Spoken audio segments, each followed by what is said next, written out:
All right. There we go. Thank you. Thank you, Victor. Um, yeah, my little device was messed up. I don't know why. But I was saying it is effective. It is effective. It may not be effective for what you might want it for, but for what I want it for, it's exceptionally effective.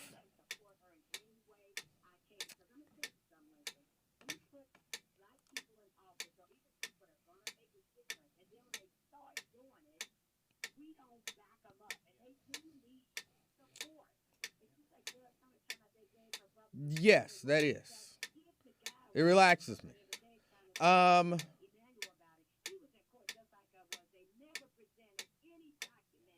yeah, it says 513 Victor says that information about masks came from the CDC, which at one point told us that the vaccine prevented the spread. Robert, Latrice, Brian, LaDonna, Victor.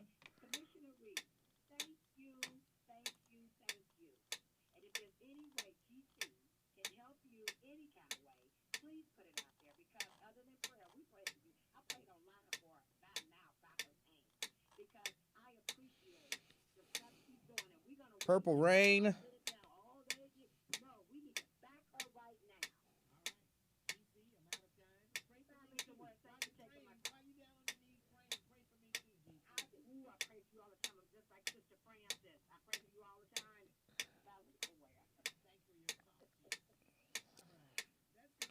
Michelle and Tria.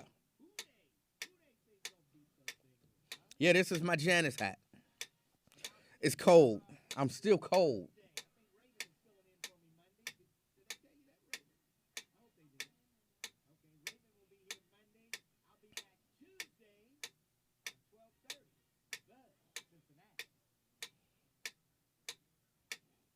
Nicole, Scott. I left my batteries yesterday with everything going on at the end of the show. I left my device on with my batteries, so my batteries were dead. But luckily, I had another set of batteries in my pocket. I'm probably the only dude to walk around with 8 AA batteries in his pocket at any given time, even though 6 of them now are dead. And I just got to put them in the thing. They'll be charged up and good as new in an hour once I get home. Candy D.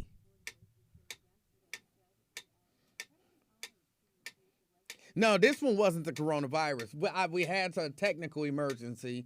After the show, I had to go handle the technical emergency. And by the time I got everything fixed, I forgot about this stuff. I came in and said I had to leave, and then I went and finished fixing everything. And yeah, by the time I finished fixing everything, I forgot about this stuff.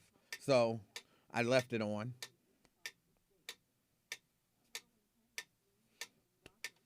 Maria, I don't know if I said good afternoon to you.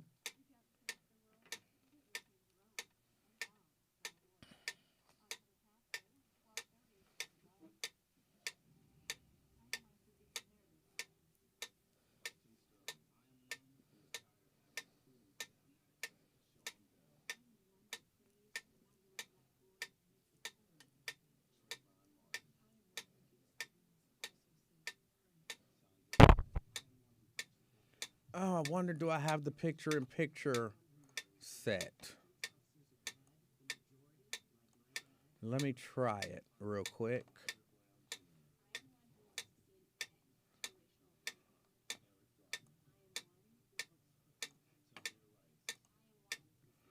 Nope, not set. Uh, oh, we go camera 2.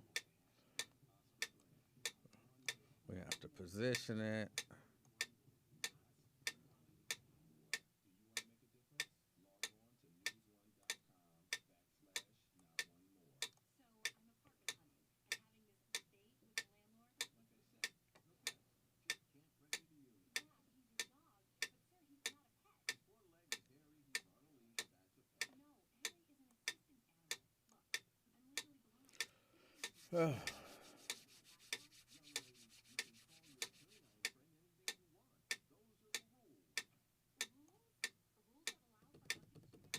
Tanika.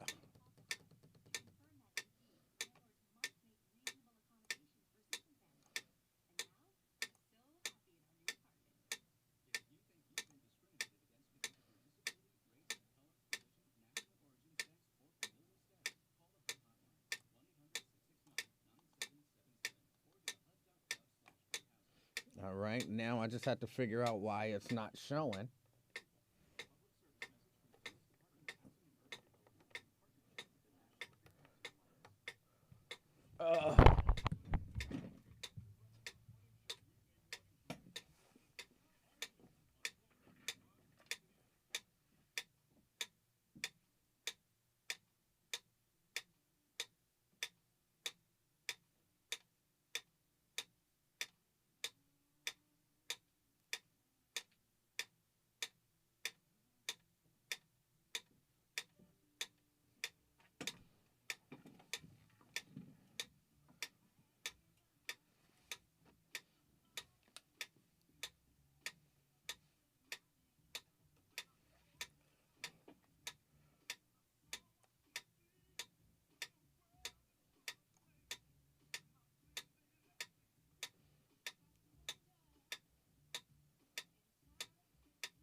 Emanuel Livingston. I'm with you until 3 o'clock this afternoon. 513-749-1230. That's the number to get on board. It's the Weekend Review. It's Friday. On the other side of the glass, your favorite millennial, Raven Monday. Hello. How you doing? I'm okay. Did you get here okay today? I got here okay because I was in the area, but if I had to make it all the way from home, I don't know if I'd have got here today. Oh, you one of them drivers. Listen, it ain't about driving, it's about them streets. Why didn't they put salt down like they did last time? You one of them drivers. See, that's what it is. It ain't got nothing to do with that. Hamilton County sucks with putting salt down before But that's fine, but you should be able to drive on the, you live in Cincinnati. From time to time, you know, we gonna get some snow. They not gonna put the salt down. That's you terrible. Gonna have to. That's terrible. That's poor public management or whatever that department in the city is.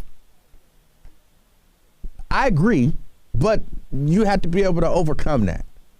I guess I'm gonna just have to start putting chains on my tires. Nobody puts chains on their tires. Nobody puts chains on their tires. You just gotta learn how to drive it. You gotta learn how to do it. My daughter came over to the house this morning and asked me to drive her car. Would you get me? Because I can't get off the street because they don't, you know, I live on a little cul-de-sac, so they don't treat or plow the street till last.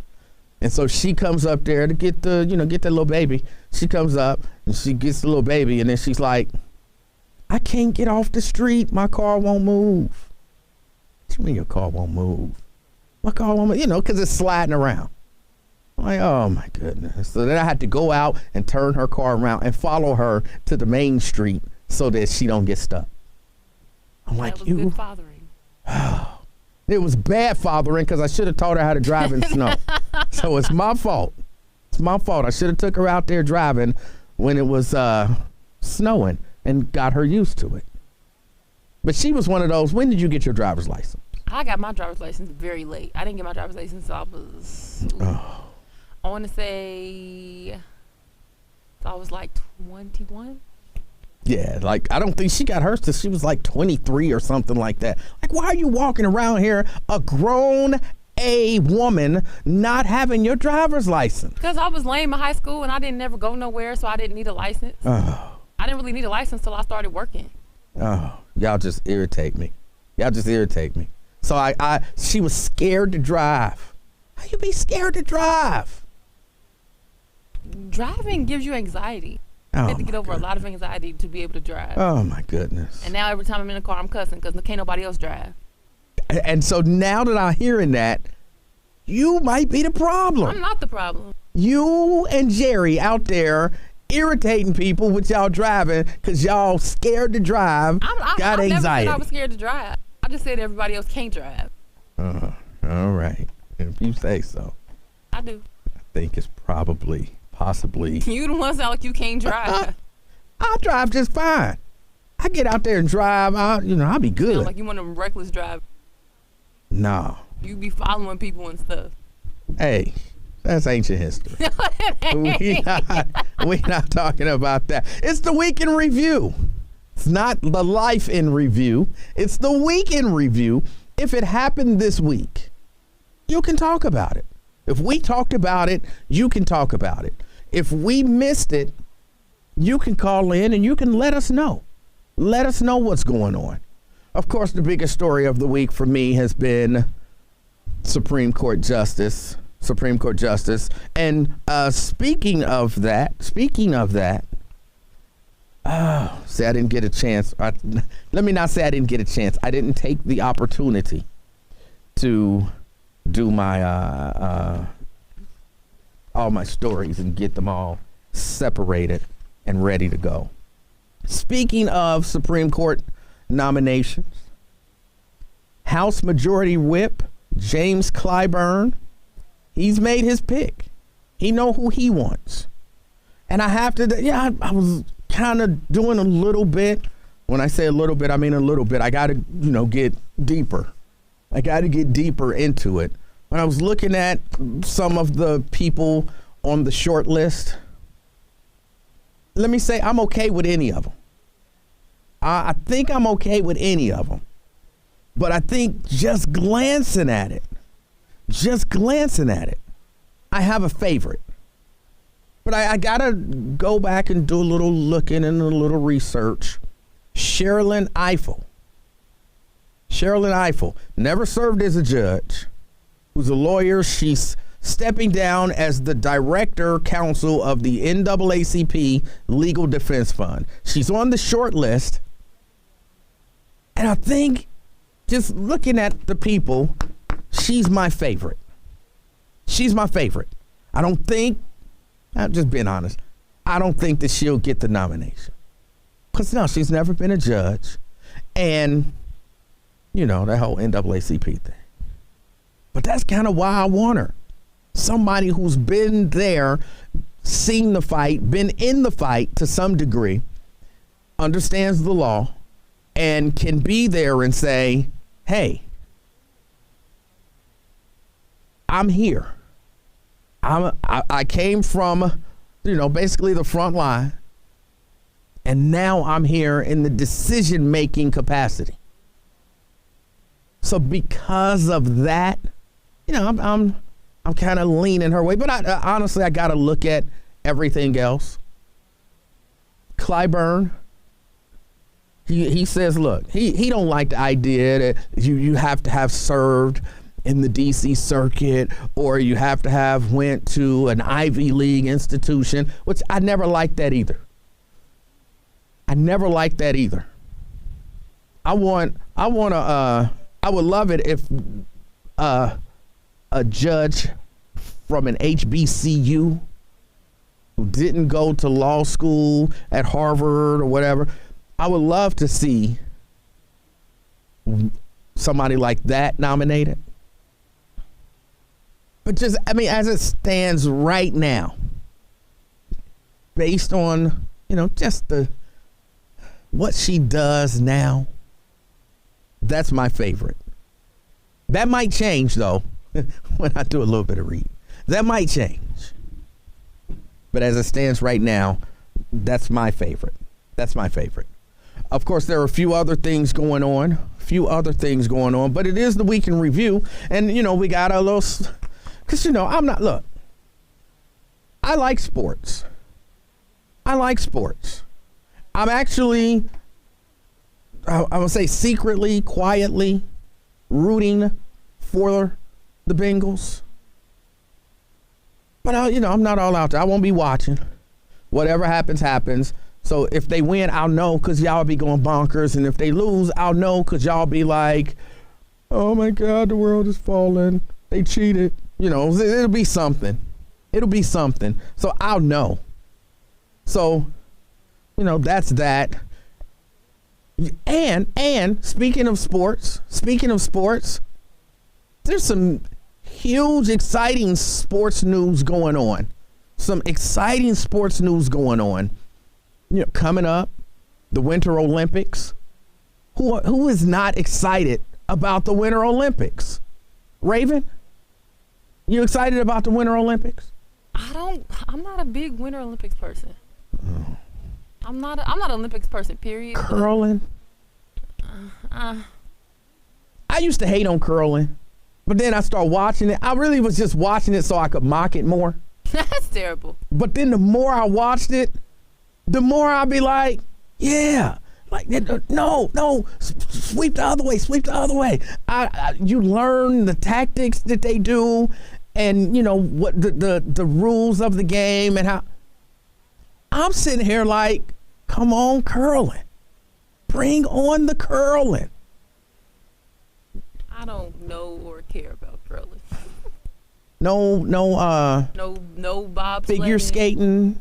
No. I don't know why this is figure skating. As a kid, I did enjoy figure skating. I was a big Christy Yamaguchi fan, so I did like figure skating as a kid. But I don't watch that stuff now. All right, I'll be checking out the Winter Olympics. I would be checking out the Winter Olympics. Maybe we'll get some excitement. Somebody will whack somebody in the knee again or something like that, Why do you want that to happen? I'm just saying, you got to have a storyline. That was high drama.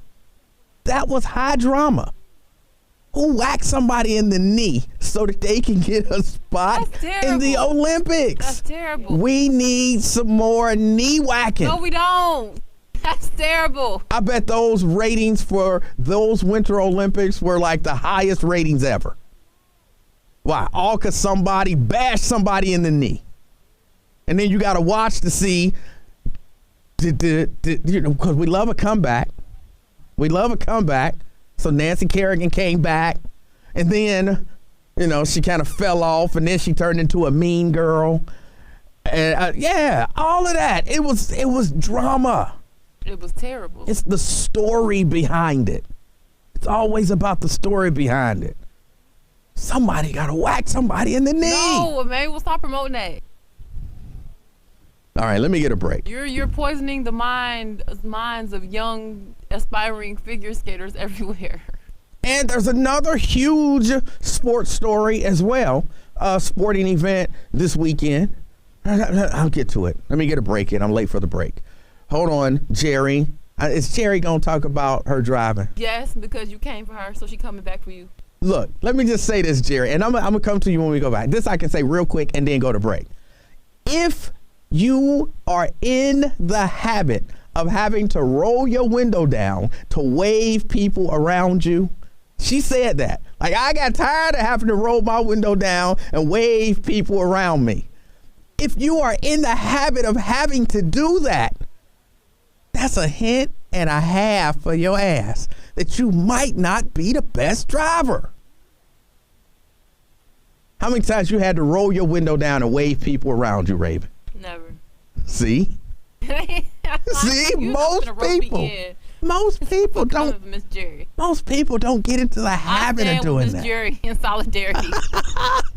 Hold on, Jerry and Zarok. It's the week in review. If it happened this week, you can talk about it. I'm Emanuel Livingston. I'll be right back. All the news and information you need.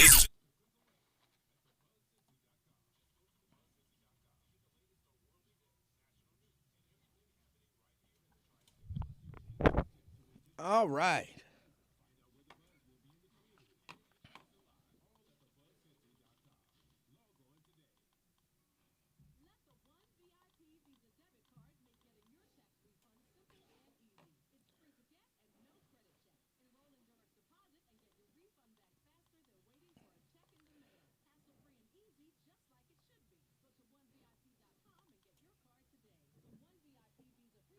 Look, y'all can hate on curling if y'all want to. Y'all can hate on curling if y'all want to. I'll be watching curling, and I'm telling you, get it, hit it. Stop right there. Yes. All right, slide. Let it go. All right, come on, brush. Side, brush. This way. Get it. Bump it. Stop. Yes. I'm not lying. I'm not kidding. That's how I'll be watching curling. Now that I kind of understand it, I'm like, it is not too bad.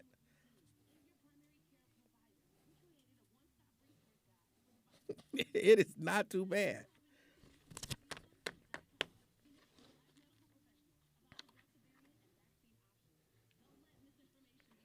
I still got to separate some stories. All right, that's that. I might have got them all. I thought I had some more.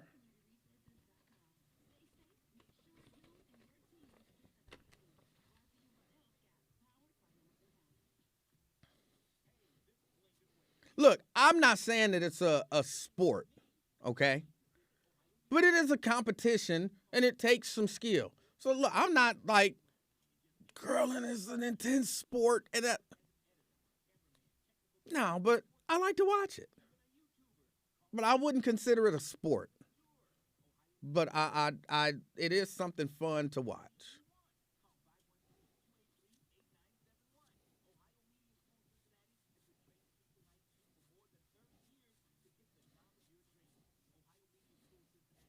I'm telling you, if you start watching it, you can get into it. I'm telling you.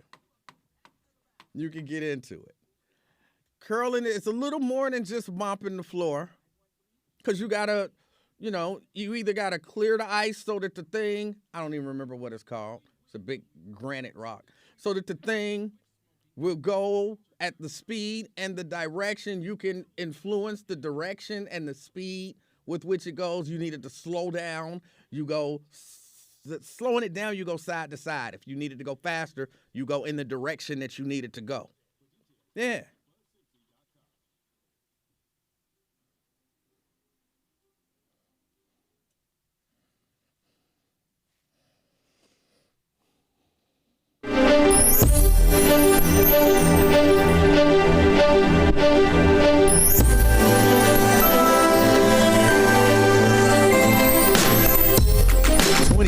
After.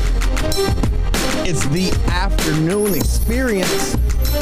My name is Emanuel Livingston. I am with you until 3 o'clock this afternoon. I don't know if y'all can see, I'm rocking the old school Radio 1. We wasn't even Radio 1 then. The Buzz logo. And the old Wiz logo when they was 100.9. Is that what they were? Yeah, 100.9. And the Wiz was, because the Wiz was a wizard. So it's like a little magical logo. Y'all don't even remember that, do y'all? This is a throwback shirt. So you got to be on Facebook or YouTube or Twitch or Twitter to see it. I went way back. 513-749-1230. I rescued this shirt. And a lot of men maybe can identify with this. I rescued this shirt from Mrs. Livingston. It was look, when I was a single dude, I promise Jerry I'm coming. When I was a single dude, I never put clothes away for the winter or put clothes away for the summer, all of that kind of stuff. But now I got all of these bins. I got bins that my clothes get put in. When it's the summer, my winter clothes go in bins. Bins? Just leave them in the drawer. I just won't wear them. No. They got to be in a bin.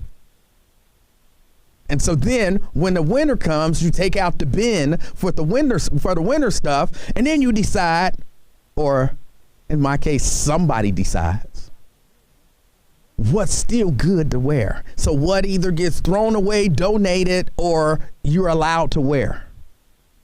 And this one was on the chopping block.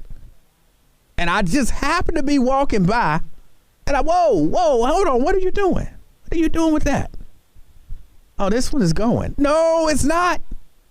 No, it's not. But this shirt is like 20 years old.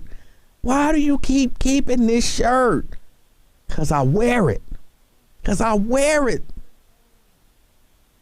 Anytime I run across it, I wear it. But no, it's bins.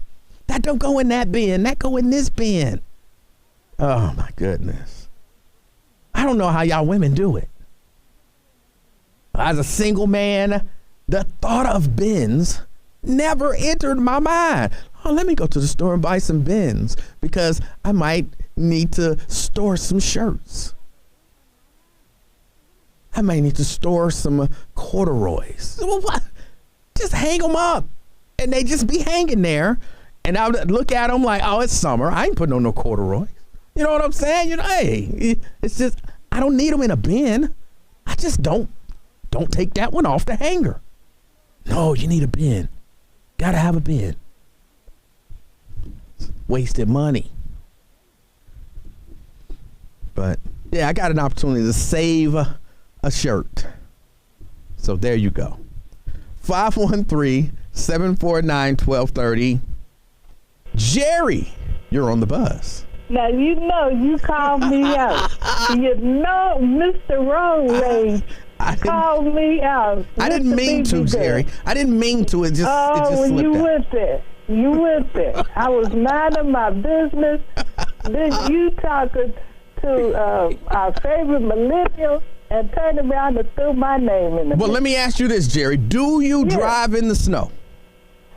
I do, but I try to stay home depending on how deep it is. Now, if I'm out there in the snow and it's about 3 inches, I do 20 miles an hour. Oh, my God. So if you behind me and you're on my back, like most of the drivers will do, I'll put on my hazard light. That means to go around. Oh, go my around. See, go around. Jerry, this is from me, a driving man, to you. But you're a road rage man. I'm gonna listen. Go ahead. If you got to drive with your hazards on, just stay home. Stay home.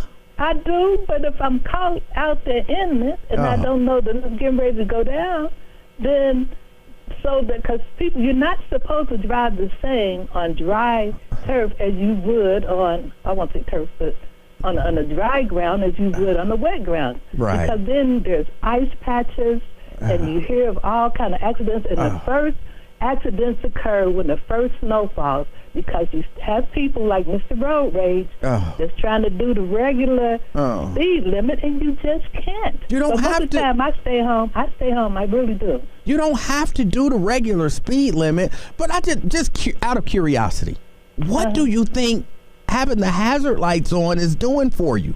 Because what it does, and what I've noticed, that means people will slow down or they'll go around me. But they'll do that. No, they'll go around. No, they won't. They won't. They'll ride bumper to bumper. And you really think just seeing your lights flash makes them say, "Oh, I don't want." They do.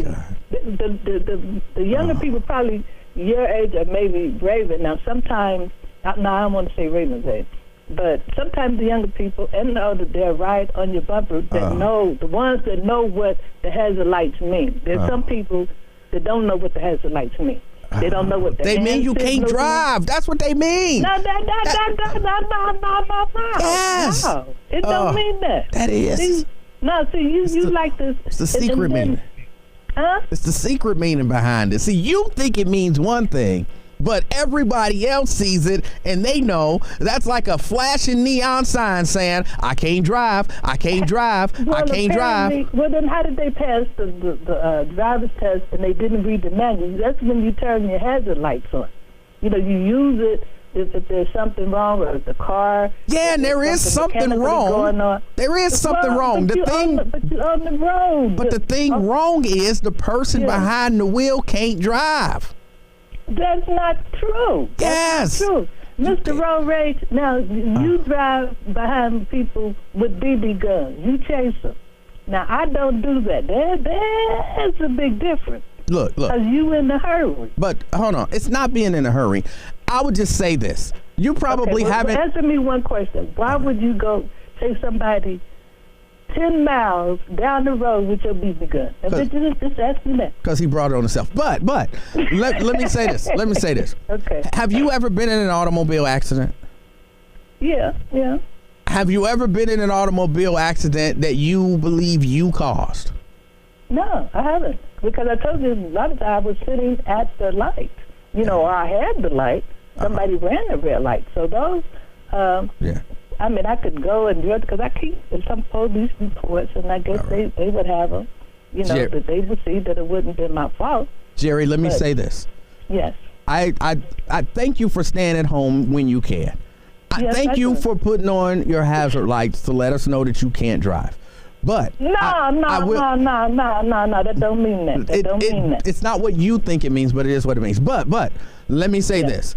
Yes. You have probably caused more accidents than you will ever know, because it's always the non-driving person that does some stuff, and then everybody have to react to the non-driving person. They end up getting in an accident. You driving away 10 miles an hour, looking back there talking about, I don't know what happened back there, but they should have slowed down. But it was really like your fault. No. See, that's people in denial like you. I love you still, because look how you went from one violent situation, from road rage to one to see somebody beat across the knees in hockey. Now, see, that's the problem. It was figure skating, but figure skating. You want to beat across the knees. You know, how do you just go from one extreme to the other? That sounds like the person with the problem. Those were exciting times in the Winter Olympics. Jerry, I appreciate your call. You're welcome, Emanuel. All right. Have a good weekend. You too. That's Jerry, 513-749-1230. It is the Week in Review, and your hazards mean you can't drive. Driving with your hazards on means you can't drive. It's all right. It's all right. At least you letting us know. Let me get a break in here. Zarak and John, hold on. It's the afternoon experience. I'm Emanuel Livingston.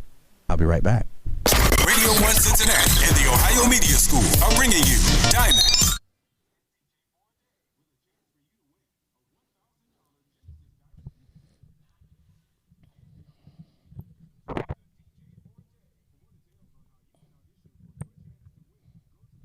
Your hazard lights they're supposed to mean that you're experiencing some difficulties, a hazard of some sort. It's not supposed to mean I can't drive, so go around me. That's not what it's supposed to mean.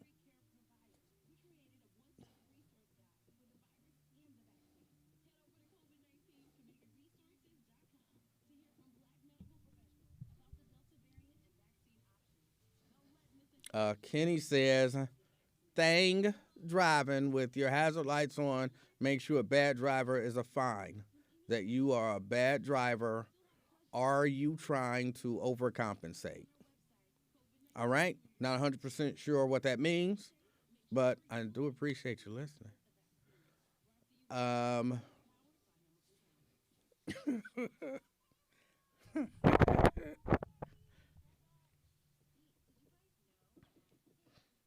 I see people do it when it starts raining too.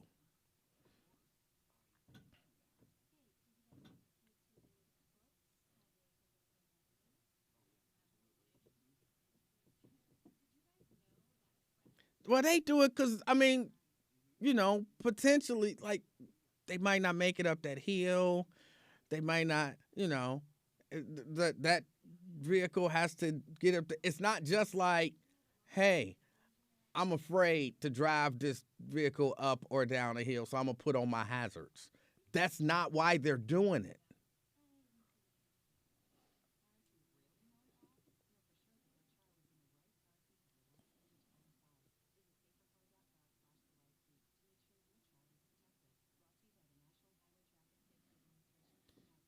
Yeah, Kenny, I agree. They are there to signal that you're a bad driver and steer clear of you because they might cause you to get into an accident.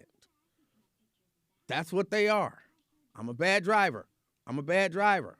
I'm a bad driver. I'm a bad driver.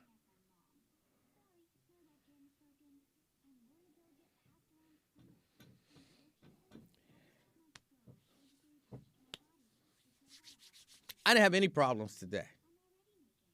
Out there on the roads, they're not necessarily treated all that well, but I didn't have any problems.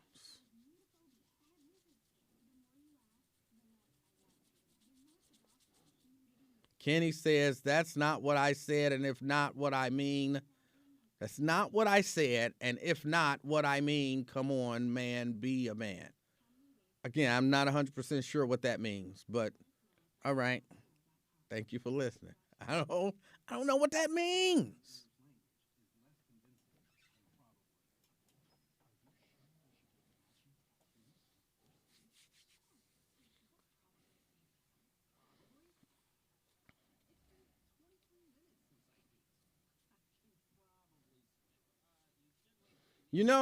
When we get out there, we are all driving in the same conditions.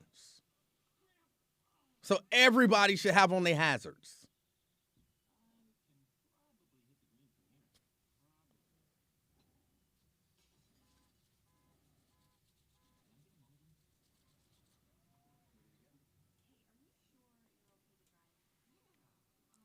The lady says she's driving 20 miles an hour, and I'm certain she's on the highway.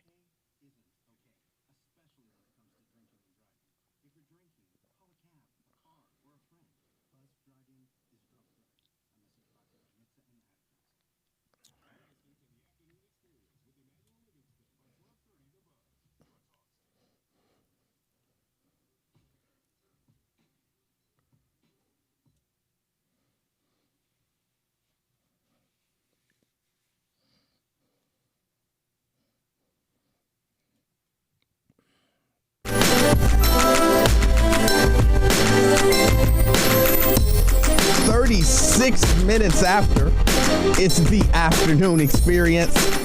It's the week in review. If it happened this week, you can talk about it. We're talking about it. Whatever it is, call in. If I didn't get to it, call in and, what they just say, put me up on game. Let me know. Let me know what's going on. Let me know what's going on. And if you support driving 20 miles an hour on the highway, put your hazard lights on. You are part of the problem. 749-1230. Let me get Zarak and John in here. And I got some stories that we got to get to today. We have to get to them. Zarak, you're on the buzz. Hey, thank you very much. How you doing today? I'm fantastic, Zarak. All praises. Give thanks to the Creator by saying hallelujah. I like to keep that uplifting our sisters going because we have some dynamite daughters of Zion in our community that the Creator has put in place that has helped us through the struggle, been in the struggle, still in the struggle now.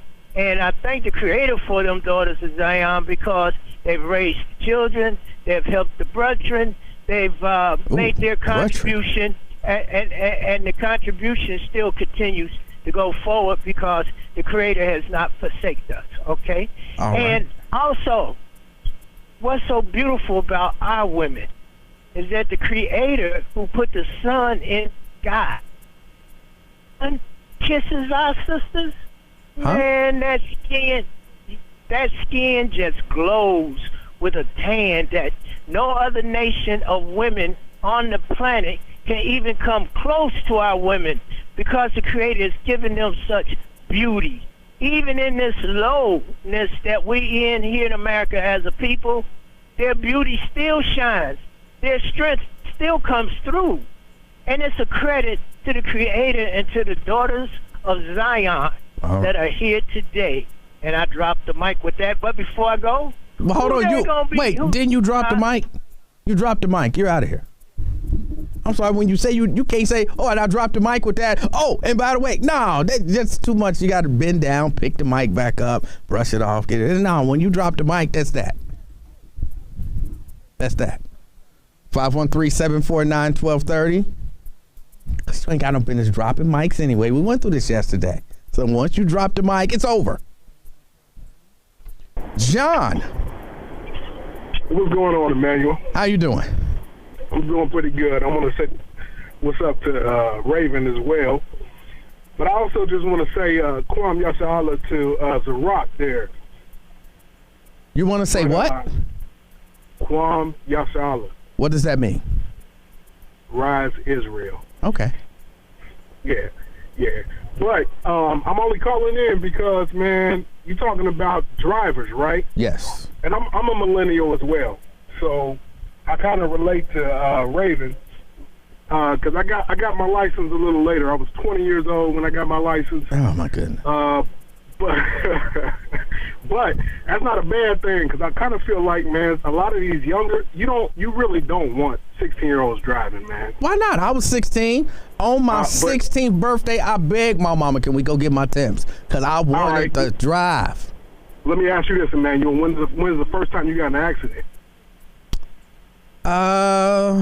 Don't lie either. I'm trying to think. I might have been 17, maybe. Exactly. But it was just point. It was a little, no damage. I just bumped somebody. Matter, man. Nah, man, it doesn't matter. You are not in your right mind at that age, man. You don't need to be behind a 2-ton vehicle, whatever it is. It doesn't matter, whatever it is, man. 50-year-olds get into accidents. They do. Right. But if you look at the statistics, who are most likely to get in an accident? I don't know. I've never seen those statistics. Okay, well, let me ask you this. Your children, you had children. When did your children start driving? Like 24, 23, something like that. And why didn't you allow them to drive? No, I was begging them to get their driver's license. Get those license. Hey, but look, you had to pay that premium though if they were younger than 18, right? Well, I don't know because they didn't get their license. No, but you would have had to. I would have been all right with that. No, okay. I'm saying all that to say this, right? This morning I had to take my son to school. He goes to Walnut Hills, right? All right. And I had to drive. I had to go up Clifton, down Wolper over there by that Richie's in Avondale. And that's a big hill if you know where that's at. I know exactly where it's at. I live up the street from there. Okay, then.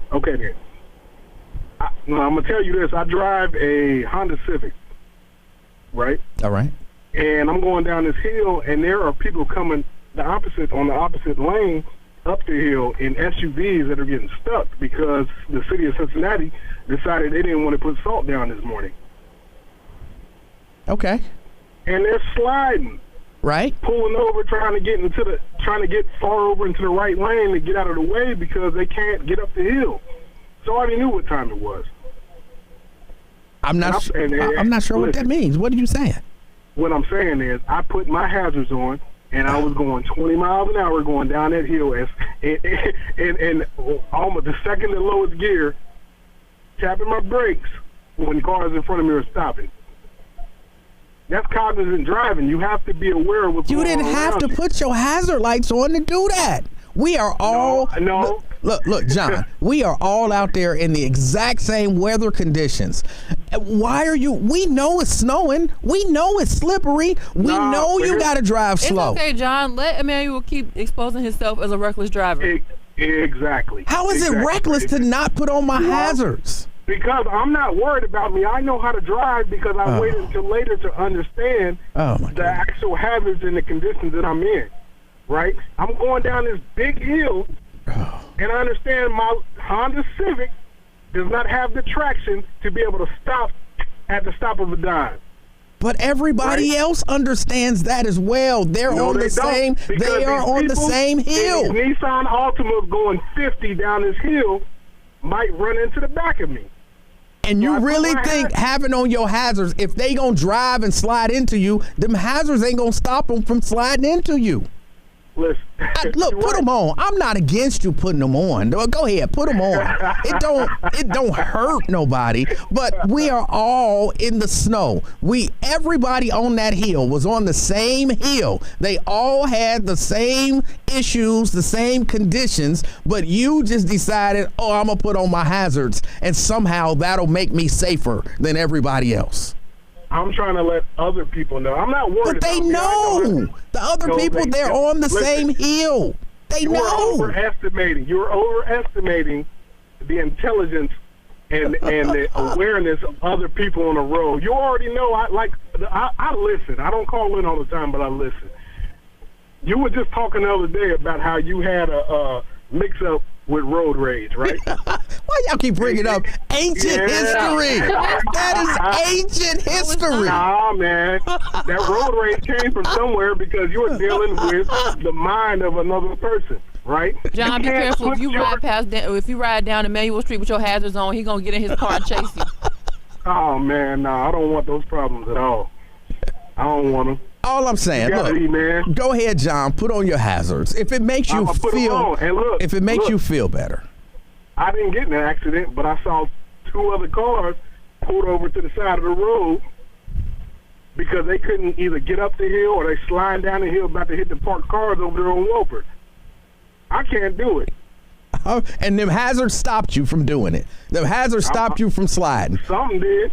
It wasn't the hazard lights. But if that make you feel better, if you believe putting your hazard lights on makes you drive better, then please put them on. Please put them on. Hey, no. I just wanted to call in and let you know that us millennials might have a little more sense than you all, the older generation, because obviously if you're the representative of the older generation, you the people I'm trying to look out for on the road. John, I appreciate your call. I appreciate it, man. Thank you. All right. 513-749-1230.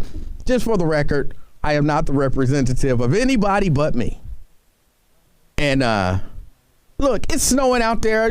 Maybe y'all won me over. When I get out of here, I just put my hazard lights on. And somehow that'll make my car handle better. It won't slide around. It won't do, anything bad. I'd be able to get up and down hills, no problem. Stop and start, no problem. That is not what it has been said thus far. You just like being a reckless driver. And I ain't forgot, you also the same person who rationalizes texting while driving. So I'm really not taking no driving. That's because I got skills. No driving advice from you. That is not a skill. That is a skill.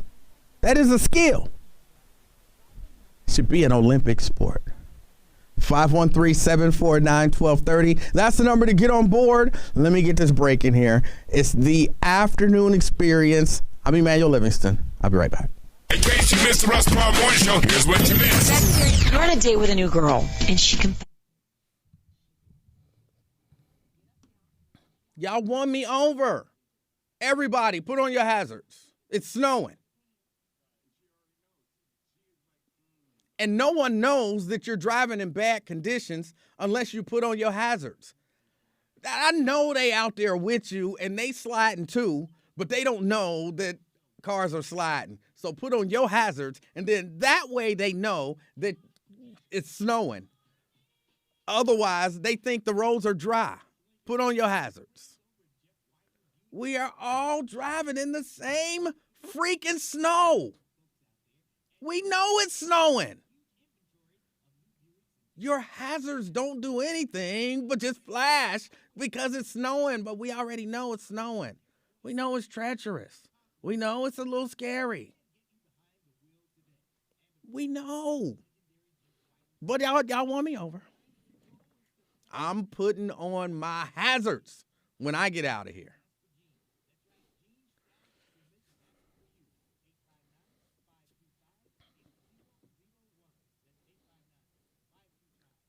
Kenny says, take this from a God is a professional driver.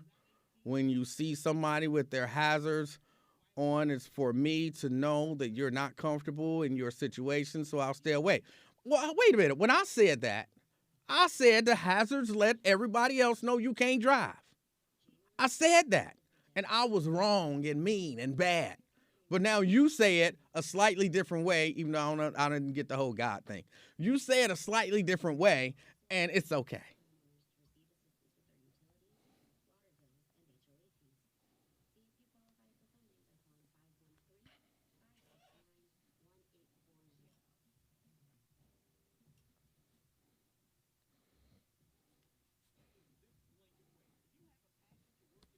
I know, Kitty. I'm just picking with you about that. I'm certain that all of the whatevers that make it difficult to understand what you're saying is because you're either talking it or typing it in autocorrect. So I'm just giving you a hard time.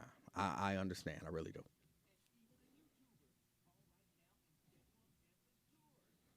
Brent says the hazard's intended purpose is to show that your vehicle is disabled, but people use them for inclement weather too. Hazards make people pay more attention. So everybody put on your hazards. Make people pay more attention.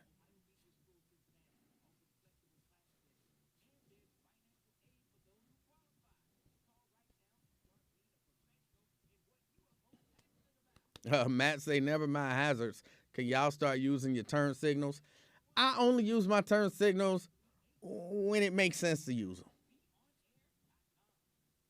Like if I'm in the right-hand only lane, stopped at a light, I don't put on my turn signal. Because I'm in the lane and the only thing that I'm allowed to do is turn right. So if you behind me and you wondering, hey, what is this guy going to do? Oh, my God, he doesn't have a turn signal on. Oh, my God, what's he going to do? I'm probably going to turn right.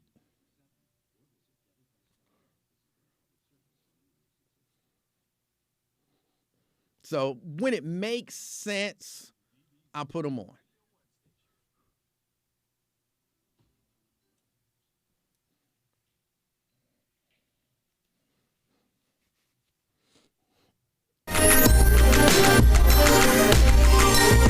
Nine minutes till the top of the hour. It's the afternoon experience.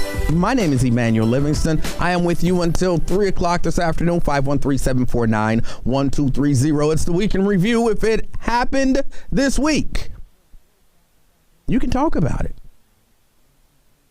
If I should be talking about it, you can call and you can talk about it. Let's see. We talked about the Bengals are playing. That's something. I won't be watching it, but that's all right. You can watch it, enjoy it, root for the Bengals. I hope they win.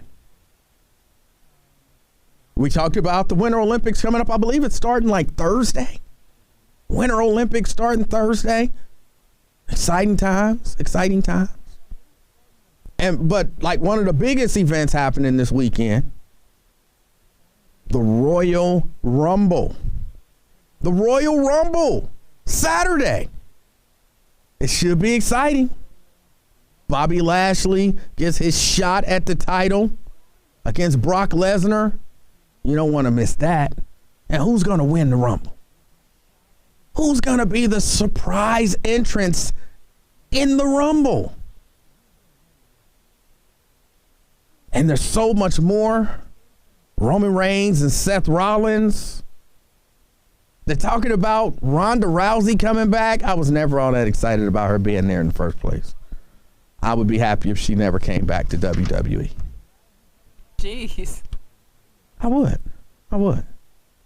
Edge and Beth Phoenix versus The Miz and Maurice. There's going to be some good matches. The Royal Rumble. Maybe you can go to the casino and bet on it. Maybe. I don't know if they take bets on the Royal Rumble. Doubt it. You never know. And in case you didn't know, thank you, 513 Dude. Raw will be here in Cincinnati on Monday. I'm debating, do I go? I think I got way too much stuff to do. Way too much stuff to do. There's a lot of big sporting things going on right around this time. Will the black girl with the long braid be fighting? The EST. That's what she calls herself. The EST. Because she's the strongest, the fastest, you name it, she is the EST. Even though right now I'm drawing a blank on her name. I don't know why. It's the corona. This is the coronavirus. But yeah, it'd be some good stuff. 513-749-1230. Let me go back to the phone. Blade. What's going on? Hey. You know, sometimes I listen to our people, and some ideas we just give away and don't want to capitalize on them. I know I used to watch this one guy. He done something one day, and I was sitting back watching what the white people was doing. Mm-hmm. What they was doing, they watched him, stole his idea, and pimped it, and they still do it. He can't do it no more. And as he was doing it, he was letting the white people come and intermingle. And what they was doing, they was going to tell management that he wasn't letting them. So white people are very dangerous, and I don't know why we people continue to deal with them. Some white people are good. Some of them decent that'll help you. But if they sitting back and stealing your idea and pimp your idea, and they're still doing it in the pandemic, and you can't do it no more, you got to ask yourself, why are you continuing to deal with them? So, what are we talking about? Just when we have ideas, we need to watch who we are around and who we telling. You know, I mean, I think sometimes black people give too much information over the radio, especially when we digital and people can pinpoint where you live and where you work at. We need to be real careful. You know, people on the radio tell them they leaving out of town and this and that and where they going. We need to stop that because, you know, on Facebook, people can pin your house and come and get you when you leave. So we need to stop it. Hey, I wanted to tell you, if you have an idea and I believe in your idea and I give you money to start your idea, what do you call that? Say that one more time. If you have an idea and I back your idea and I give you money to start your idea, what did you call that? Investing. Yeah. I wonder why people don't get that. Why people call it other stuff. I just don't understand why we continue to not get this money when there's money out there and why we keep calling and begging. It is so much money out there to get. I ain't talking about that PPE money either that a lot of people are going to jail for. I'm talking about real money out there that we don't have to tell our business on the radio. If we come together, invest in oneself, we can get this money. All right. And quit begging white people. Hey, and also another thing, y'all keep on believing there's no other entity besides humans. If you read your Bible, the last nobody. Hold on, I don't think there's anybody that believes that. Well, there is people, there are human cats out there, and there are people, or what they are. I mean, I don't want to. What I want to say, it could be a vampire. It could be human cats. Listen, calm down. If a man say he's a woman and he's the perfect word, he's a transgender, we believe that. Why we can't believe there's not other real entities out there? And let me ask you, E-Man. Yes, sir. If you was out, so let's say you was at a restaurant and you was let your wife out and she goes in and find you a seat and you go get a parking spot and she get a seat and somebody comes to her and say, that's my seat, and she said, no, that's my seat. And make a long story short, it was a man say he's a woman and smacked your wife. What would you do? What? that whole scenario didn't make sense. I guess I can answer that like this. Put it like I would this. defend my wife. I'm not going to let if anybody smack my wife, and just that'd be fine. So, but I'm just saying, would you say you was wrong for smacking the transgender because he said he's a woman now? No, I wouldn't be wrong for defending my wife. Okay, because we're too scared to speak up for that. Because I want to let you know, especially in Washington D.C. and down here, it might be down there. It's a lot of homosexual gangs out here now, and they killing women. All right. So we need to watch out for these. And what's bad about it? Our women take up more for transgender than real men. Peace out, bro. All right, that's Blade. I don't know where he came up with that. That was a ever so slightly far-fetched scenario. I don't ever see myself in that scenario. So I don't know. I just went off the top of my head. 513-749-1230.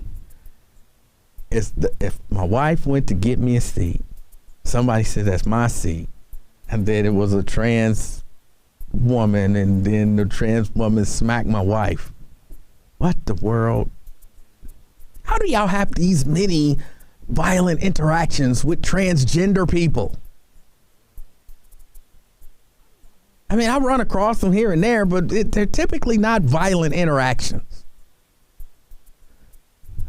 Let me get a break in here. Vernon, gang is coming up. It's the afternoon experience. I'm Emanuel Livingston. I'll be right back. WBBZ.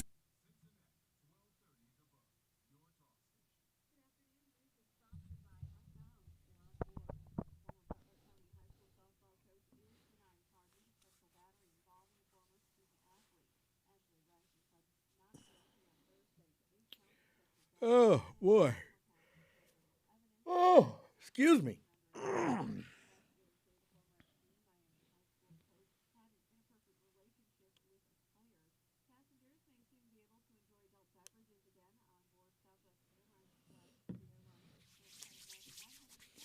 Yes, Zuri, that conversation it just went,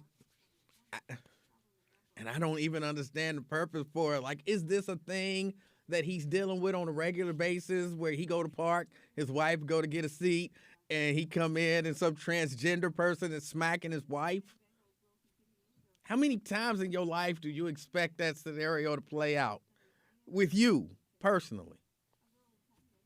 For me, that's not one of them things that I'll be worried about.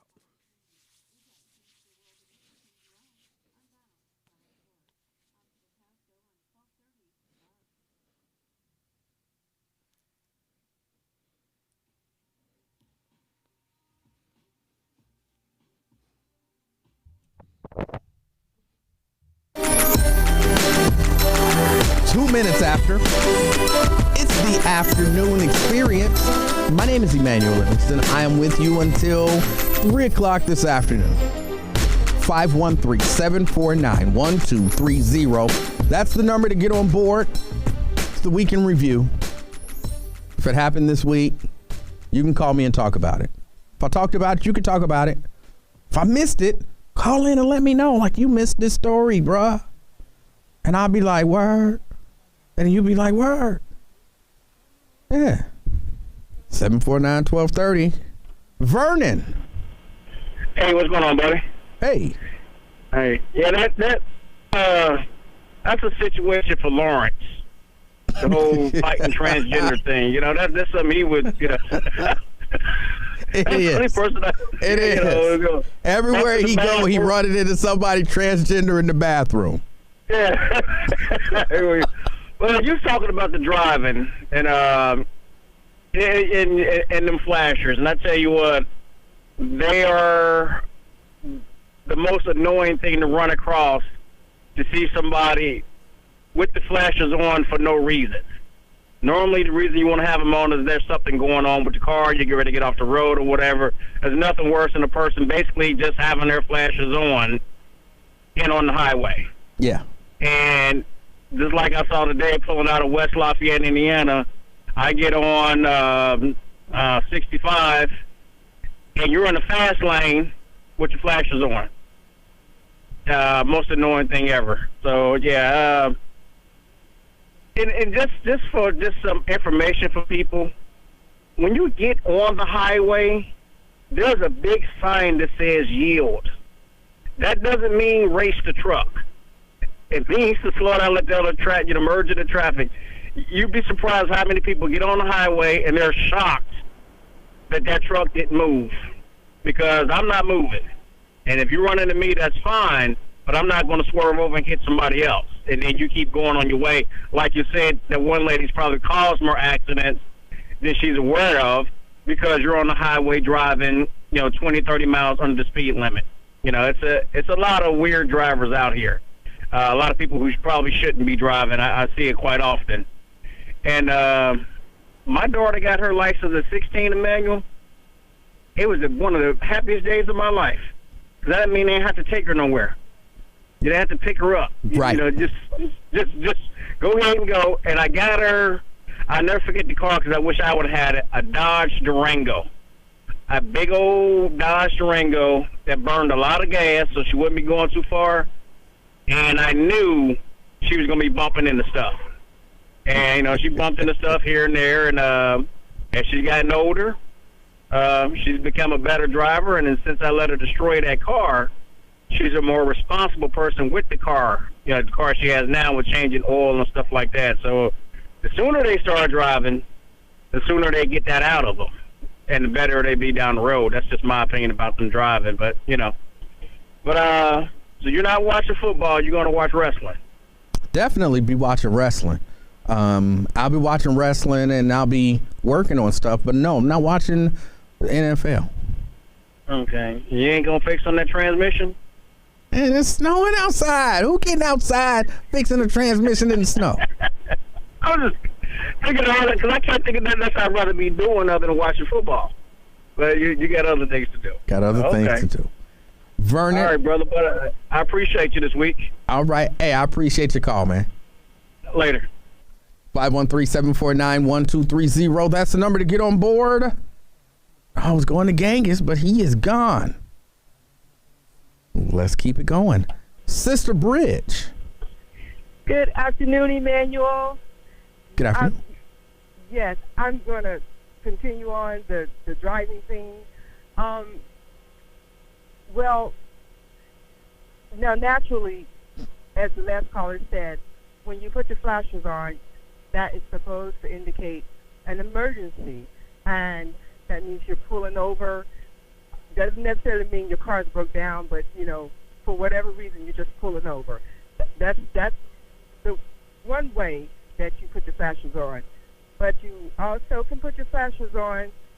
You can put your flashers on if during inclement weather, and it doesn't mean that you can't drive, Emanuel. It does. You can put them on, and I've seen people put them on, and then I've seen another person do the same. And I'm gonna be honest with you, I've done the same when I saw someone do it, because it's letting you know something is up, something is up here, something is happening. Yeah, you can't drive. That's what it's letting people know.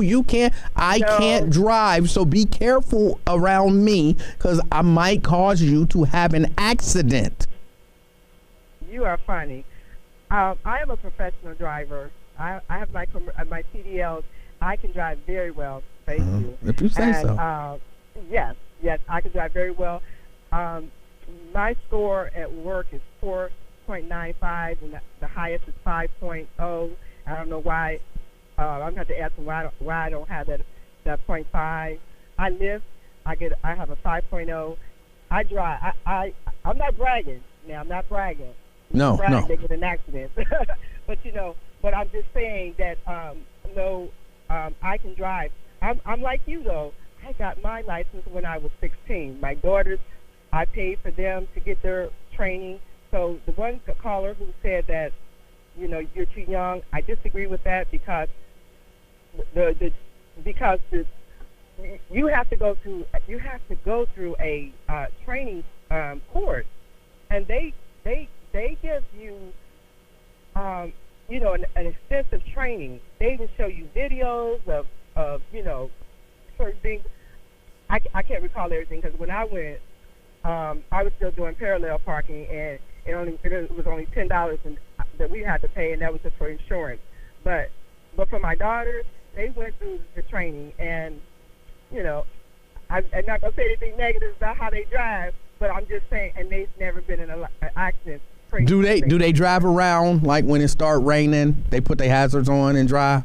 No, they don't do that, and don't say they don't do that. No, they don't. Okay. But you know what? I drive the speed limit though. I drive the speed limit just maybe a few miles over. But when it comes to driving in inclement weather, it's a lot of factors that go in that.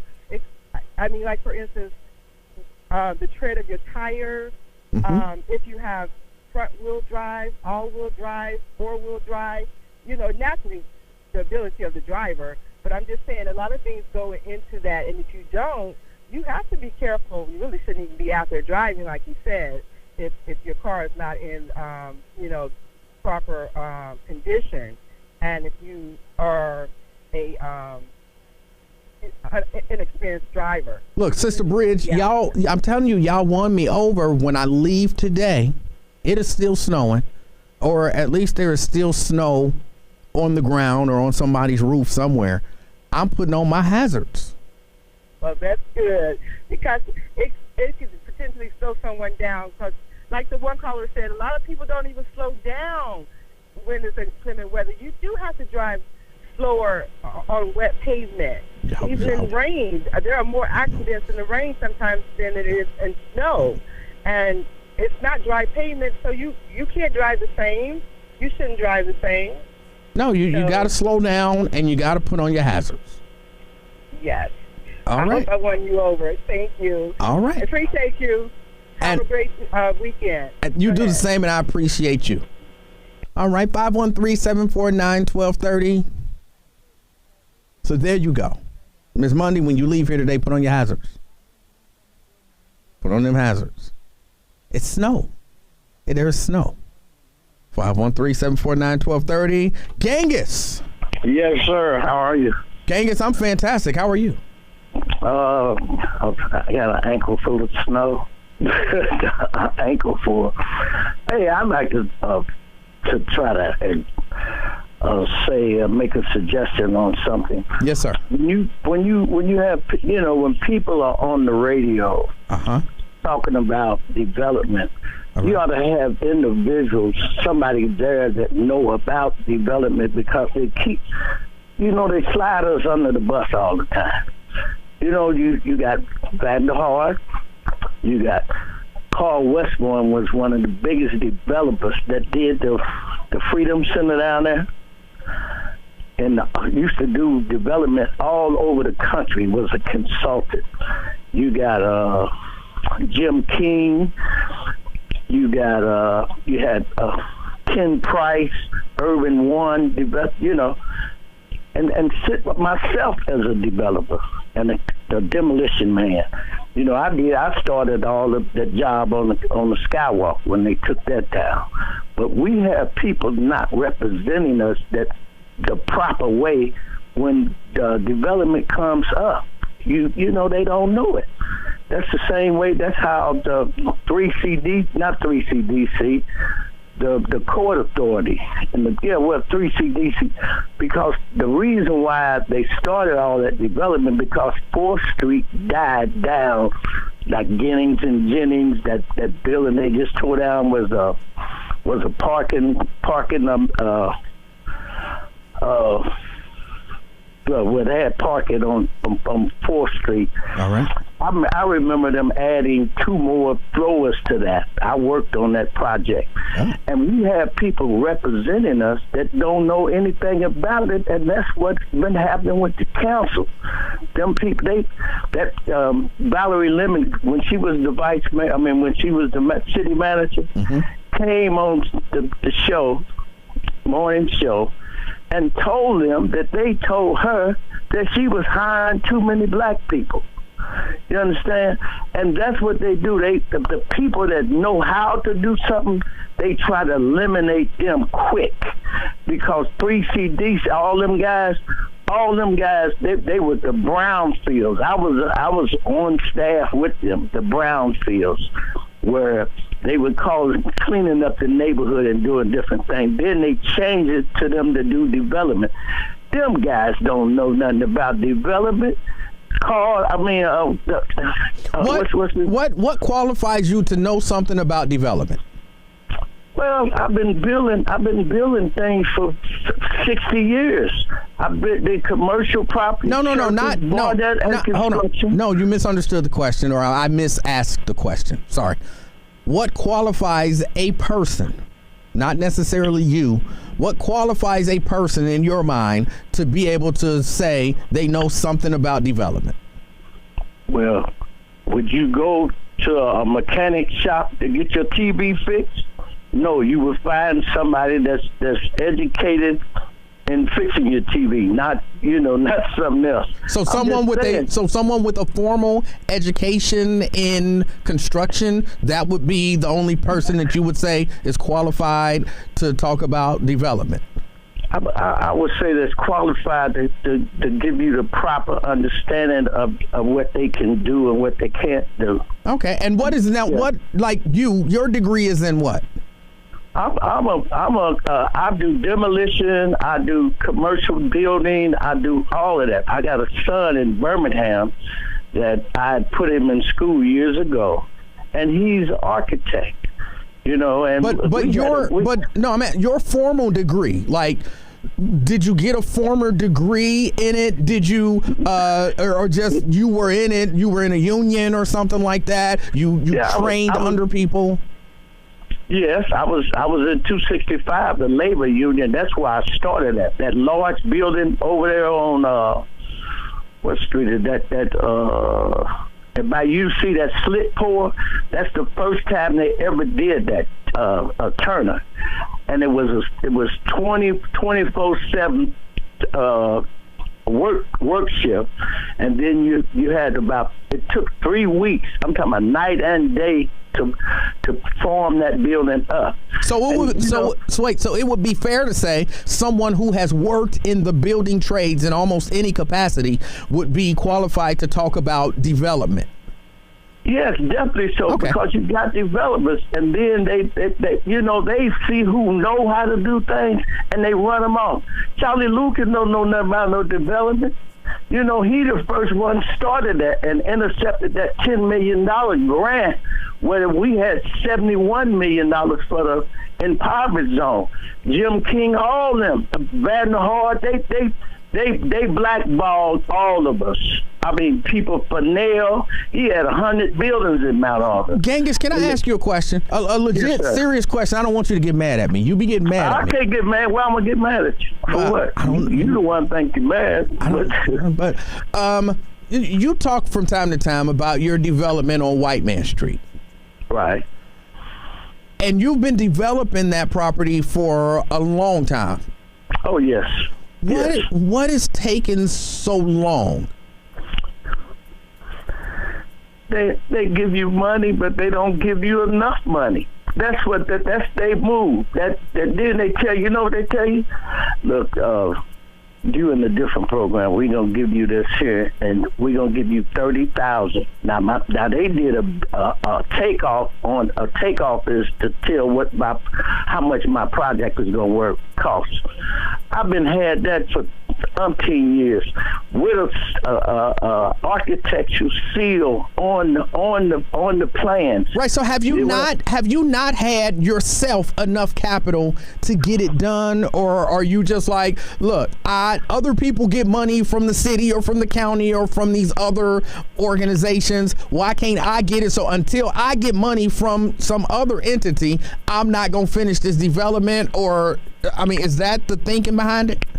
Yes, that's what you have to do. That's just what you have to do. You have to scuffle and try to get the money, and then it's several guys that I know that they didn't try to get $30,000. I know one of them said he put it in escrow, and then they came and took the money, and then the stipulation is with the $30,000, you have to rent to low income people.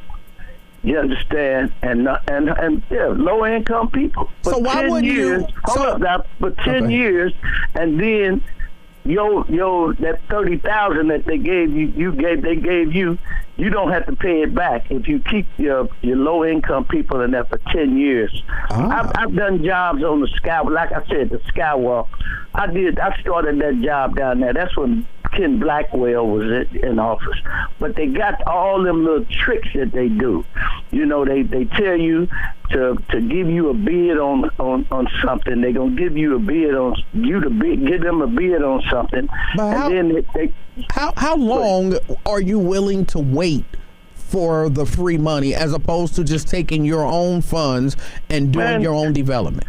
Well, they break you, bro. They got this little thing called civil court, right? I done been to jail. They done everything. They tore one of my buildings all the way down for no reason whatsoever, because it was my project. Tore it down. You hear me? Tore it on Philly Market. That's how they stop you. And I mean, there's plenty of guys out there that was in the concrete business going.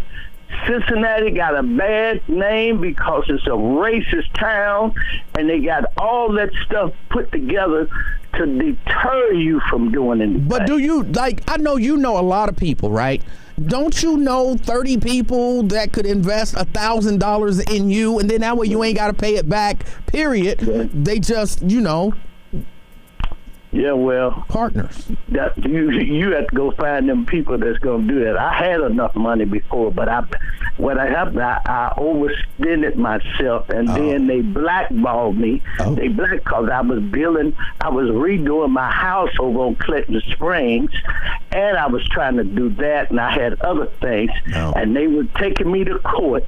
I got all the papers, bro. I believe you. I can put them in dates and let them see. I went down and talked to Fernand Rucker. I know he used to represent me. You know how they how they put them little things on the sidewalk and people sitting out in front of the bar and all that. No. Yeah, I mean all them down up and down. Over the round, you don't see that where they sitting outside and they got little bars. I mean, on the sidewalk. Yes, I started that. I had one. They made me tear mine down, bro. That's how they do that. Was yours the same quality as theirs? Same everything. Did serve the same purpose and everything. Didn't need no permit to get them done or nothing. That might be a part of the problem. Don't you have to have a permit to do most things in development? Man, I had permits for my electric. They had the gas electric to cut my electric off. And guess what they told the lady? If I come down there saying something, to call the police. I'm telling you. Well, the gang I had my own. I got temporary elected. I paid for the permit. Hold on, you got everything. Did you say you got temporary elected? I had temporary elected for construction. Huh? That's what they do. Hold on, say that again. Temporary collect, pre-temporary collect, so you can run your wires and stuff. Electric. You had temporary electric. Yeah. Okay, yeah. I'm sorry. I was misunderstanding what you were saying. And then that young lady that bought had that Katie Lamp building over there, that big project of Ryan Geist. I went in and helped her with it. I gotta cleaned it up. Genghis, I have to run. Any of them other people that I call, Genghis, and you call, try to get one of them on there, and you'll see what the problem is. Hey, I appreciate your call, sir. All right. All right. That was Genghis. Got to take a break. It's the Afternoon Experience. I'm Emanuel Livingston. I'll be right back. All the news and information you need is just a click away at thebuzzcincy.com. Just go to thebuzzcincy.com. I genuinely didn't. I thought he said I got temporary elected. And I was temporary. I thought he was saying he was temporarily elected to some position.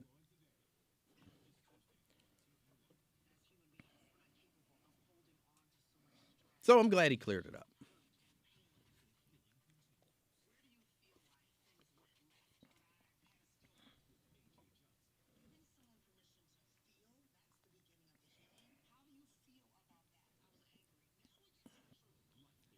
Now, I can't say with 100% certainty,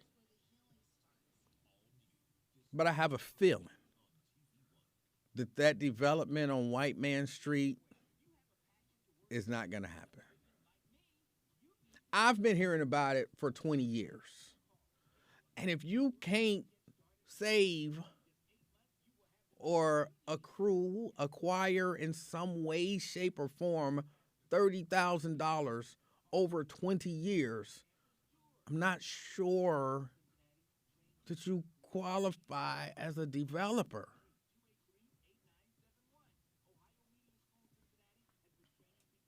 I'm a developer. All right, you're a developer.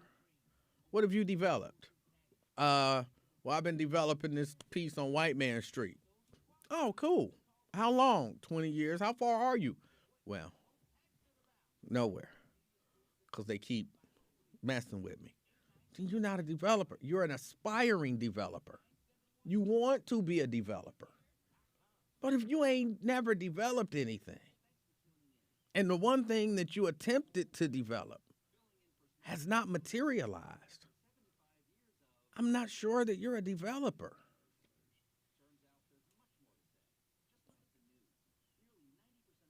You're an aspiring developer.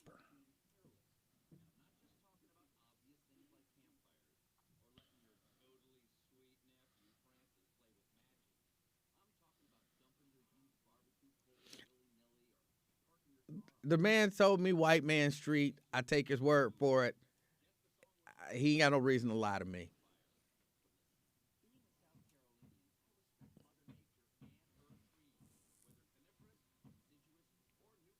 What is the development on White Man Street?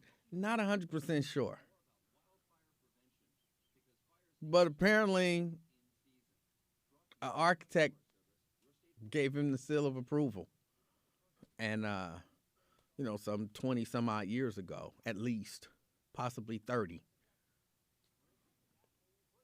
Do architectural plans, expire?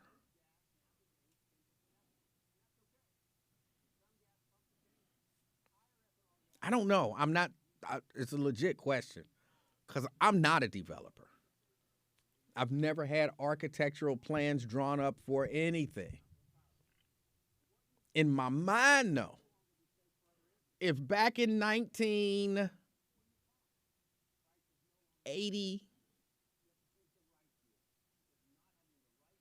I had somebody draw up plans for something, I think it's possible that I might be like, here's my plans, and they'd be like, that's 30 years old, bro. You might need to changes in codes and stuff like that. Like there's been updates and like you said, technology, materials, code. Things might be different, so you might have to, make a change or two.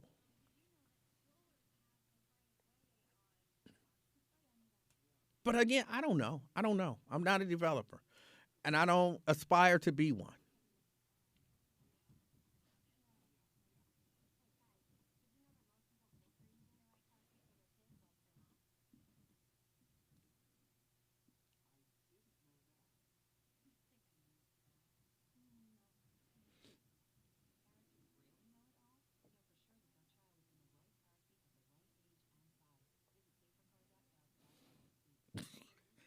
I want to know if he can fit his tool belt.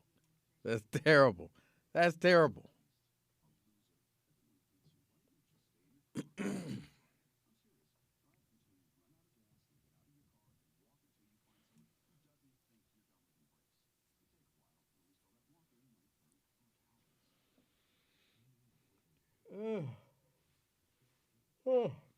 I was up really late last night. I was working on on a project, mixing the stuff, and I'm trying to do it right because I'm still learning.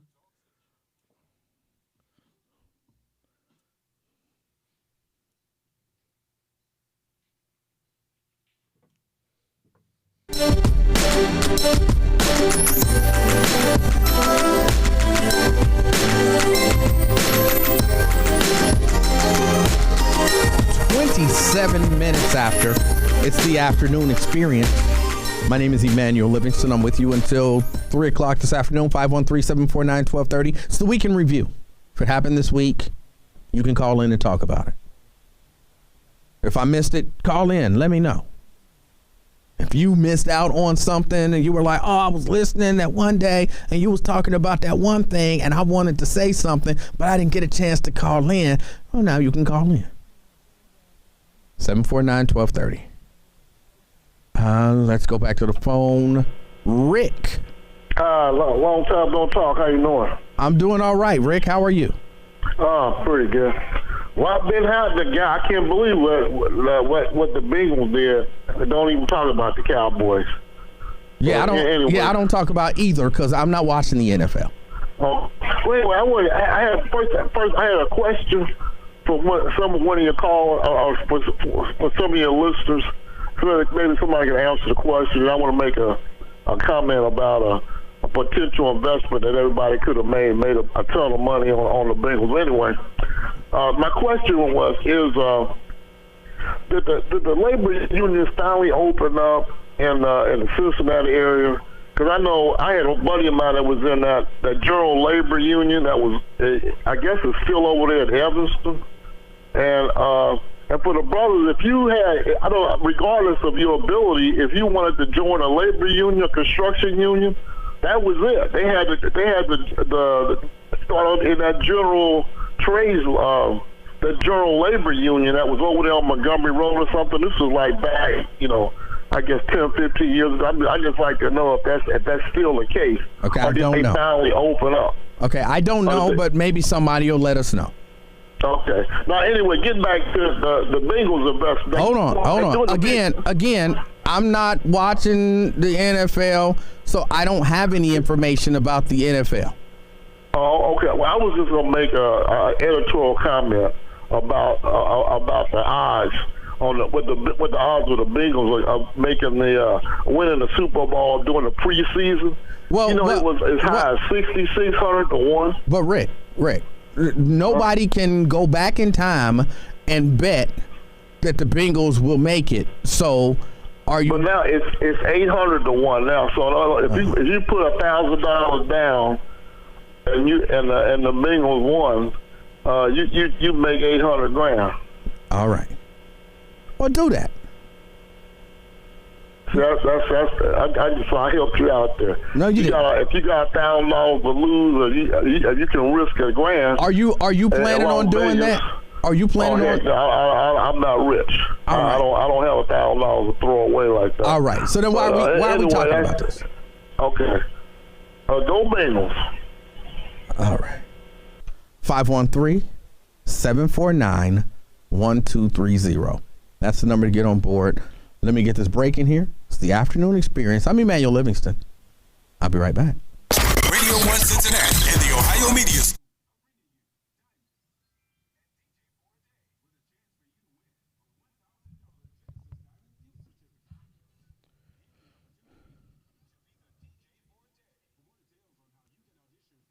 He just wanted to talk about if you would have bet however much money in the preseason, you would be making this much money now. Okay.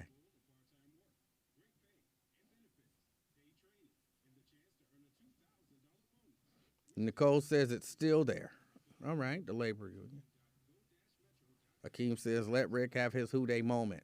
I don't care. And he wasn't even having a who day moment. He was just talking about if you would have bet. You can come in. I'm like, the light ain't on. Yeah, no, I'm. You did such a great show the other day. My mama called me at work. She's talking about, Emanuel was on the radio honoring women. Oh, your mama listen? Yeah. What's your mama name? Kim Bond. I'm going to shout out your mama. Yeah, she talking about, I just love him. I can't believe it. That was just so nice for him. She is a smart lady. Oh, I said, I got to call. I got to go there and tell him because she didn't text me. I'm like, Mom, what are you talking about? She called me just to tell me about the show. And she said she just thought that was just the nicest thing. So you should have called in and shouted your mama out. Gave her props. I was working. Oh. Pesky jobs. You feel me? That's what I had to tell you when I came here. To my other job. All right. People want to know who is that. That's Ebony J. The hostess that does the mostest. They Wait a can't minute. see you. Hello. You got to be over here. Oh, yeah, you know we got to be social distance. Happy Friday. All right. Well, Turn up, E. tell your mama thank you. Yes, And I appreciate her support. Yeah, she listens all the time. All right. You can't beat that.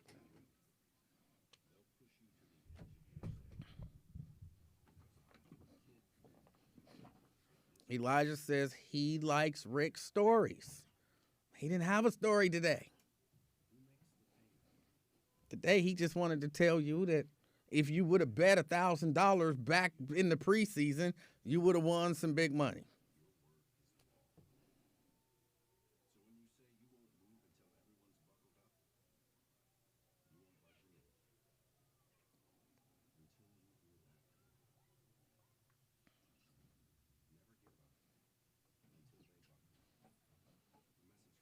And it was old Ebony J.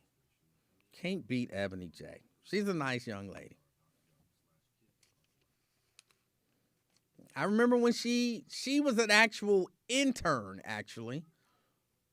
And I trained her on the board and all of that kind of stuff. And she trained with me for, it felt like a long time. And she always had questions. What about this? How you do this? What about this? What about that? What about that? And I was like, I think she gonna actually do this. And then she said she wanted to get a gig here. And they asked me, like, do she have it? I was like, she got the passion. She got the desire. And, you know, she pick up on things. So, yeah. And now she's Ebony J. Everybody know Ebony J. So you can't beat that. You can't beat that. I like training the people. I like getting people in here, getting them an opportunity to learn, to grow, watching them move on and do whatever they want to do. Somebody said, do we bring in men? Yes. Yes. Yeah. Will, who's not on here all the time, but if I recall correctly, and Will, if you're on here, Will, I don't know if he came in as an intern or what, but I trained Will as well on the board, and he used to do stuff, and you know, and he said he wanted a gig, and then they hired him, and then eventually he became the promotions director, and now he's out doing all kind of stuff. Yeah.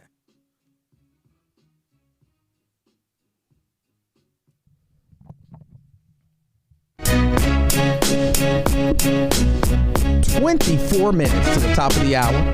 It's the afternoon experience. I'm Emanuel Livingston. I'm with you until 3 o'clock this afternoon. It's the week in review. If you want to talk about it, give me a call. 749-1230. Let's get these calls in here. Jaleesa? Hello? Yes, Jaleesa. No, Teresa. Oh, Teresa. Hey, Emmanuel. Hey. So I was calling to pass on some information. All right. I know how you invested into the black community, and I got some good news.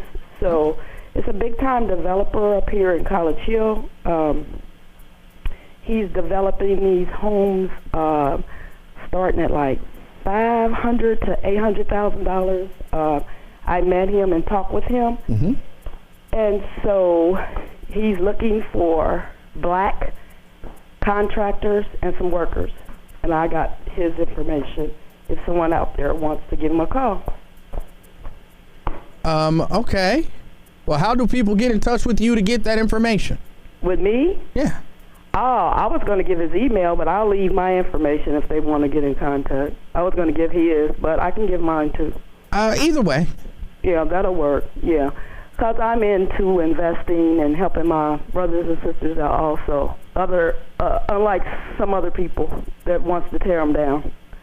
So anytime I can help, and when I get my business, I will call and hire black people and invest in our community. All right. So who do I give the information to? Well, if you're comfortable giving it over the air, you can go ahead and give it now. But if not, I can put you on hold, and Miss Mundy hopefully will take your information down. I think I'll give it to Raven. All right. Well, hold on. All right. All right. Some information that she has. She wants to share. 513-749-1230. Ms. Mundy, if you can pick up line 3 and grab that information. Charles, you're on the buzz. Oh, yeah, I was calling in to talk about the driving situation in snow and how you were being real sarcastic about people putting hazard lights on. I wasn't being sarcastic. I was being as honest and genuine as I could. You said put your hazard lights on because it's snowing. Yes. Well, if the roadway is clear and the road crews get out there and treat the snow and the road is clear, okay, you don't need your hazard lights on. If the roads are passable and you can do like a normal speed. Now, granted, it is snowing right now currently, so maybe you have to dial it down maybe 5 miles per hour, but not 20 miles per hour. But say... And put your hazard lights on. So you're being sarcastic. I am. I know you are. But I'm saying it because it's serious, because there are thousands of people that are dead right now because they didn't want to slow down because the weather was bad. I mean, inclement weather can be, heavy downpours, can be snow and ice, wind, heavy wind, whatever. But, you just have to go based upon the conditions of the weather and use common sense. If it's a downpour, it's a heavy downpour, you want to put your flashers on. Or maybe if it's too heavy, maybe you have to put your flashers on and get to the right and pull off the road. That's why you get, and same thing with an ice storm, same thing. If the road conditions are bad and it's an ice storm, you got to put your hazard lights on to let people know that there's a hazard. Some people got tunnel vision when they get in their car. They're trying to get from point A to point B. And some people don't have the common sense or the capacity to realize that this is bad weather. You have to slow down a little bit. You can't do normal speed when it's snowing and it's ice on the road. Well, but if they've made up their mind that they're not going to slow down, putting your hazard lights on probably is not going to make them slow down. That blink, that as you were saying, I can't drive. That blinking, like you were trying to be sarcastic, I can't drive. That was remembrance. That brings them to remembrance that, the weather, maybe they don't even have the mental capacity, like I said, to realize that the weather is bad. They need to slow down. So that brings them to remembrance that you need to slow down a little bit because you're just trying to get from point A to point B, and you're not thinking, you're just trying to get to that your destination. All right. And so it does make people slow down. They see them flashing lights, they can't run through your car. They can't go through you like you're a ghost. They got to slow down. Well, they couldn't go through you if you did not have your hazard lights on either. Look, because they're not paying attention. If they don't see that flash and blink, I'm telling you, they got tunnel vision. They're trying to get to that destination, and then they're traveling too close. Now, when they have to stop, if you have to stop, they slam to the back of. Sorry about that. Okay. Oh my God. Okay. Listen, this is like a major pet peeve of mine. Just people based in Cincinnati, like so many inconsiderate drivers, not knowing how to put their turn signal before they turn and just tailgating. But based upon the weather, I don't want to get into all that. I'm just calling about the weather and how people need to slow down. Like I said, there are thousands of people that are dead now because they didn't slow down. They didn't want to slow down when the road conditions weren't favorable. I agree. You slow down about 5 miles. Don't be sarcastic because you're being sarcastic. Oh my God. I was not being sarcastic. You are. I was not. I agree that people need to slow down. Hazard lights aren't going to make people slow down. But she won you over. You just being sarcastic. No, but you guys have won me over. Apparently, there are people who don't recognize that it's snowing unless they see hazard lights. So people, turn on your hazard lights. There are guys like you and women like you that they can't drive. This is just a little bit of snow and ice. They can't drive. No, just drive at a nice moderate pace. Be cool, be easy. You're gonna get to your destination. Everybody just get there safe. Oh my God. Sometimes you have to slow down. I'm not saying necessarily put your hazard lights on unless it's like I said, unless it's really, really icy and everybody's doing 20 miles per hour. Some nuts out there doing 35, 40 and when everybody's doing 20. But why are you on the highway doing 20? It all depends. If it's an ice storm, if it's snow, and they haven't treated the roadways yet, and you're traveling, and sometimes the flow of traffic is doing 30 miles per hour. Okay. That's all you can do. Sometimes people didn't have, because I'm saying hazard lights do help in that sense. Right. One time, not about the hazard light. One time, there's one guy was in a pickup truck. I was going on 275. I was on Route 4 getting on 275 going east, right by the old Showcase Cinema. All right. and I was going around that big circle. He had a pickup truck, and it was snowing, and it had been snowing, and the roadway looked like it was kind of wet, but the temperature was probably about 29, so it looked like it was kind of wet. And he was going around that circle in his little pickup truck, and I knew he was going a little bit too fast. We got there to the top as you was getting on the highway going eastbound, and his back end went around. I started laying back, and I knew it was going to happen, so his back end went around. He came around looking at me as his truck was spinning around. His eyes was as big as tennis ball. I just started laughing to myself. Thank God there was nothing else on the side that was on the highway that was coming, because he spun out because he was going too fast. All he had to do was slow down. Like, he has that tunnel vision. He's trying to get to point A to point B, not realize that the weathers are inclement, and you have to slow down in order to ride safely. Like I said, if only he would have had his hazard lights on. Yep. It would have never happened. Yeah, it would never happen. You're right. With just sarcasm behind. All right. You sarcastic. All right, Charles. Yeah, I'm just trying to say there are thousands of people that are dead because people didn't slow down. And you don't necessarily have to use your hazard lights all the time because it's snowing, Manuel. Okay. Charles, I appreciate your call. All right. I agree with Charles right at the outset. People should slow down. I agree with that. And he was mad. I don't know why. Don't be mad at me. Don't be mad at me. 513-749-1230. That's the number to get on board. Got to take a quick break. In case you didn't know, like if you're not here in Cincinnati, it snowed. We got like an inch, maybe 2. And people going bonkers. Oh, Lord. Let me get a break in here. It's the Afternoon Experience. I'm Emanuel Livingston. I'll be right back. In case you missed the rest of our morning.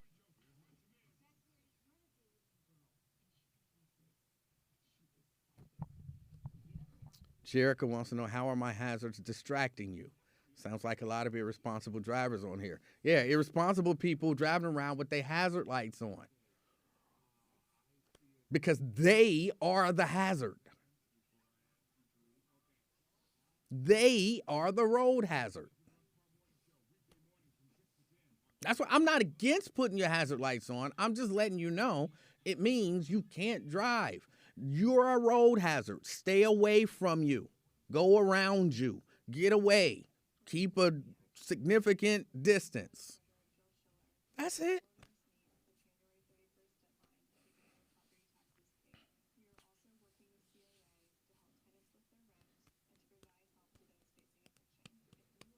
It's the weekend review. Y'all got like everything to talk about, and y'all want to talk about hazard lights.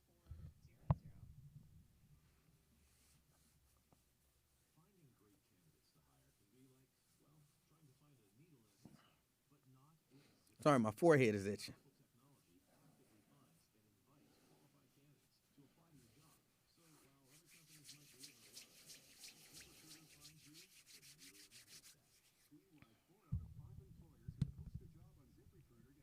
Brenda, that is not being sarcastic. That is being honest.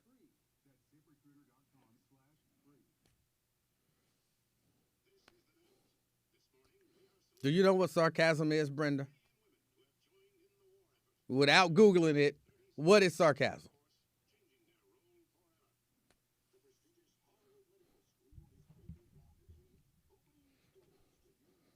I'm going to just give you a hint. It's not saying what you actually mean and people not liking it.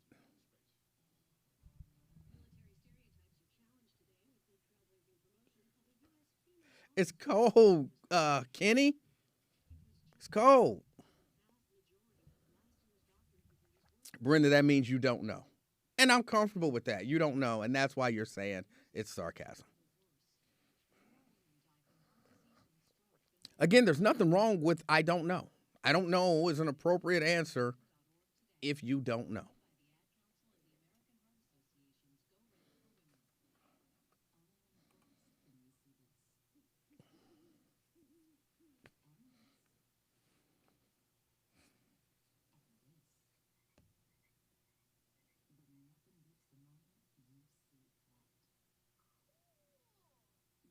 Yes. My delivery came in.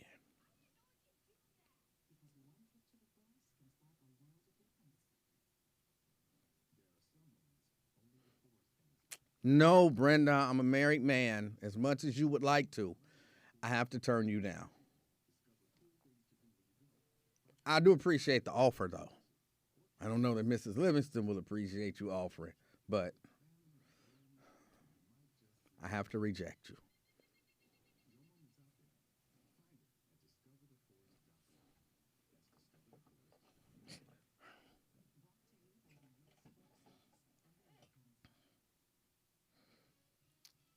I don't know if the mouse has been caught. Apparently, they brought in a exterminator, so I don't know if they maybe set some traps or put out some poison or something like that. Because, you cannot have a mouse in the studio. That they've been and chewed up some wires, and it'll take them forever to figure out what's wrong. It is, Kenny, but you can't beat it. She's offering me sexual favors, and I'll pass. I'm married.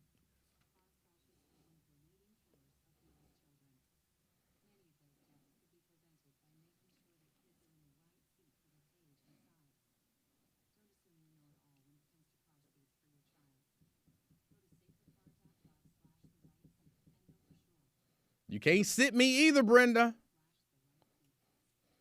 So you can't make me stand. You can't make me sit or lay. Even though you tried that one earlier. You can't lay me. I said no.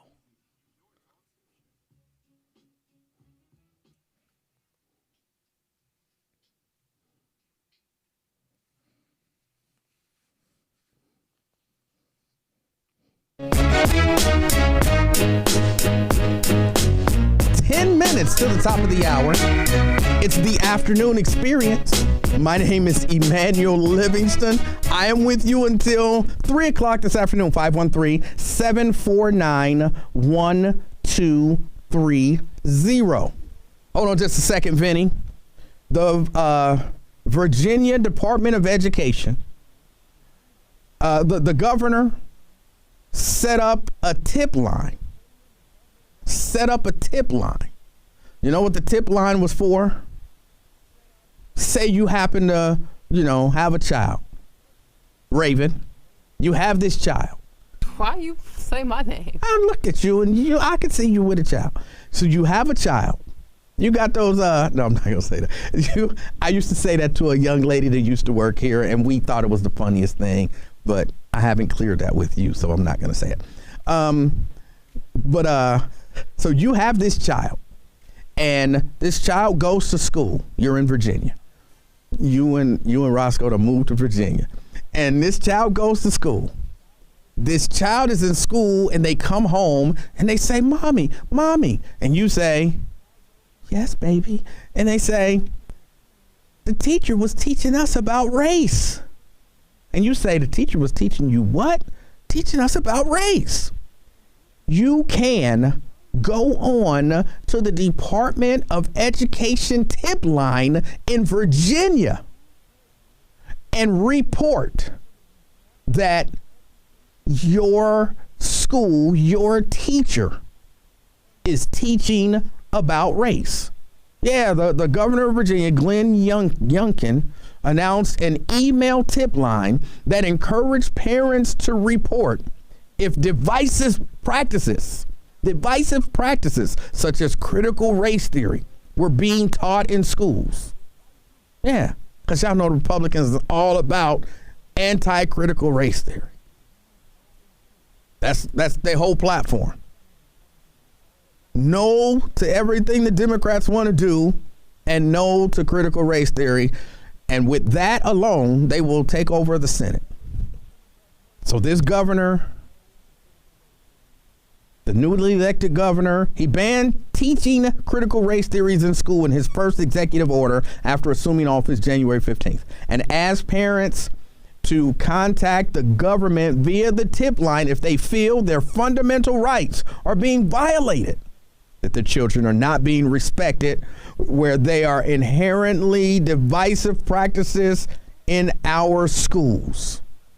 So if they come to you in Virginia and say, they was talking about race and it made me feel guilty, Mommy, you can email the tip line.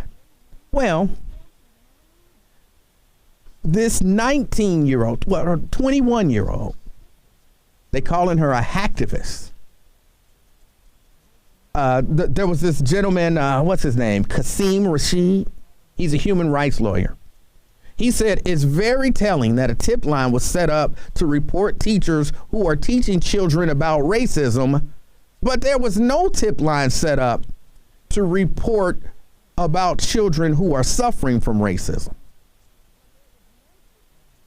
If you're going to have a tip line, he's saying, shouldn't it be one to say, hey, I'm experiencing racism? Well, there was this 19 or 21, I don't know why I keep saying 19, who saw this tweet. She jumped into action. She's good at coding. I don't even know what the heck that means exactly. But she's good at it. So she created an auto-generated email format so that people could flood the inbox of this tip line. She says, as a black person, I know disinformation breeds hate and violence. So the tip line is trying to vilify educators for literally doing their job. She says this isn't critical race theory being taught in schools. It's American history.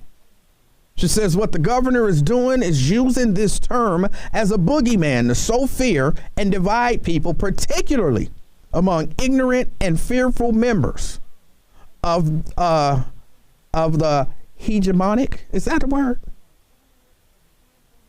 She knows how to code and she knows hegemonic.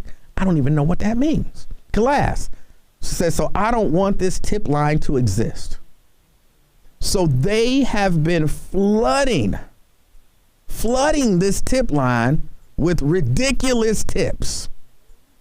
Like one of the tips was, if I'm not mistaken, Narrows High School in Narrows is teaching critical race theory. My kid's homework says, switch my wig, make him feel like he cheating. Just ridiculous stuff. And eventually they'll get so many of them. They say so far, at least her video has gotten at least 300,000 views and 27,000 unique users visited the site within the first 9 hours of going public. She says, if I, at 5 years old, am old enough to experience racism, then someone at 10 years old is old enough to learn about it. Most of Gen Z agrees with this sentiment. I think that's why it's gone viral. Instances like this tip line are not a standalone incident. She says she already got her eyes on another state. She says there's a senator in Mississippi who has a phone number tip line to report critical race theories in school too. She says, I'm posting something that I hope will make that phone number unusable. So there you go. The correct pronunciation is hegemonic. Hegemonic. I ain't never seen that word before. It just means the ruling class. Well, there you go. I would have just said the ruling class because, I'm not that smart. 513-749-1230. That's the number to get on board. Let me go back to the phone. I don't have to take a break, do I? I can go to the phone. All right. Let me get to the phone. Vinny. How you doing, Manuel? Hey, Vinny. I was calling in reference to the Hold on. Vinny, I can barely understand what you're saying. Am I on a speaker or Bluetooth? No, I'm on my cell phone. Can you hear me now? Hold on a second. Maybe if I go outside, Well, I don't know if going outside is going to make a difference. Oh. Maybe. We'll see. All right. Can you hear me now? It still sounds about the same, but let's go for it. Okay. I was calling because in driving in inclement weather, one of the things you don't want to do is put your emergency hazards on. Okay? As a matter of fact, in some states, it's illegal to do that. In Florida, they'll give you a ticket if they catch you doing it and pouring down rain.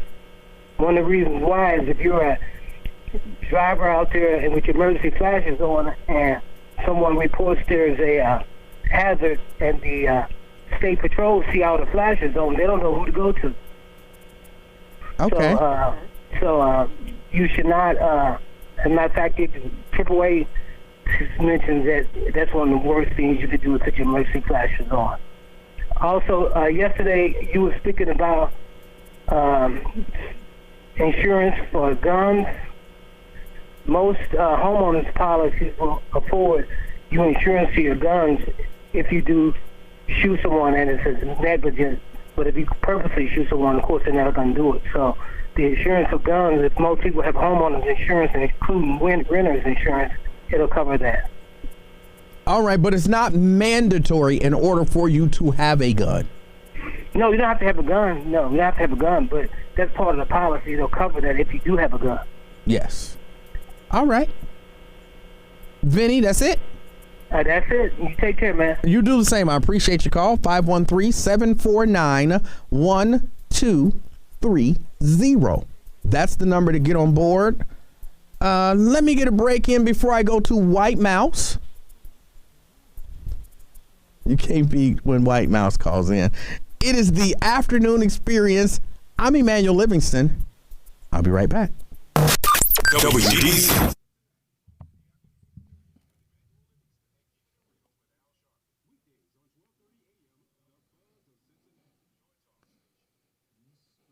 I think he was on a speaker or a Bluetooth.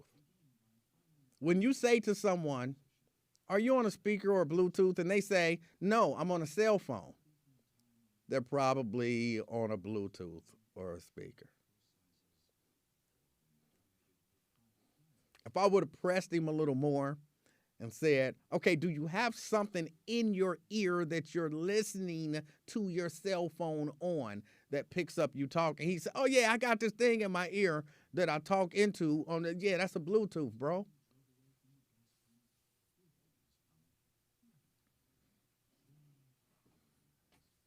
No, I'm on a cell phone in my car. But is it connected to a Bluetooth device? No. I got the cell phone in my hand and it's in my car radio. Because it's connected via Bluetooth. But a lot of people don't know that. I don't understand why they don't. But a lot of people don't know that.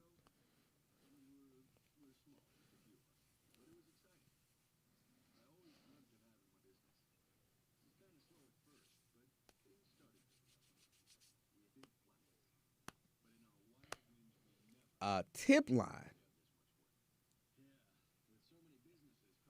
for critical race theory or people teaching race. And that's their big thing. Critical race theory. They are hanging their hat on critical race theory. Andrew says, instead of saying you can't hear them, I didn't actually say that I couldn't hear them. I just asked him if he was on a Bluetooth.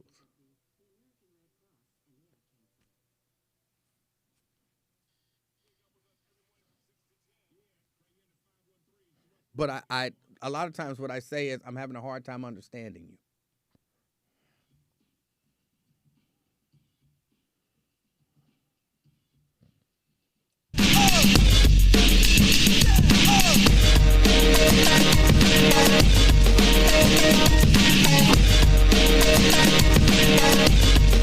2 minutes after.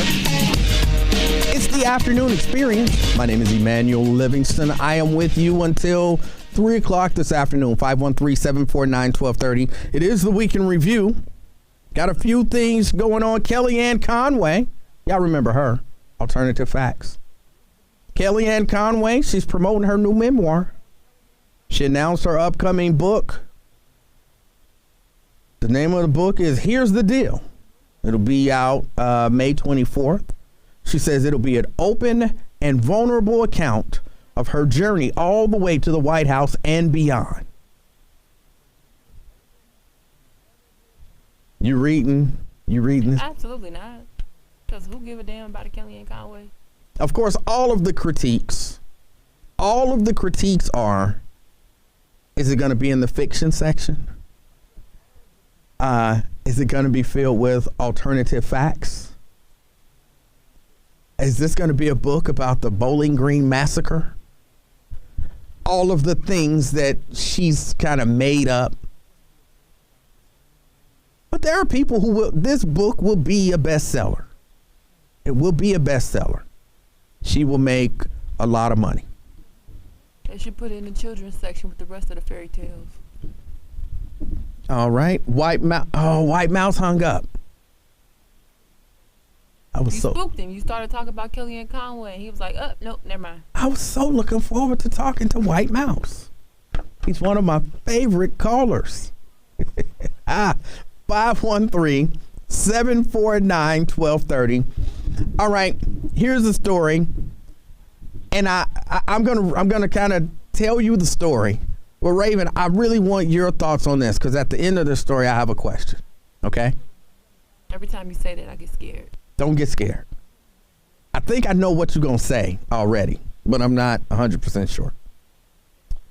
A Virginia cop and his wife are both facing criminal charges because she secretly recorded him.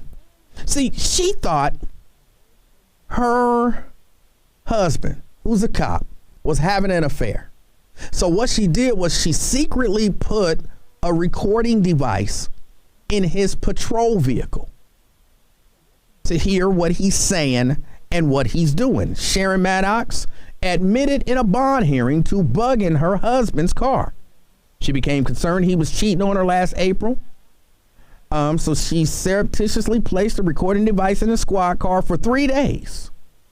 The reason she did this is because she found a blonde hair in his car and some suspicious activity on his Facebook. All right. So far, this is all reasonable. It might not sound reasonable to you, but if you see suspicious activity and you find, some blonde hair and you're not blonde, I don't mean as having no blonde hair in the, you got to check that out. Right? So the tape confirmed what she suspected. Her husband was indeed having an affair. He was having sex with a 911 dispatcher.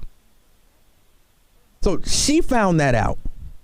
But what happened was, right after she found that out, a couple weeks later,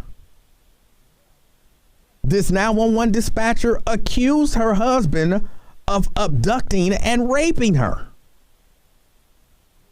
So on June 1st, Maddox was arrested on charges of abduction, rape, and sodomy. Now, her lawyer said that she was willing to turn over her recording. To help her husband, because she feels like the recording will prove that their entire thing was consensual. It'll prove their entire thing was consensual.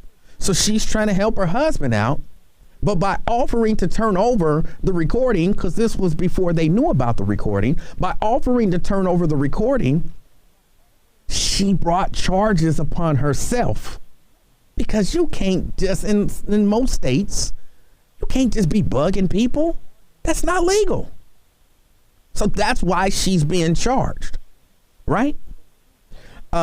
He says she was definitely a little blindsided by it because she didn't know that they were actually investigating her. She offered it, and so they start calling and asking her questions like, okay, where did the tape come from? How can we get a copy of the tape? So they were asking her questions, and she just thought, hey, they trying to help my husband get out of this trouble because I got this proof. But no. She believed they wanted the recording to help with the case against her husband, which was already going forward. Now, he's a 13-year veteran of the police department. He served as a lieutenant before losing his job over these charges. According to the 911 dispatcher's court testimony, the two began having an affair in January of last year. It quickly progressed to them having sex at least once a week. By April, the dispatcher said she'd grown suspicious that he was not going to leave his wife. So much to unpack here. Ladies. From start to finish, it's a whole lot to unpack. Why do y'all think somebody going to leave their wife? I'm at home with my wife. I meet you once a week. I get the draws. I go back home to my wife. But women are always convinced they can put it on you and make him leave his family. Well, she grew convinced that he was not going to leave his wife. So then she began thinking about the incident, thinking about ending the relationship. On April 26th, she says that this officer gave her $100 cash to book a hotel room and ordered her to meet him there that night, as they often did. Ordered. See, that's when some of these words are inflammatory, right? If on a regular basis, I give you $100 to get a hotel room and we meet, I ain't ordering you to do nothing. This is just what we do, right? All right. So she says he ordered her to meet her there, as they often did. Then she claims, she says she booked a hotel room, but what she did was she went on a date with a different police officer instead. This is so messy. I'm not making this up. She went on a date with a different police officer instead, having booked the room. And she says while she was on that date, this first police officer who actually gave her the $100, she say he texted her like 25 times. Now, of course he did. He gave you $100. He at the hotel room, all hot and ready. And you ain't there. Yeah, I'm texting you like, where you at? I got a little something for you. You know what I'm saying? Yeah, I'm texting you. She says on her drive home early that morning, she was pulled over by this particular officer. She claims he threatened to charge her with a fake offense and forced her to go to the hotel. I guess he paid for it this time. Where she says he proceeded to rape her in many different ways. She also says he filmed parts of the encounter and threatened to send it to anyone else that she tried to date. So I'd get in that hotel room. Then I'd rape you. I record it and say, now try to date another police officer and I'm going to send him this tape. That's what she says happened. Days later, he was arrested. She says that he texted her, that she has no idea how hard I had to try to control myself and not do bad things. And he wanted to be sure that he was clear about what he meant. Yeah, bad things to you. A lot of things hurt you. He says by text message, and it's still an option. And he told her, better keep your head on a swivel. Apparently all of this is in text messages that he sent her. Bruh, forget you, Aunt. Are you going to jail? Now, of course, his defense attorney says that she's just a scorned lover. And she turned to another officer when he refused to leave his wife. Now, his wife, though, is standing by his side. She's like, look, I still got these recordings, and I think they will prove that he did not do what he is accused of doing, and she is still offering these recordings. Okay, here's my question for you. If this is your husband, you thought he was cheating. Oh, no, let me get it out. This is your husband. You thought he was cheating to the point that you had to put a recording device in his squad car. You find out that he was cheating. So you ready to leave him, because apparently she put him out. So you ready to leave him, but then that B, because you know that's what she calling her. And why y'all always be mad at the other lady calling her a B and all. That B accused him of rape. And you know he didn't do it. Would you offer the recording to get your husband, your cheating husband, off? Or would you say, whatever happens, you cheated on me, so to hell with you. What are you doing as the wife? In this situation, I don't understand how she's so sure that he didn't rape her. Well, apparently, according to her, the recording somehow, some way, some shape, some form prove, at least to her, that he didn't rape her and that it was consensual. Yeah, I think she's stupid anyway. So I don't really trust her judgment. All right, but would you give up the recording to protect your cheating husband, or would you let him go to jail even if you thought he didn't do it?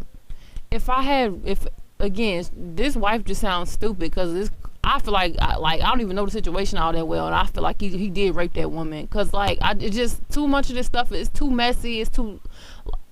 He raped that woman. So if it was me, I would have to know for sure. Wait, if you. That's what I'm saying. Let me get it out. I'm saying if I knew for a fact that my husband did not rape anybody and it wasn't this messy and obvious to me that he actually did hurt this girl. That ain't I'm not finna just leave you out here to dry. Like you didn't. If I know you didn't rape nobody, of course I'm gonna try to figure out a way. I'm gonna hate to have to incriminate myself, but you don't come back from a rape charge. Like that's something that you can't come back from. And I'm not even sure what she got. Like what did she get charged with? How much time is she looking at?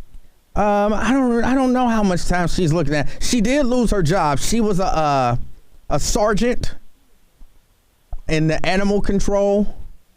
And I didn't even know that was a thing. She can get another job. But yeah, she got fired from that job, and she is facing some time because it's against the law, it's wiretapping laws and stuff. So it's against the law. So she's facing potentially some criminal time. Regardless, because you cheated on me. So I'm gonna be real honest. It depends on how much time I'm looking at. If I'm looking at anything over maybe a year. I'm sorry, bro. You out here. You was out here being with your little infidelity. You got caught up, and now you reap what you sowed. So you gonna have to deal with this by yourself. Because I am no longer your wife. When you laid down with that woman, I was no longer your wife. So go ahead and figure that out for yourself. And you're not giving up the recording. Over a year, you're gonna have to figure it out for yourself. So no recording. You on your own. That ain't got nothing to do with me. You should have been out here cheating. All right. Ladies, I want to know from you. Would you believe your husband was cheating? You recorded something. There's something on the tape, since that's what we're calling it. Something on the tape that leads you to believe, yeah, he cheated, but he ain't raped that girl. Do you give up the recordings to protect your husband, or do you say you shouldn't have cheated? You on your own. I don't care what happened to you. Fella, same question to you. Your wife, and you find out she cheated. Somebody knocking the bottom out of it, and you got the recording. You know she cheated, but you know she didn't do the rape or whatever she would be charged with, because it probably wouldn't be rape. They don't charge women for that. Are you giving up the recording to clear your cheating wife's name? Or are you just letting whatever happen? If you go to jail, that's the price you pay for cheating on me. Just curious. Want to know what people thinking. Just want to know what people thinking. I'll tell you what I would do after the break. It's the afternoon experience. I'm Emanuel Livingston. I'll be right back. All the news and information you need is just a click away.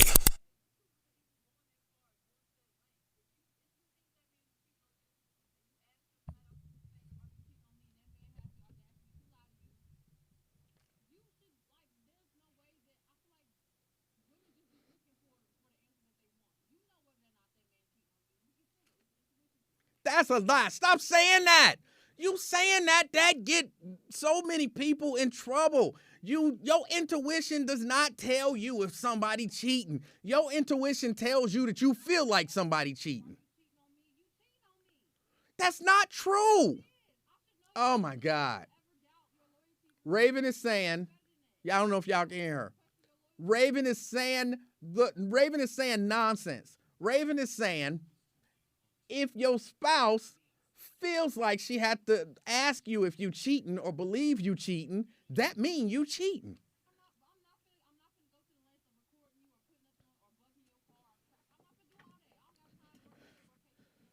That's on you. You don't have to bug my car. You don't have to hire a private detective. Just take my word for it, baby.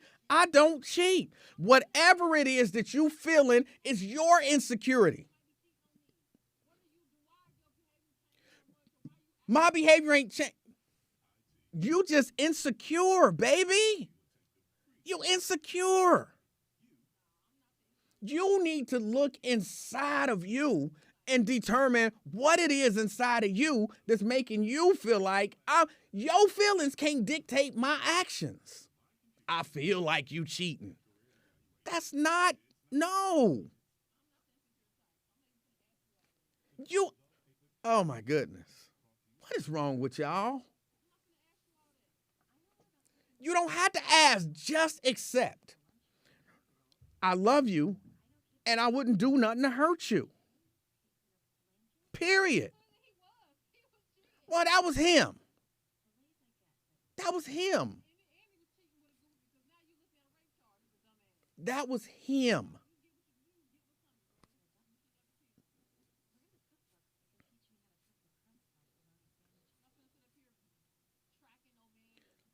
Right. Don't do that. Just take his word for it.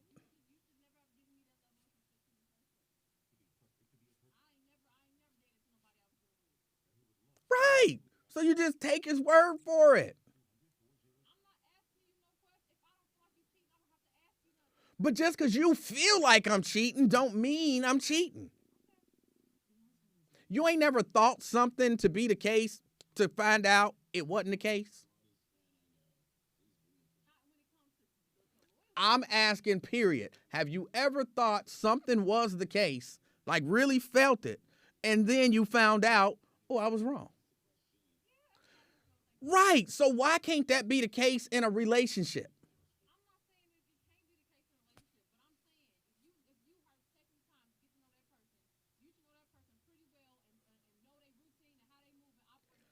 So I got to operate in a specific routine?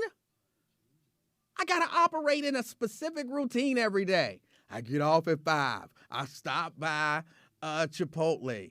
I get this particular bowl. I come home and where's your Chipotle? Well, I didn't get Chipotle today. You must be doing something because you didn't follow the routine. Come on. Come on. I ain't going to ask you nothing. I'm just leaving. What? Because I didn't get Chipotle today?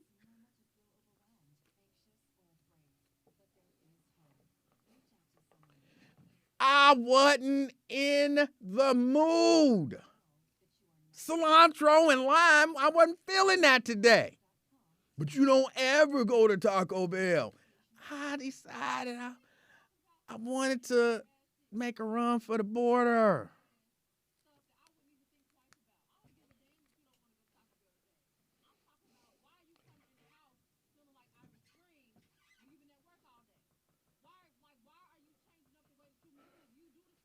Oh, my goodness. So I'm not allowed to change and grow? I'm not allowed to grow? I'm not allowed to change? I'm not allowed to do anything different? I got to do the same. You like that one hat. Why you didn't wear that one hat today? Because that bitch liked that other hat. No, I just decided to switch it up. Oh, my goodness. Oh, my goodness. No.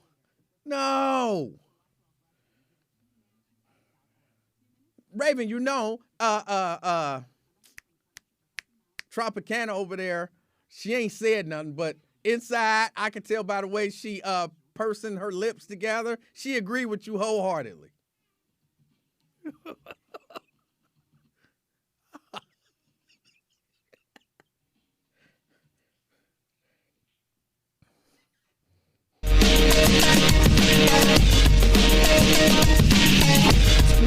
Minutes after. It's the afternoon experience. I'm Emanuel Livingston. I'm with you until 3 o'clock. And things got crazy on the break. I learned some stuff. And can I just say this to the ladies? And y'all know Emanuel love the ladies. But let me say this, ladies. Y'all intuition ain't S. All your intuition is, it's just Random thoughts. And here's why I'm saying that. It's on the break. Miss Monday. And if you want to tell them, Miss Monday, I don't want to mischaracterize what you're saying. So you correct me if I'm wrong. Miss Monday saying, look, I'm not going through none of that anyway. If I think he cheating, then that's proof to me that he's cheating. Right? It's not just if I think it, it's if I have a suspicion and you are moving in a way that is indicating you're not like you're basically, if I feel like you're cheating, because I feel like I should know my partner well enough to know that once their behaviors change and they start acting suspiciously, it ain't just gonna be for no reason. And what I'm not finna do, I'm not finna track your phone or track your car. I'm not finna bug you or try to listen into your conversation. I don't go through phones. I don't care nothing about your social media, Instagram, DMs, none of that. I don't do none of that. I don't have time or energy for none of that. I should know you well enough as a person because I'm always honest and I maintain a level of honesty with my partners that if I feel like you are being distant or dishonest with me, I'm not finna do all that. If you don't feel like being honest with me, if you can't maintain the loyalty that we agreed on when we got into this relationship, I'm done here anyway. So peace out. Bye. Now, understand what you just said. Based on nothing except for your little intuition. No, it's solely based on your change in behavior. I'm not allowed to grow. Your suspicious behavior. I'm not allowed to grow. You sound like a cheating man right now. I just want you to know that. What? Because I want to grow? Because I want to grow. Because I choose to wear a different cologne today that I've never worn before. Right on up out of this relationship. Go ahead. So and look, fellas, women believe this. Women. No, don't say women. Say Raven. No, women. It's not. Say That's women. just say it. Raven. It's not I'm just only you. For myself. I don't speak for all women. You're speaking for you, but I'm telling you, a lot of women think that way. I'm telling you, they do. They don't hear talk. You can tell. God gave us intuition for a reason. That it's not just you. There's a lot of y'all out here that's bonkers. But I'm only speaking for myself. I just want to make that clear. That is bonkers, y'all. Your intuition is just your random thoughts. That's all it is. I feel like. Damn what you feel. Just because you feel like I'm cheating don't mean I'm cheating. Just because, like I said on the break, if every day I stop and get me, if I can manage to not, in any of the time that me and you are in a partnership together, if I can manage, if I can manage to grow without giving you suspicion or reason to think that I myself am cheating, you should be able to do the same. If you cannot do that and you are sending off all of these alerts and these suspicious activities and these changes in your behavior that indicate your disloyalty or your dishonesty, I'm not sticking around to figure out what it is. I don't have time for that. Either you're going to be honest and loyal or you're not. What if I'm being honest and loyal and you just experiencing some insecurity issues? That ain't got nothing to do with insecurity. Your change in behavior has nothing to do with my insecurities. No, you're reading what you perceive to be my change in behavior. Like a cheating man right now. Is your insecurity. Okay. Because I take a different route home don't mean I'm cheating.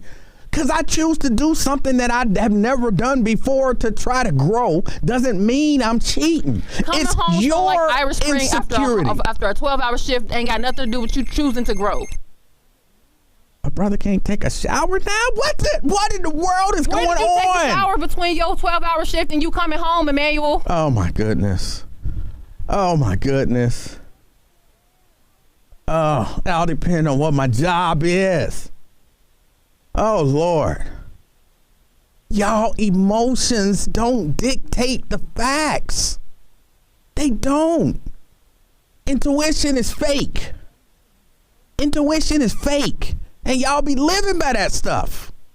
It works for me, so I guess. Oh, my goodness. Every time I done had some intuition or some feeling of intuition that somebody was being either dishonest or disloyal, I was correct. So it works for me. I don't know about nobody else, and which is exactly why I said I don't speak for women. I speak for Raven. Raven's intuition works. Raven, have you ever believed something? Yes, Emanuel, you can stop gaslighting me with that question. So you have believed things to be true. I have believed something to be true and have been wrong, just like everybody else on planet Earth. Right. But when it comes to that, I've never been wrong. Oh, my goodness. Oh, Lord. Oh. Not a single time. Oh, my goodness. And it's not just because men think they slick. Men really think that they out here just doing stuff and not getting caught, and we don't see the change in you. We can tell when you done got some new, you know what? We can tell. Y'all just think y'all be so slick and so good at hiding it and so good. Y'all not. Men are stupid. This is why women are better at cheating, because y'all are stupid. Oh my goodness. Oh my goodness. That's just not true. Your insecurity does not mean I'm cheating. Ladies. Ain't nothing I said was insecure, but okay. You don't think it was. I know it was. But ladies, your insecurity does not mean I'm cheating. Yes, what you definitely want to do, if you suspect that your significant other, your spouse, your whatever, if you suspect that they are stepping out, yeah, find out. But don't just be like, because I feel like it. You cheating. My intuition told me. No. And there's no way to prove that I'm not cheating. See, that's the trick. How do I prove that I'm not cheating? I can run you through my whole day, minute by minute.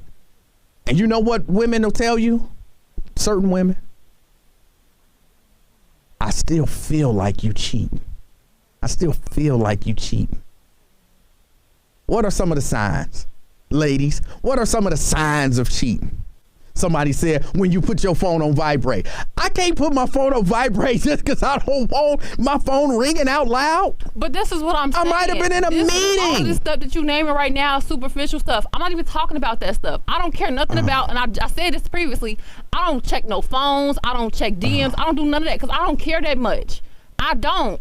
But there are specific things. If you know your partner well enough, you know how your partner operate. You know their routines. You know the key things that make your partner your partner. Change their routines. Start to change or become suspicious in activity. Those are the indicators. Not just because you put your phone on silent. I don't care. My phone is on silent 24/7. So I don't care about stuff like that. People change their routines.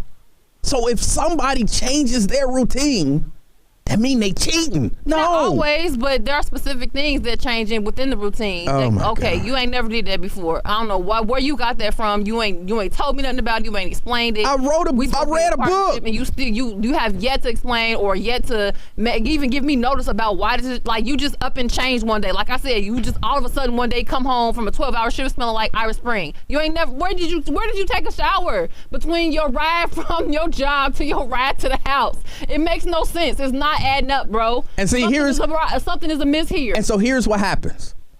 You suspicious, right? Because you smelling like Irish Spring between your 12-hour shift, and then when you get home, you find out you and I'm like, hold on. And I go downstairs, and then you realize I bought Irish Spring. That's what I washed up with this morning. You just wasn't paying close enough attention to me when I left, and you thought I'm coming home smelling like Irish Spring. Well, no, you just got that to cover your tracks. There is no way to prove that you're not cheating. Other than to not He cheat. can have a 32-pack of Irish Spring right there in the closet to prove to you that's why he smelled like Irish Spring. You wouldn't have left the house smelling like Irish Spring. Oh, my God. You wouldn't have walked in the door after a 12-hour shift smelling like Irish Spring. I would have smelled the Irish Spring on you when you left this morning for work. Oh, my God. But I didn't. What you smelled like when you left for work is not what you smell like when you coming back to the crib. So think again, bro. You got to be quick on your feet if you're going to tell this lie.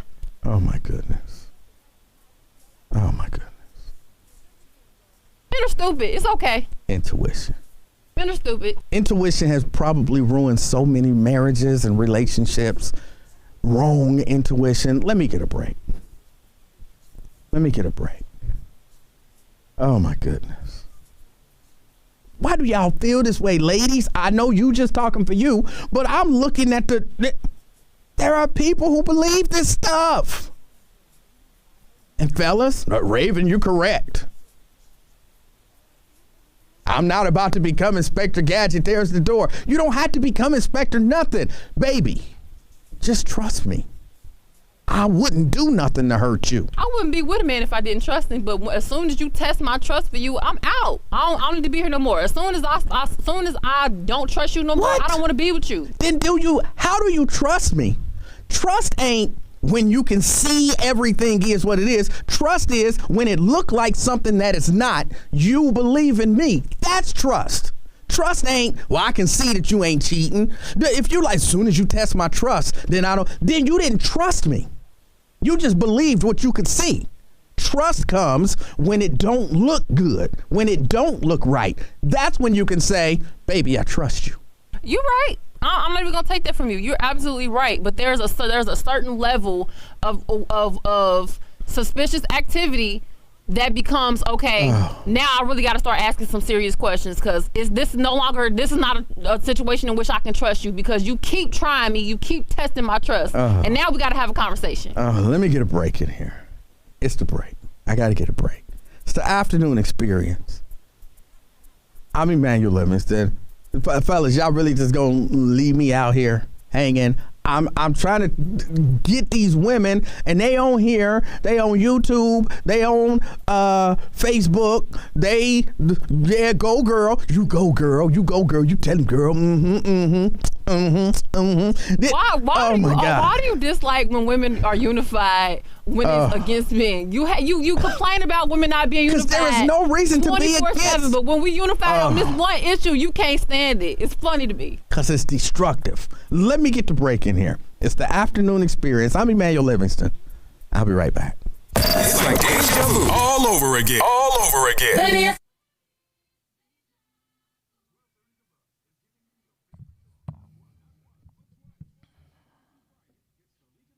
Oh, my goodness. Oh, my goodness.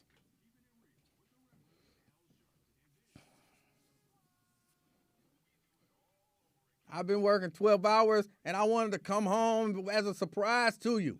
So I got some of that Irish Spring flavor spray, or scented spray, and put it on me so that I would smell fresh for you. But now I'm cheating. Now I'm cheating.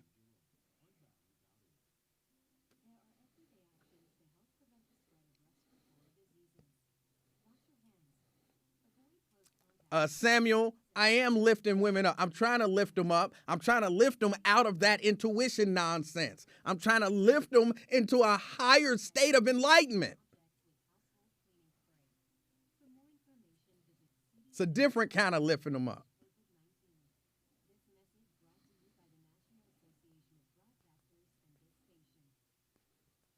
Yeah, I lifted y'all up yesterday. I didn't lift y'all up to be united in nonsense.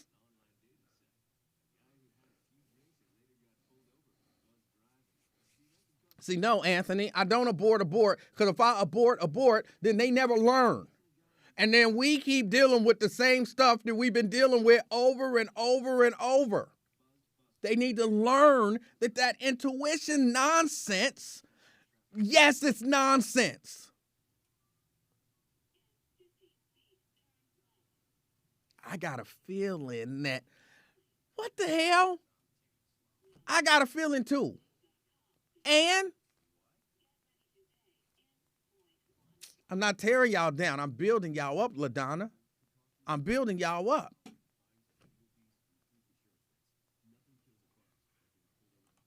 I believe y'all can learn and grow.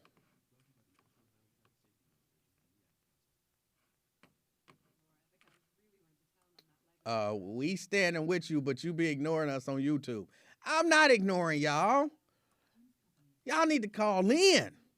Forget all of this on YouTube. You right. That don't mean nothing. These people listening, there are women listening in the amen corner like, go on, girl. Go on, girl. You right. You sure is right. They don't see your comments on YouTube.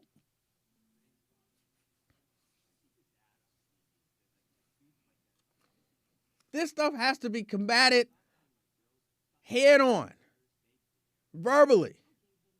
Challenge the logic and reason.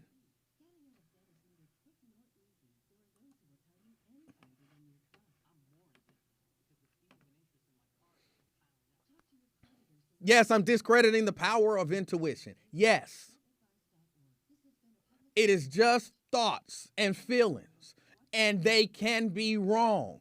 Sure, they can be useful sometimes, but other times they can be wrong.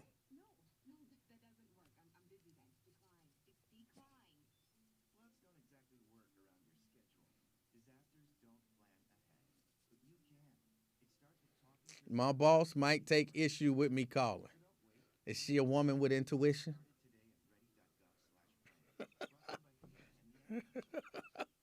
Intuition is the problem, a part of it.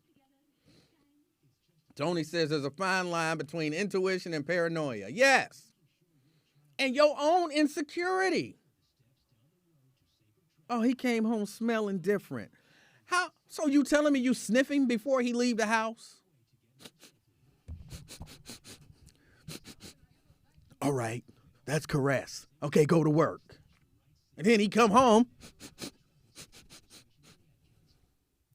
That's Irish Spring. Why are you sniffing him? You already got some insecurity issues.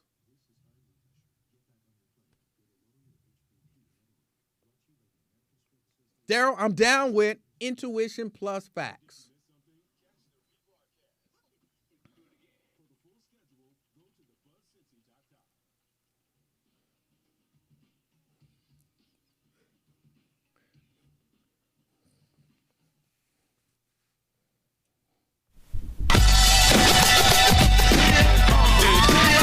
Yeah. 20 minutes till the top of the hour. It's the afternoon experience. My name is Emanuel Livingston. I am with you until 3 o'clock this afternoon. Now, we were having a conversation about this officer who was cheating on his wife, and the wife planted a little thing and recorded some stuff, and then the chick that he was cheating with accused him of raping her, but the wife had the recording, and in her mind, the recording proved that he didn't rape her. It proved he was cheating, but it proved that he didn't rape her, and so she turned the recording over to the authorities, and then she got charged for, surreptitiously recording somebody. It's all crazy. Now, my question was, would you, as the wife or husband, given that situation, come forward with that recording to protect your cheating spouse? Would you do that? And then next thing you know, look, I ain't going through none of that. If I got a feeling that you cheating, then you cheating. And it's over. What? Our relationship is contingent on you feeling good that day. That's literally not what I said. But that's what it means. No, that's how you interpret it. I'm telling you, that's what it means. That's how you interpret it. If I feel like you cheating, our relationship is over. That's how you feel. Your feelings dictate whether or not our relationship continues. Because you got no proof. You got no proof to back it up. You got no real evidence. Because I'm not finna stress myself out trying to dig and search and do all this extra stuff. I'm not finna do all of that. Let me go to the phone. Let me think about this one. Attack it from a different angle, maybe. We gonna get that intuition stuff out of here in the next 20 minutes. My intuition tells me that's incorrect, but okay. We'll see what happens. Andre. Can you hear me, Emanuel? I can hear you. Okay, first off, I want to say I'm on your side today. That process of thinking is a classic man-hater syndrome, Raven. I'm be honest with you. If you don't got no proof, you can't just go off of your judgment like that. You need proof of everything. I'm not about to kill myself and stress myself out. No. But you know what? Then why be in a relationship with anybody? I should have dated my partner. If I dated my partner in the amount of time that was required, that it was appropriate, and I got to know my partner. Hold on. What's the appropriate amount of time? A year? 2 years? I should be able to tell when they are being disloyal What's to the me. appropriate amount of time? A year, 2 years? Because remember, y'all met each other. Y'all ain't known each other y'all whole life. So let's start there. About that. Yeah, so what's the appropriate amount of time that you feel like y'all should trust each other? I feel like, first of all, I don't think that that's a specific time limit. I think it just depends on the way that you built your partnership with that person. If y'all have established from the get-go a level of honesty Okay. You know what, Raven? Are you gonna let me answer or Think no? about it like this. If the law worked like that, you know how many people will be in jail? What are you talking about? Intuition? Explain yourself. If people just thought like, oh, I think he did that, they go to jail. We're not talking about breaking the law, though. We're not talking about proof. But we're not talking. We have a system of laws for a reason. I'm not even finna do all that. I'm not finna hire an investigative team to figure out or help me figure out whether or not you cheat. I'm not gonna do all that. That's what happens when you do the law, though. What's wrong with just straight up asking the question? But now, see, you can't make a comparison and then not flush it out. What's wrong with just asking the question? That's the way the law works. That's the way the law works. There's an investigation that goes on for an amount of time. People get. I'm not the law. I'm not the law. I'm not finna do all that. I don't get paid to do all of that. I don't get paid to do all of that. I have a personal relationship with you. We have established a level of honesty with one another. And if you do it with me, that makes no sense, Raven. I'm trying to tell you. That makes no sense. It makes total sense. Find proof. Get proof and then move forward. I am not about to prove to myself or to you that you cheating on me if you are what's the word? So you are displaying suspicious behavior. I'm gonna ask you. I'm definitely gonna ask you. I'm not gonna just without asking you the question. But depending on how you answer the question, depending on your explanation, that is what establishes my trust for you. I'm not gonna spend all my free time trying to track you and bug you and prove to you. I'm not gonna do all of that. Don't get in no relationship. I'm already in a relationship, so it's too late for that. Oh, I feel sorry for him. You can feel sorry for him, but we have a mutual understanding of trust. We have a mutual understanding of trust. You cheat on me, I'm out. This is out. We both have that understanding for one another. I'm not gonna do nothing to make you feel like I'm cheating on you, and you're not gonna do nothing to make me feel like.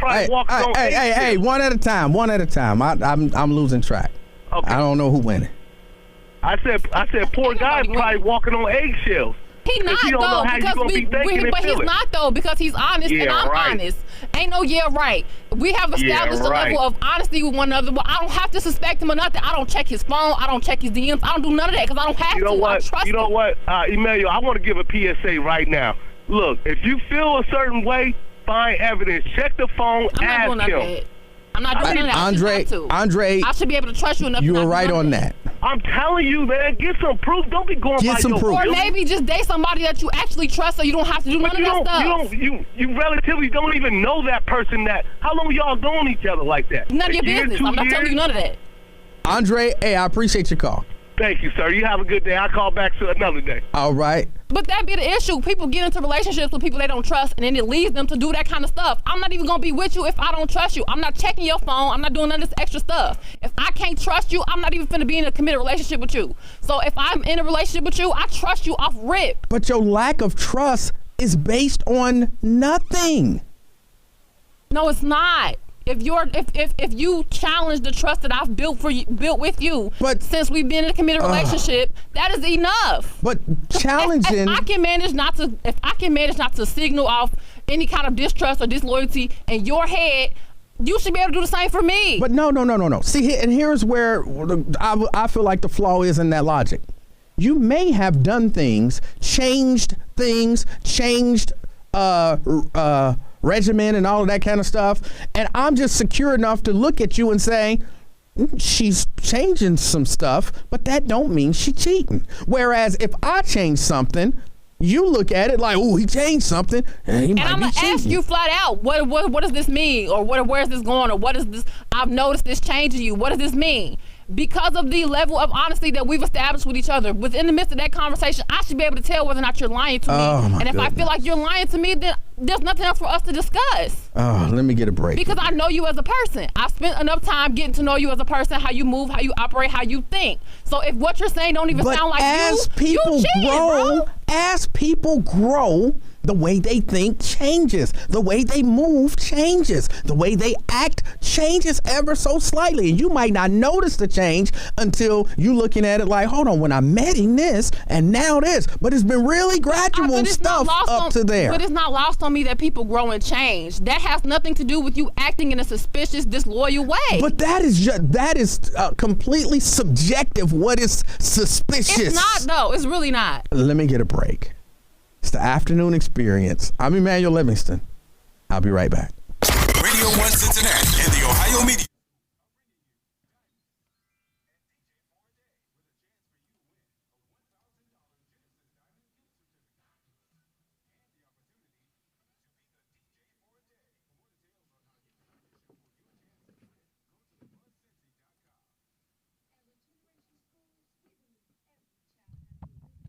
Brenda talking about coming home at 2 in the morning. Is she cheating? I'm not sure what that means. I know she got off at 1:30. She came home at 2. I don't know.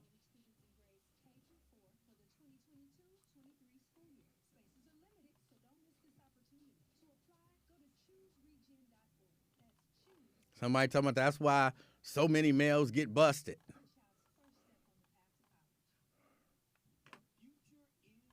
It's not intelligence. Intuition is not intelligence. Intuition is random thoughts and feelings. That's what intuition is. It's not intelligence.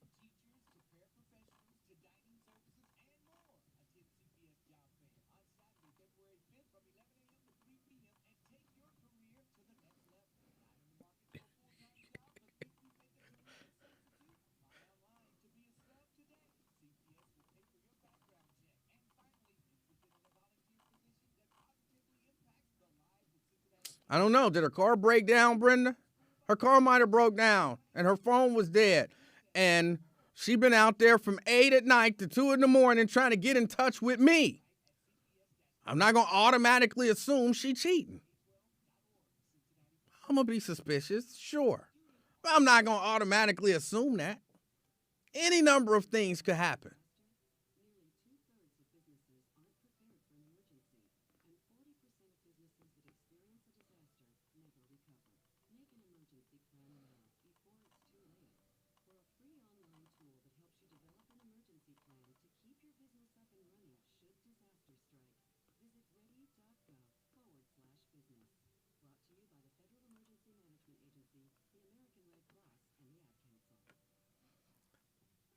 Whatever, Myosha. I understand what she's saying. She's got intuition, and if she notices changes that make her think something ain't right, then she might ask about it. And then if she don't like the answers, she don't trust you no more, and the relationship is over. I understand exactly what she's saying. I just don't think that's the best way to determine the fate of a relationship. But that's my opinion. She got hers.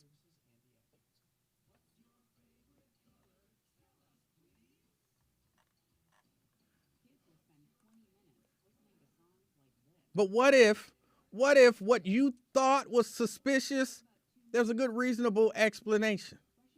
And then you ask for the explanation and you're given the explanation, but you just don't believe it because you feel like it's different than what it should be. Because your intuition told you.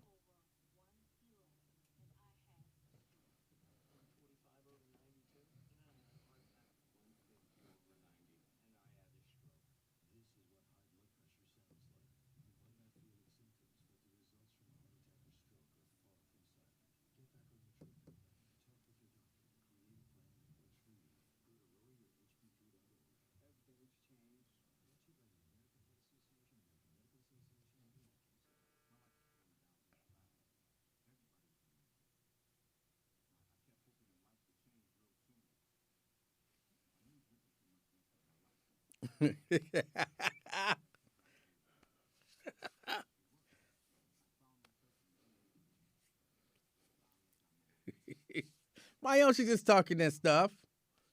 Mike Jones come home at 3 o'clock in the morning. Tell her he just decided to take a little sabbatical, and she'll be like, okay, baby. She ain't fooling me.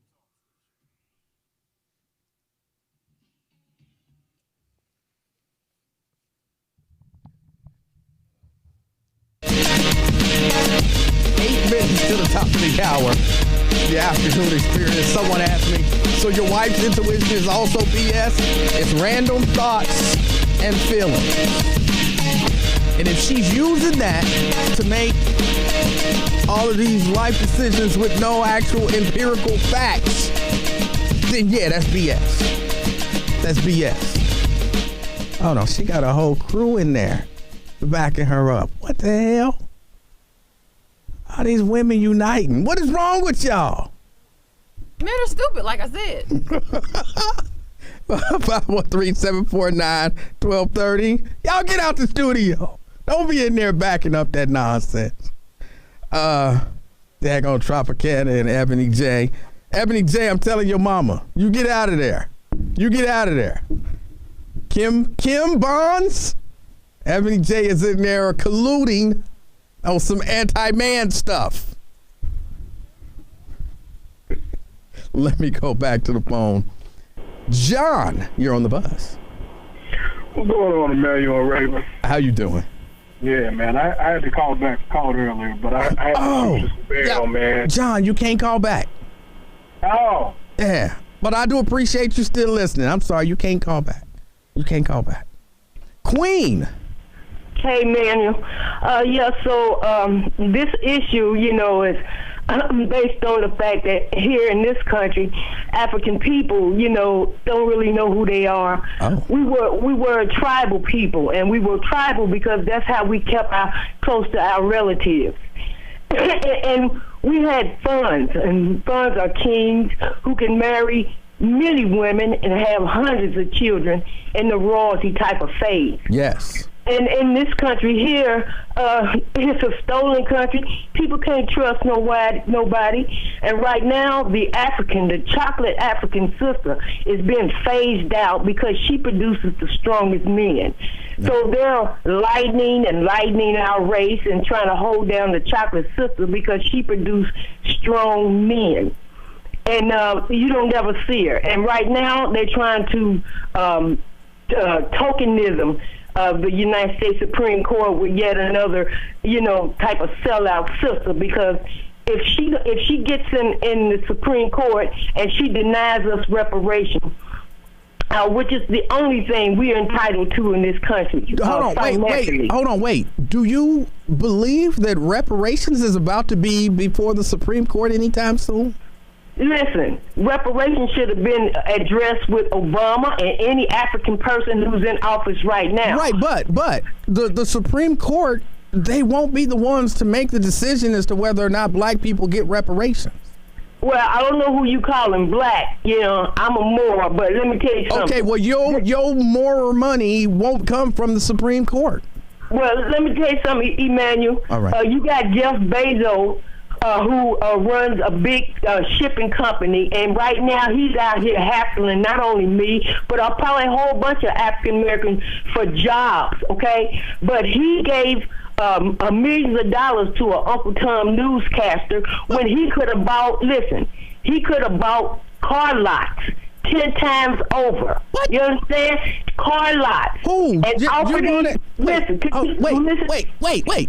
You saying you wanted Jeff Bezos to buy some car lots? Listen, if he want people to go to work for him, and any of these other employers want people to go to work for them, they need to get car lots. What? They need to get house lots. You understand? No. And offer people cars and offer people houses. You understand? No. Just as well as interest in their employment, because ain't nobody trying to go to work and get on no bus nowadays to go work for $15, $16 to try to buy a car when these rich sons of guns got thousands of millions of dollars that they giving to everybody else when they can have car lots and have these people who they want to hire go and get them a car, go and get them a house, depending on their skills in these jobs, and they'll be already set. We just trying to raise our family and do right in the stolen country. All right. And if these people want us to work in the future, they need to provide us cars and houses. That's what I'm saying. Okay. All right. I appreciate your call. Yeah, reparations is an issue for any African female going into the Supreme Court. All right. I don't know that you understand how the Supreme Court works or what they do, where they meet, what country they in. I'm not sure that you get it. Let me go back to the phone. Nick. Emanuel. Yes. You said something, man, that touched me. A lot of families are broken up because of these women's intuitions. I look at it as the FBI spent a lot of money to train folks on mindsets and behaviors. They need to hire our women because they got the answers and they know everything without facts and evidence. But I normally just listen to you I had to chime in because we need to save our families from from this thinking. It's causing a lot of problems just because you feel and think a certain way. That don't mean it's true. That don't mean it's a fact. And like you said, we can't prove that we're not cheating because we get out-talked. You can have all the receipts in the world and they'll still find a way to say that you're cheating, but they just saying it. You take a lie detector and prove them wrong, they don't know what to do. But I think all the women should just work with their man. If you trust them, you have to trust the stuff you don't see. That's what trust is. Yes. Nick, I appreciate your call, man. Thanks, brother. All right, let me get out of here. Raven, as always, thank you for everything that you do over there. You say that with that devious grin like you didn't rouse me up on purpose. Oh, I appreciate you. Everybody who called, everybody who listened, I appreciate you as well. It's been a wonderful week. Don't forget, come back next week. We'll be here. Raven will be filling in for Lincoln Ware on Monday, so you definitely want to check that out and support the sister. Al Sharpton is up next. I'm getting ready to get out of here. Until next time, it's been the Afternoon Experience. I'm Emanuel Livingston, the king of talk. I'm out, y'all. Peace.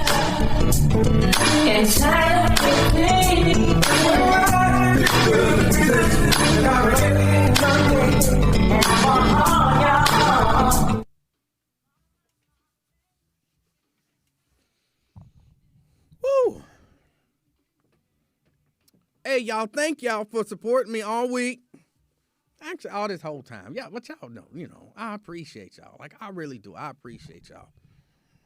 I went to get my coronavirus test today. And the young lady who's there, she's been there the last few times. She always asks for my name. What's your name? Emanuel Livingston. Do you have an appointment? Yes. What's your date of birth? I give that to her. Do you have your confirmation number? I think it is. And for whatever reason today, I guess it clicked with her. And she was like, "You Emanuel Livingston." And I was like, "Yes, I say that every day. Every time."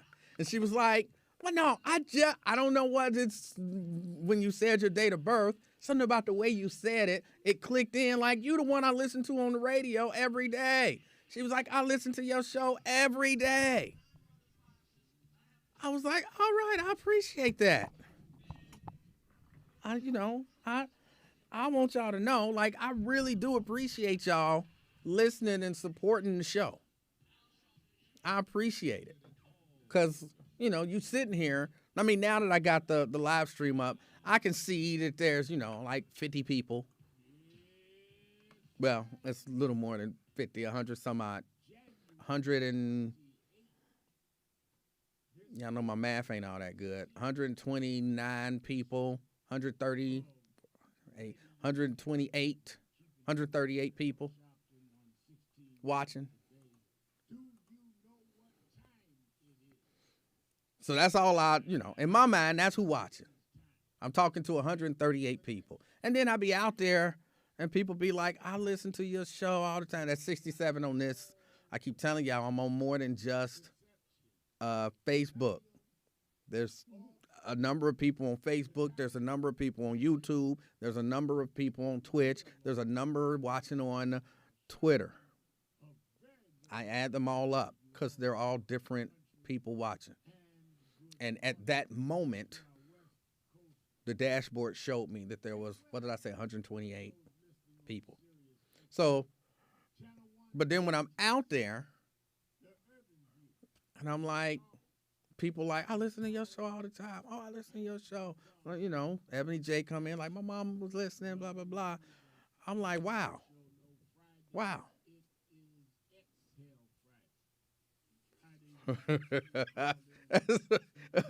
Well, I can't blame coronavirus for my math skills. But yeah, I do. I always appreciate when people say they listen. I don't know why in my mind, my audience is super small. And I'm comfortable with it if it is. But apparently it's not. So. You're going to have to give up the location where I can get anyway some bus shirts. There ain't no location. Like I said, this is an old throwback. This is from 2000. I ain't never seen that before. A denim. Yeah, they a faded denim button up. Yeah, and this is basically the way it looked when they gave it to us. I mean, it's ever so slightly more faded, but yeah. I had to make you some Buzz stuff because, you know, they say they gonna order some, but you never know. Yeah. So maybe I have to make you some. Emanuel Livingston original, similar to a Gordon Gartrell. I don't. I will see you on Monday. All right. Probably I grind. Okay. All right. See you Monday. All right.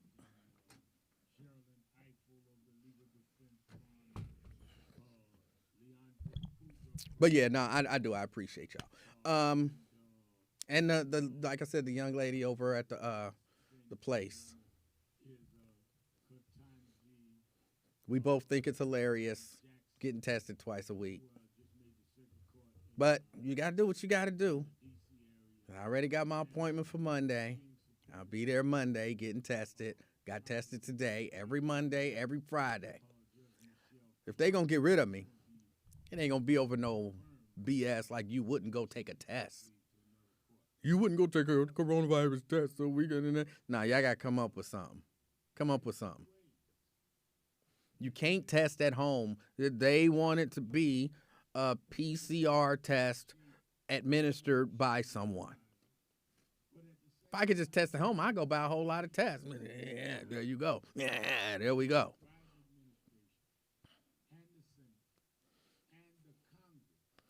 Myosa says, at least you know you're COVID free. I don't really care. I ain't scared of COVID. If I get COVID, I get COVID. My royal antibodies will fight it off again. You know what I'm saying? They got caught a little off guard the first time. Like, hey, who are you? It's like, oh, we don't mean no harm. We just here to hang out. And they was like, all right, you can hang out. You ain't hurt nothing. And the next thing you know, they start getting rowdy. And my antibodies was like, hey, we wasn't even looking. They caught us. But now my antibodies will see them again like, what y'all doing? Like, we just here to be, no, we fell for that trick last time. And they go to whooping ass. So I'm not concerned about getting the coronavirus. I'm not concerned about it. Thalia, that's just horrible. People who take joy in somebody else dying is horrible to me. Horrible. Shame. That man didn't do nothing to you. Horrible. Shame. I never understood that.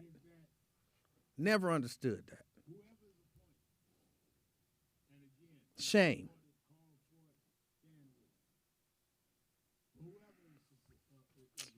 I ain't never said I was gangster. Ever. But, you know, I do what I do. Thank you, Thalia. Thank you. I do what I do. I do kind of what I believe in. Kind of like Raven, I guess. I do what I believe in. You know, my gut tells me something, and I roll with it.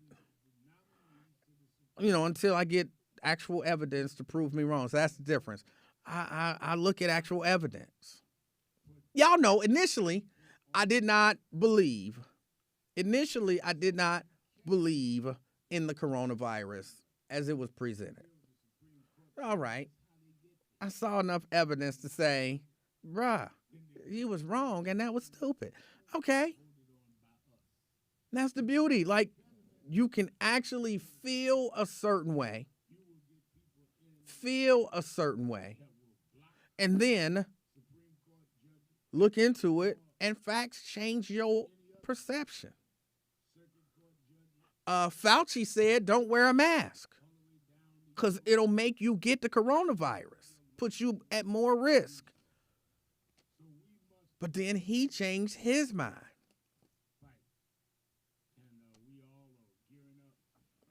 Then he changed his mind. And so, yeah. But I don't mind the test. I'm not in a position where I'm going to get the vaccine. I don't mind the test, and I'm not scared of the virus.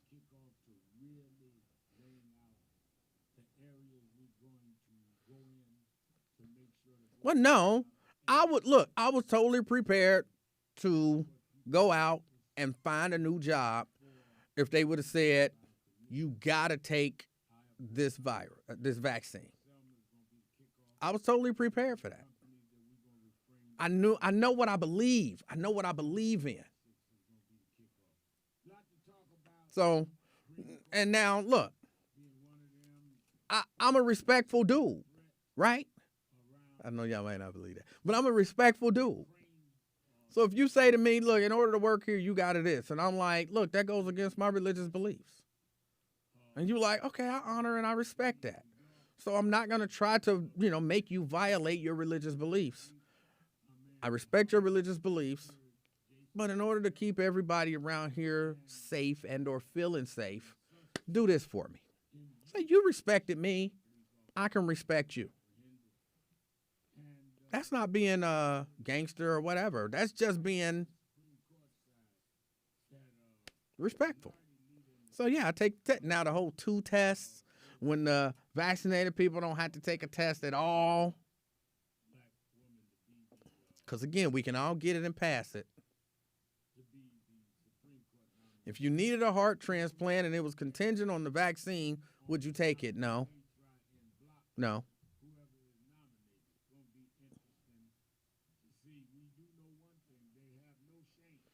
You are not searching for no job. Stop it. You ain't going to find no job paying you more money. You already in part of the 1%. You want to be a part of the 0.1%? What the hell?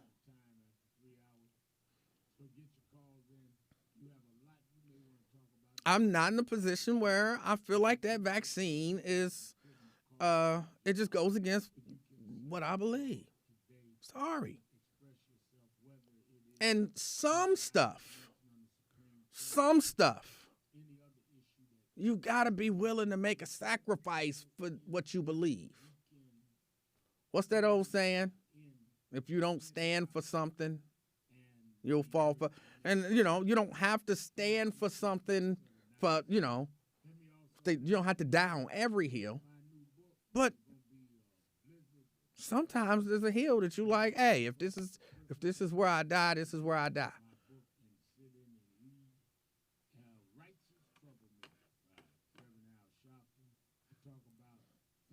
Oh, Black Wolffish is mad at me. Hold on. Don't be trying to delete it. Don't be trying to delete it before I can copy it. Oh.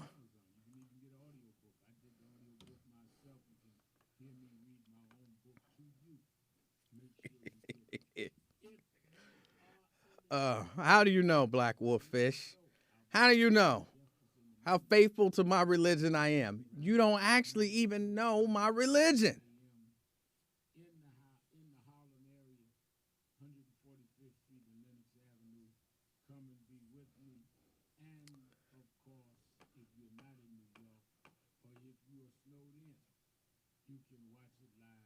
Linda says there are some decent paying jobs available right now. Yeah, but you don't know how much money she make. She not gonna find no job making more money than that. She rich as hell. When you calling somebody like bragging, like, oh, I'm going to France and then I'll be back later. Who just says I'm going to France to ride my bike, fly out to France, ride a bike, and then fly back? Who does that? Rich ends. That's who do that.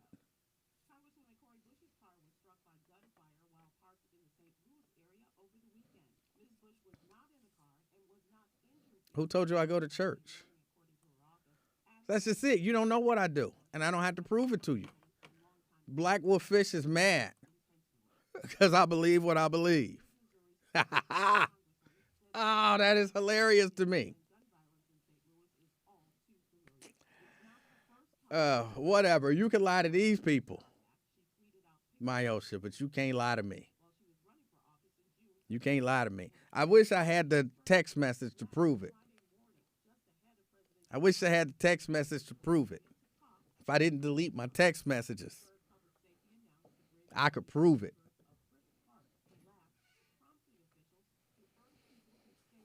Are you a member of the junk pile for the Church of Seventh-day Junkists like Fred Sanford? I believe what I believe, and I believe it wholeheartedly. And I stand on it. And I stand on it.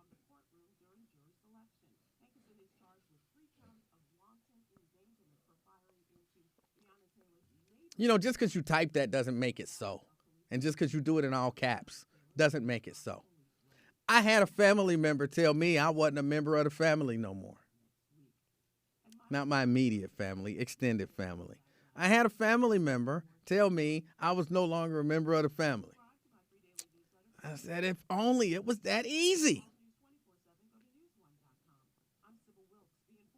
But it's not that easy. You can't just say it and it is.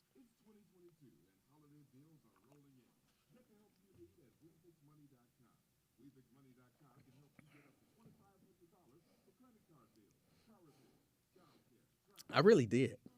I had a family member who lives in the great state of Alabama who listened to my show one day, and never really told me what infuriated them, but reached out to me infuriated, hardcore, asking questions. Why did you say this? Why did you believe that? And why did you say this? I don't have to defend everything I say just because you're a family member. I said what I've said. And they was mad, and they via message told me I was no longer a member of the family. You are no longer a Livingston with Smith roots or something like that, they said. You did, and I was like, okay. All right. Don't make it so, but you can say it. Yes, I got excommunicated.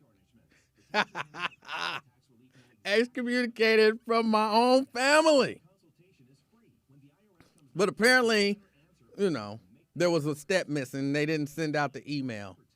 They didn't send out the email to the rest of the family, so nobody else knew. But I guess they sent the message out, at least to one of their kids, because then they deleted me off of Facebook. Like, you my cousin, how you not my friend no more? Oh, it was funny. I'll still be laughing about it. You gotta, you know what I'm saying? You gotta do something to make it official. Just typing it. Myosha, don't make it official. I think she did type it in all caps, too. Yes, it was a she. Initials HC. HC. And her son, EC, deleted me as a friend. I was like, I am being systematically removed from the family. One Facebook friend at a time. What the hell? All because of my show? Like, oh, Lord. That's terrible. And then had the nerve to call me back or send me an email not too long after that and say, what's your email address? I'm not sending you my email address. You might have some official documents. I KB. I'm not like, process server come to the house. Are you Emanuel Livingston? Who are you? You're not handing me nothing. You signed for this. I'm not signing for nothing. You want my email address? No. I am not giving you my email address. I get some official email with the family crest on it. You are officially excommunicated from the Livingston clan. I don't know exactly how it would be worded, but in my mind, that's how it would be worded. Signed by the elders of the family.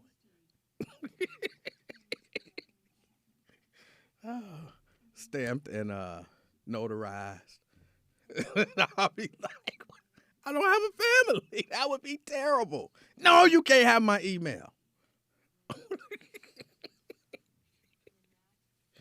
Oh, that would be terrible.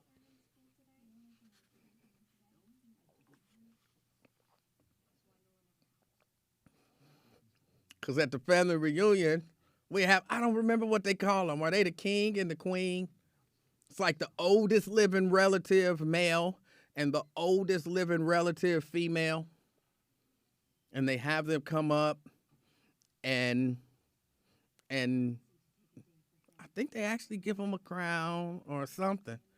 But they honor the oldest living relative male and the oldest living relative female. They honor them. You are not sending me no email with their signature notarized, kicking me out the family. No! You cannot have my email address. You're gonna have to go through all kind of hoops to kick me out the family, and I am not gonna make it easier. I'm like with the police. I'm not helping you with your investigation. Somebody got to show up at the house pretending to be. I'm looking for emails. You won $100,000. Like I'm not opening that email. No. I'm not opening that email. I didn't apply for no $100,000. I didn't play no lottery. There is no reason I should be getting an email talking about I won $100,000. You ain't tricking me. That work on them criminals. So that's what they be doing to them criminals. You won $100,000. You just have to come to the police department to pick it up. And they be showing up at the police. I'm here to pick up my $100,000. Is your name Jerome Taylor? Yes. You're under arrest. I'm like, what about my $100,000? It was a trick. I'm not falling for that trick. I am not. You got to put in work. Send some secret investigators.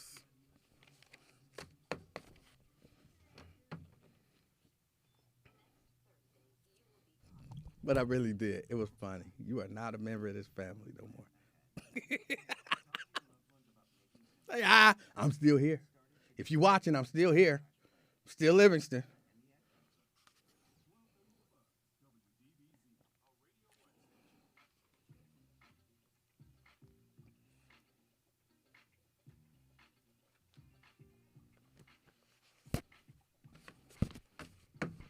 Yeah, LaDonna, that's real. They be doing stuff like that. They're not doing that to me. They not getting me. They not getting me. You know, it's worse when it comes from family.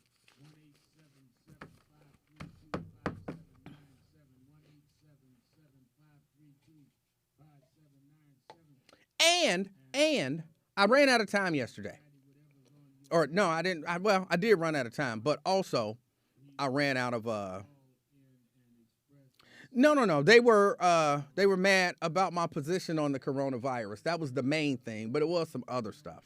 But my position on the coronavirus, because apparently somebody down there had the coronavirus and we're in kind of a bad situation. And so somehow it was my fault because I'm not vaccinated, even though I haven't been down there. So I guess just through familiarity,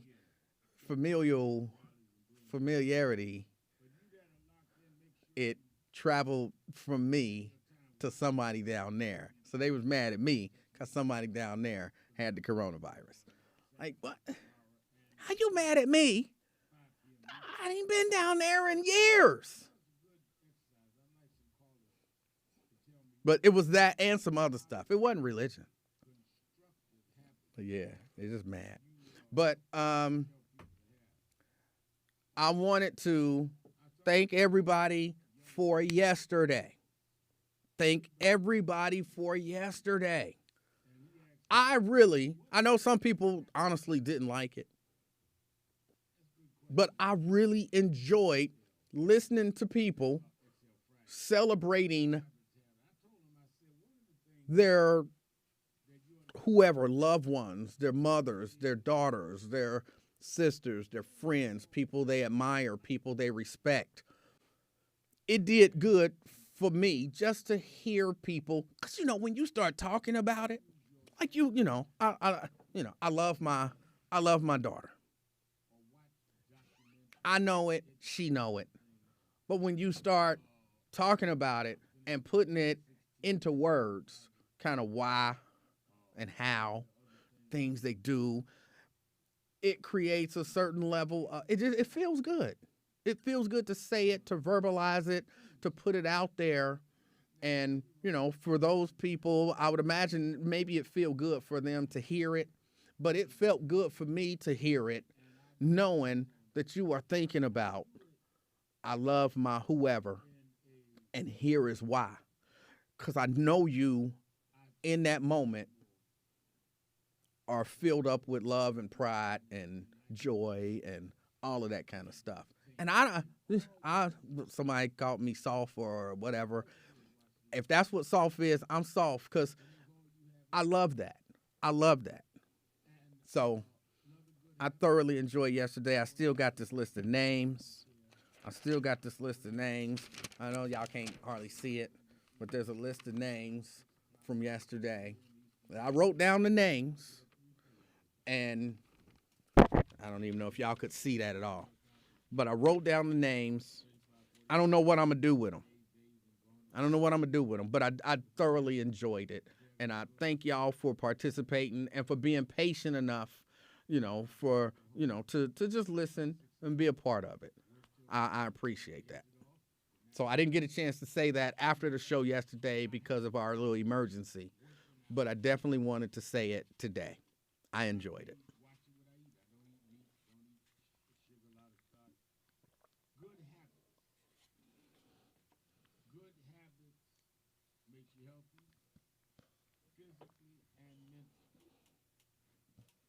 And I'm a little upset, not upset, for real upset.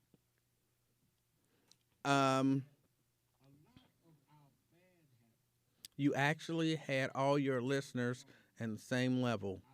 Great job. Okay. There were a few people who called like towards the end of the show, like Jerica called and she said her mother, and I was just so running out of time, but I wanted her to say her name because I wanted her name on the list. And again, I don't even know what I'm going to do with the list, but I wanted to repeat it, which, again, to somebody that was so stupid, like at the end of the show, I just read all the names. And there's something to hearing and seeing your name on the radio or on TV. You know what I'm saying? Like, I've been on TV on the news once, and I don't think that I still have it, but I had a copy of that for a long time. I'm on the news, and they got my name there. See, that's my name. Every once in a while, I used to go to wrestling when it would come to Cincinnati kind of regularly. And then I would go back, and I would watch the show looking for me. There I am, right there. That's me, right there. See me? Ain't nobody there but me and Mrs. Livingston. But I'm geeked about the fact that I'm on TV. Ain't nobody noticing me. Ain't nobody thinking about me. But in my mind, I got all the shine in the world. All you could see was like the corner of my elbow and maybe the tip of my head. But I knew that was me. See, they see me on TV. And it is something about it that make you feel a little something. So that's why I wanted to read them all at the end of the show, just to people hear their name and know somebody appreciated them. So, yeah, I enjoyed it. I had a good time. Y'all wouldn't kick me out the family?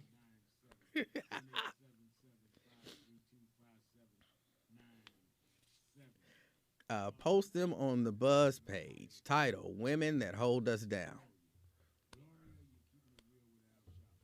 I don't know if I'm gonna do that, Anthony. I might. I don't know what I'm gonna do with them, but I got them, and I'm gonna do something with them.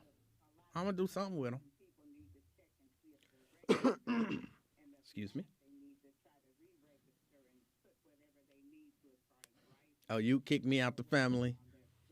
I don't make enough money for the Thomases and the Joneses.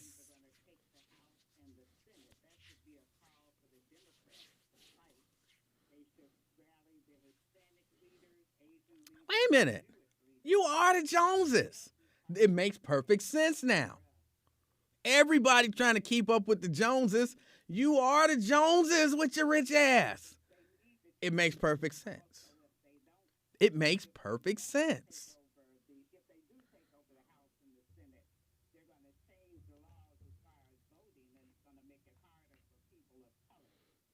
Robert said, put them on a shirt. That's not a bad idea. I had to think about a way to do it and the design and everything, but I might do that. Thank you, Robert. That was a decent idea. A decent idea. I say decent just because I think that was a good idea. I don't want to diminish your idea. It was decent.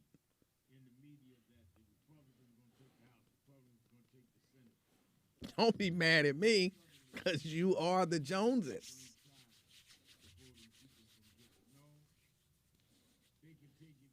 Don't you put my wife and my mama name on your shirt. I'm not saying I got to figure something out. I'm going to figure something out. I don't know what. But I was thinking because I want to say I remember kind of the way that the names were grouped. Like I got, Olivia and Gladys. Like they could go on a shirt that I send to you. You know what I'm saying?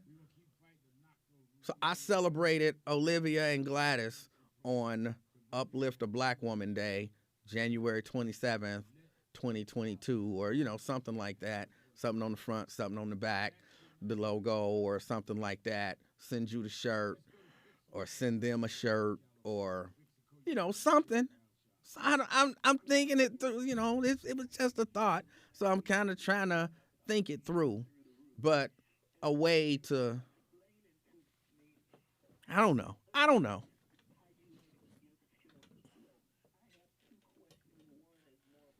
Years ago, my name was on the official ballot for precinct executive. It is very interesting to see your name. Yeah, it is.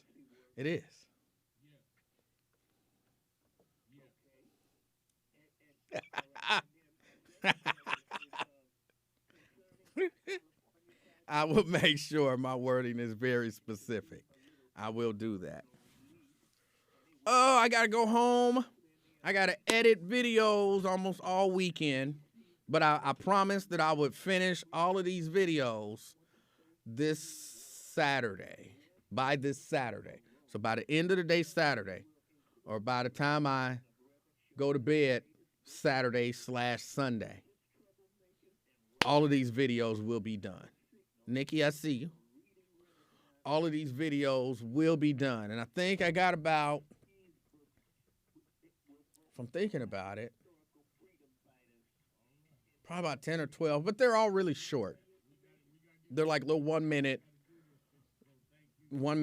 and then maybe like a 2 or 3 minute. And they don't have to be chopped. It was a multi-camera shoot. So I just got to, do a multi-cam shoot, put the audio on, and, do some color correction, and then render it out. Quick question. Do y'all watch a lot of stuff Do y'all watch what kind of videos? Can they be pulled up on a website that will not get caught by the Buzz internet filters? They are videos like little commercials. They're just little commercials. Just little commercials for a church. So, yeah, no sexual stuff. Do y'all watch stuff in 4K? Because I'm debating, do I render the videos in 4K or do I just do it in regular HD? Because probably a lot of them are going to be on the internet. And I don't even know that people watch a lot of stuff in 4K on the internet, even though I know a lot of people think they do, but you don't. So would it be kind of a well, I mean, they got to be rendered anyway. They got to be rendered. A waste of time. Do I render in 4K or do I render just in, regular HD, 1080p HD? I mean, I'm asking y'all because I'm asking, do you watch a lot of stuff in HD? Or, in 4K, or is HD good? Can you even tell the difference? Isn't HD still the standard? People got 4K TVs, but really nobody, really nobody is broadcasting anything in 4K, like for real. I would say 1080p if the majority of the views are just going to be on your device or laptop screen, which is probably the case. Yeah, that's a good idea. That's a good idea. I shot it in 6K. But I can render it to 1080p.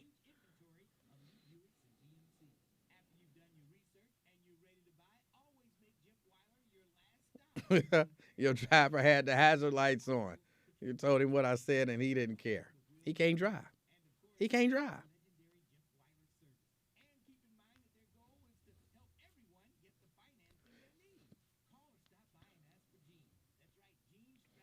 There's people in every family.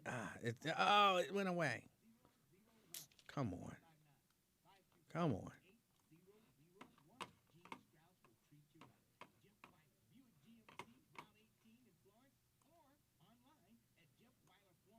Stuff be getting away from me. Now, that was a while ago. And there's people in every family like that. Okay.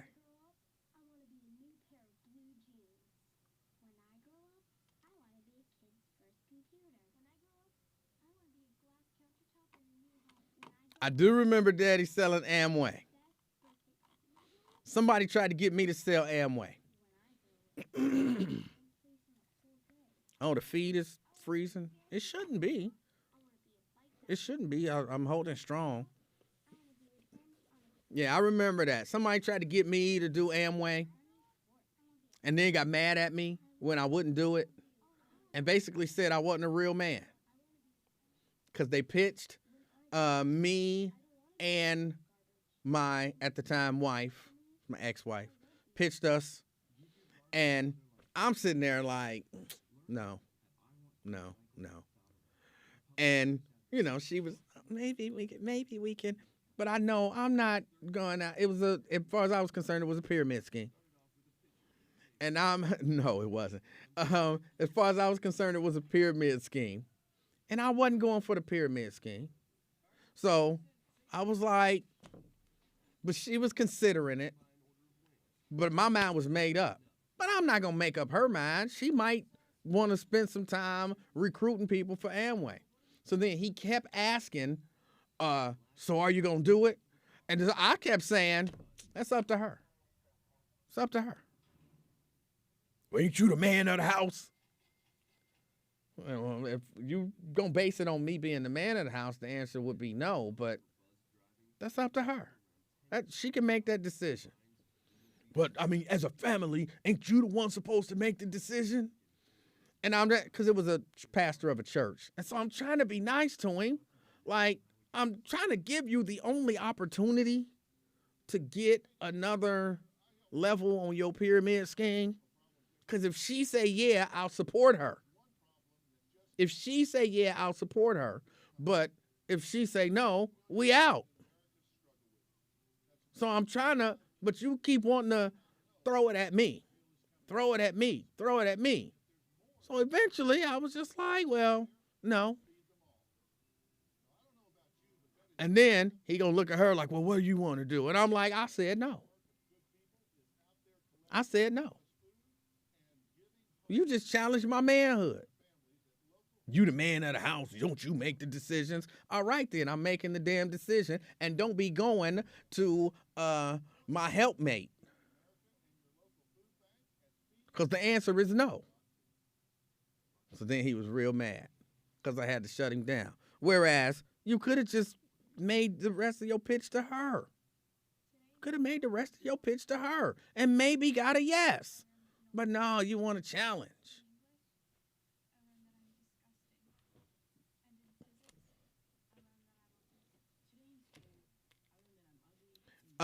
Also, the people be pitching me all kind of stuff. Primerica. I've been pitched Primerica. And I had to say no to Primerica.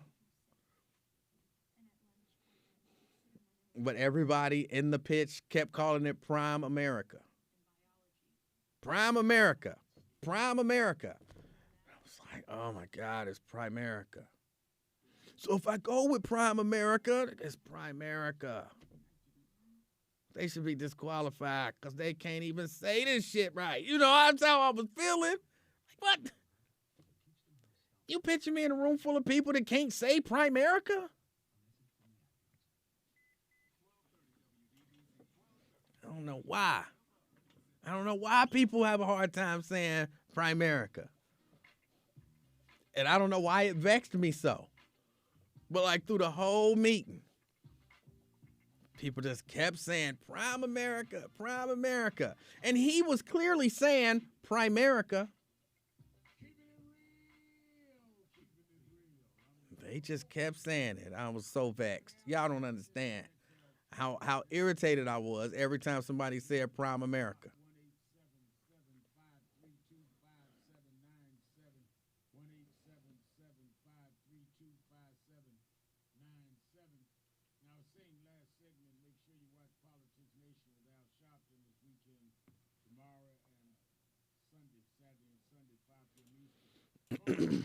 Why?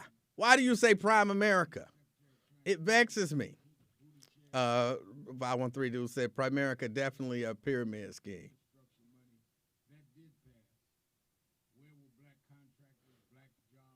I didn't make it that far.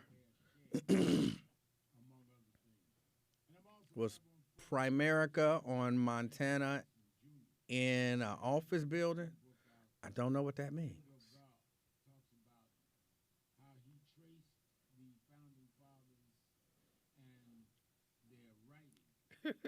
It does not look like Prime America. It's one word.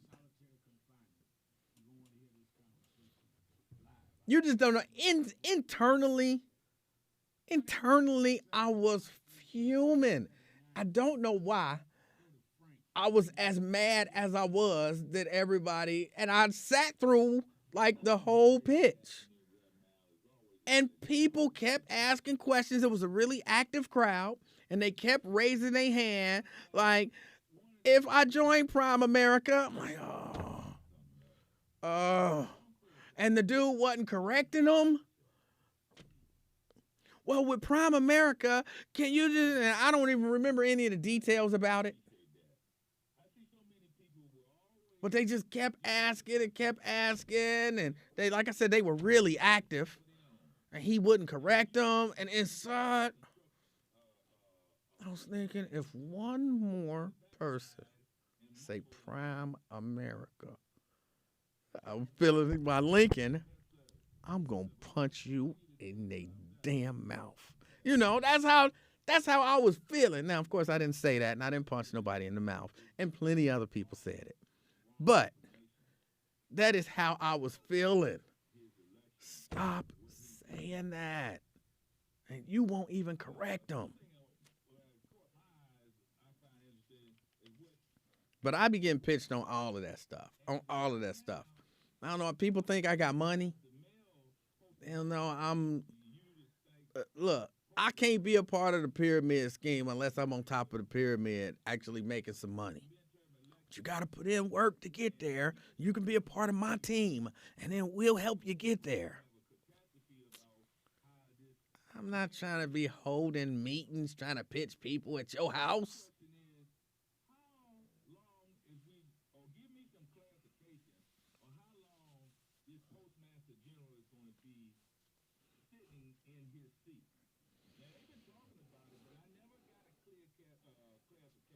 Maybe I do. I look gullible. And I ain't joined none of them. Hold on, that's not true. There was one that I joined. Oh, what was it called?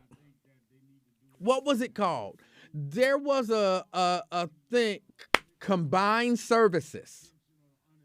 Combined services got me.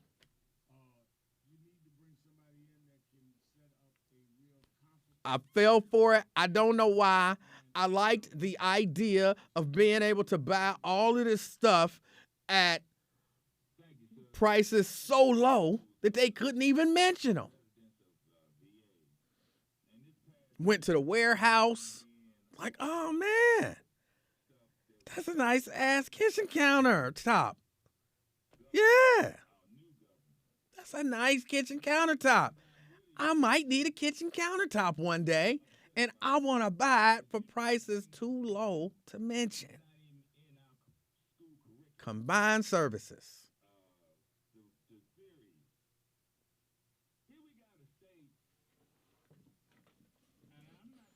Am I the only one here who fell for combined services? Just curious. Anybody else fall for combined services? I was thinking about all the stuff I could buy. I knew I didn't need it right then. And their pitch was,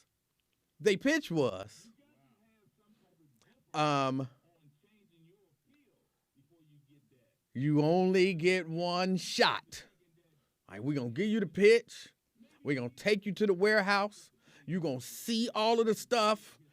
And either you take the deal now or you can never take the deal. And I was thinking, who wants to miss out on a good deal? I only get one chance. You don't get a second chance. Like, you can't come back next week and say, oh, I thought about it. I want that deal. It's like, oh. Yep, in Tri-County. Oh. So I went on ahead and went for it. Like, yeah, one of these days I'm going to build a house. And I'm want that those nice, really expensive stoves, the Wolfgang or whatever they call, Viking or whatever they are. I'm gonna want one of those, and I want it for prices too low to mention. I want it. So when the time comes, I'm gonna make good use of this, and you know, them the only ones that got me though. Combined services. The only ones that got me. I ain't never fell for none of the other ones. And I don't, it was a pressure, at least the way that the lady, because it was a lady who claimed she was a preacher. She wasn't no damn preacher. But it was a lady who, they add, to it. They be pretty good though. You get to talking and, and you do that, like almost like a psychic. You have a conversation with them, and they can kind of glean some stuff from the conversation. And somehow in the conversation, she picked up, I'm a church-going dude, Pops was a pastor, and she did ride that one. As a minister of the gospel, I wouldn't tell you that these were great deals if they weren't great deals. And so it was a little bit, like it was pressure without pressure. It was pressure without pressure, at least the way she did it for me. It was pressure without pressure. Like the whole time, you can walk away at any time. And if you don't want to do it, that's fine. Once they take you to that warehouse and then you're thinking about it, and like you said, but then, you leave the warehouse, you go into that little room, and then it's like, you either sign now or get the F out. You know, she didn't say those words, of course, but that was what it was. You either sign now or this deal is gone forever.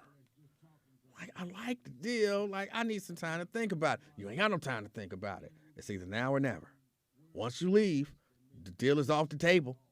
Once you leave, the deal is off the table. I'm like, I don't know. I mean, you can leave. If you don't want the deal, that's fine. No hard feelings. You can leave. No one's gonna, whatever. Like that's not a high pressure sale. But if you leave, you can't come back. You can't come back. Like, let us talk about it. You want me to leave the room and y'all talk? Because once you leave this room, the deal is off. We can't go outside and talk about it. No. You done seen the warehouse. You done seen the warehouse. Once you leave this room, that's it. Like, oh my God, what are we going to do? We can't leave the room. Gotta make a decision. These are some good deals. Price is too low to mention.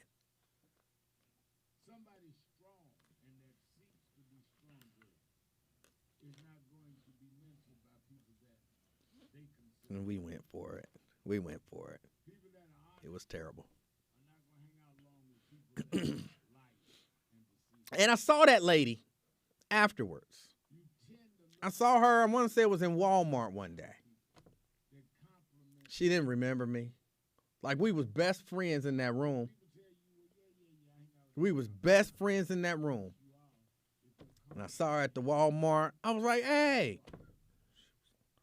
Grabbed her purse. She was a black lady. I grabbed her purse, moved it to the other side.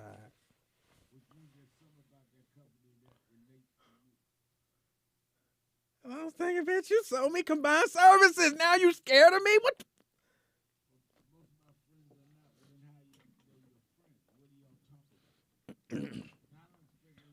I'm going to be out there, Paul, with my hazard lights on.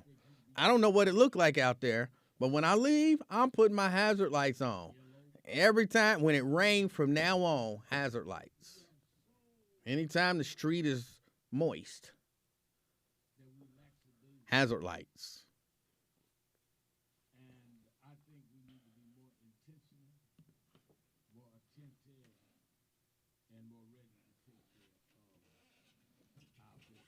Hazard lights.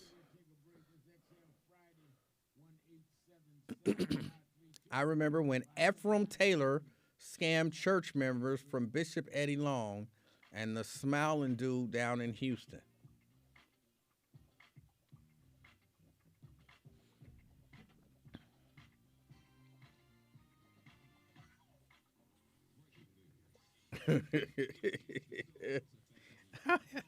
I'm putting on them hazard lights. I'm telling you.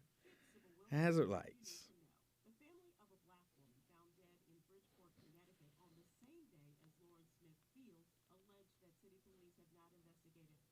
Look, when I came in this morning, it wasn't that bad. But, I mean, I do have an SUV with four-wheel drive, even though I don't have the four-wheel drive engaged. And I have relatively new tires because Mrs. Livingston took my car and put tires on it. One day she asked me, like, hey, do you need the truck? I was like, no. She was like, I'm going to take the truck. And I was like, okay. No biggie. She don't normally ask to take the truck, but it wasn't no big deal. All right. Came home, had new tires on it. Like, you got tires on the truck? She was like, yeah, man, you needed tires, so I got you tires. I was like, I told you I was going to get the tires. I was going to get the tires. She was like, nah, I found a good deal on some tires. She was like, I got tires on my car last week, so I just figured I would get them on your car. But I wanted it to be a surprise. I was like, all right. You can't beat that. What kind of tires did you get? And I forget what she told me, and it didn't matter. They was tires.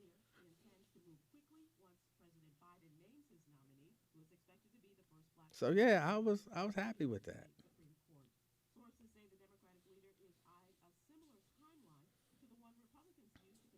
Stop it. Tires are expensive.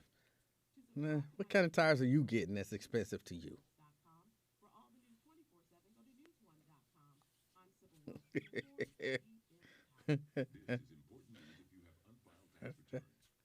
I was surprised. I really was. I was surprised. And of course I appreciated it because that was some time that I didn't, because she knew I was looking at tires and, you know, I work a lot.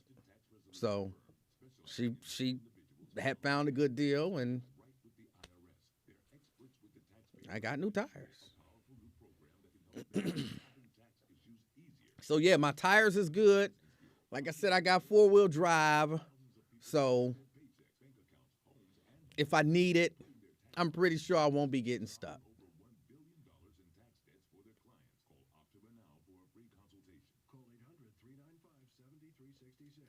But I agree, but that's, Jeannie, that's what people call it.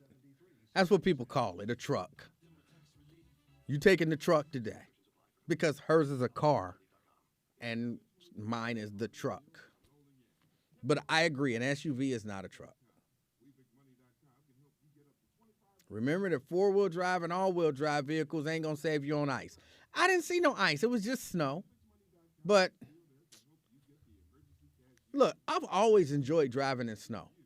When I took driver's ed in school, it snowed at some point during driver's ed, and I loved it. I loved it. So ever since then, I remember taking driver's ed. I remember it snowing, and I remember enjoying it. I've always enjoyed driving in the snow. And I vaguely remember this, even though I can't say with 100% sure, with 100% certainty, that this is not just my imagination. But I want to say, in driver's ed, we did like donuts to learn how to, not spin, how to, compensate for like when your car starts sliding. But I might just be imagining that part. That might have been something I did on my own. But in my mind, I remember that being something that we did in driver's ed when it snowed.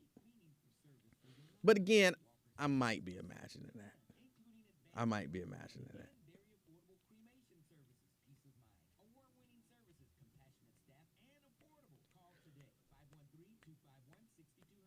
Mr. Holehouse was not my driver's ed teacher. I don't remember who my driver's ed teacher was. Mr. Holehouse was there, but he wasn't my driver's ed teacher then. It was somebody else. It was another dude. He was a short dude, kind of male pattern balding white guy, short, stocky. I would think George Costanza, kind of that type of guy. Yes, Blackwood Fish. I enjoyed the driver simulation things at Aiken. They were so unrealistic, but it was enjoyable. In those daggone driving simulations at Aiken, they irritated me because they were so unrealistic. The little fence back up, and you back up, and you look, and you clear, and then you out of nowhere, there's a car right there on you, and you like, this stuff ain't, nobody's running into all of this stuff like this. Like, this is like a disaster simulation. I've never experienced the stuff that I experienced in the driver's sim. Never. But it was fun. It was fun.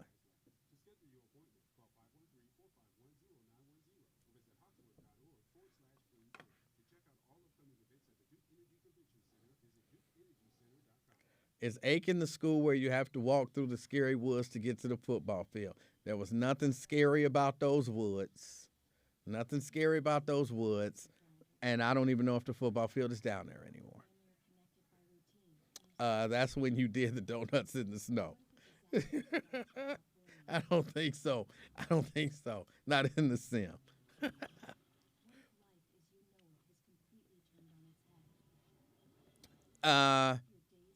Anthony said Woodward had a driver's ed. A semi-trailer was parked in the back with driver simulator compartments in it. I think it cost $35. Yeah, I think it was about $35. It was about $35. And our simulator was in, what building was that? I don't remember the building numbers. Of course, they're not there anymore. I don't remember the building numbers. I want to say it was like in building 9, upstairs. But I don't remember. I don't remember.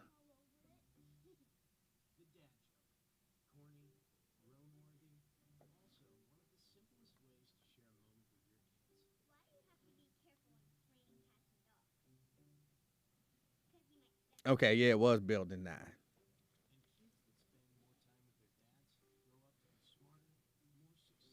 But yeah, no, I remember the sim. It was fun.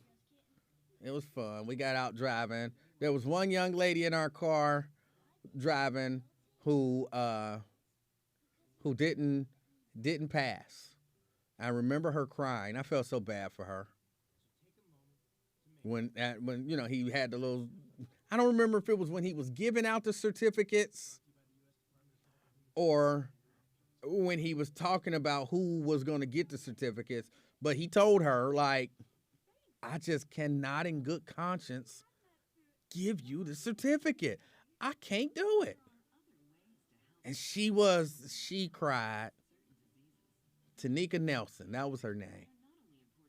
Tanika Nelson. In my mind, I'm always like, I wonder, did she ever get her driver's license? Tanika Nelson was a nice young lady. Like, she hated me for a long time. But eventually, she came around. She ended up being a nice young lady. Two of my favorite people in home ec. Yes, I took home ec. And home ec also, in Building 9? Tanika Nelson and wait a minute, was it? No, it wasn't Tanika Nelson. Yeah, it was Tanika Nelson and Arlisha Norman. Tanika Nelson and Arlisha Norman. Those was my favorite two young ladies, period.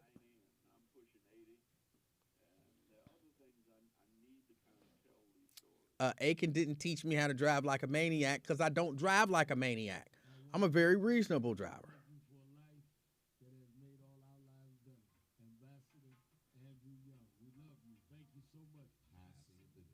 I did not learn how to drive on a stick shift. They were all automatics. Or the cars that I drove were automatics. And I remember it was one dude in the class that used to ask me, like, on Fridays, can we drive with one hand? Because he wanted to hang, and do the one-hand driving thing. He used to ask him that. I thought it was funny. On Fridays, we get to drive with one hand. And he got mad because somebody saw somebody walking down the street, and as they passed him, like, and he was like, don't do that. And I was like, what? Because it wasn't me. I was in the back seat. And I was like, what? Don't do that. That is not what the horn is for. The horn is, and went into this long explanation. He was heated. The horn is for, and I'm like, relax. You know what I'm saying? Relax. It ain't that big of a deal. That's what I was thinking. Of course, I didn't say that because I wanted my certificate.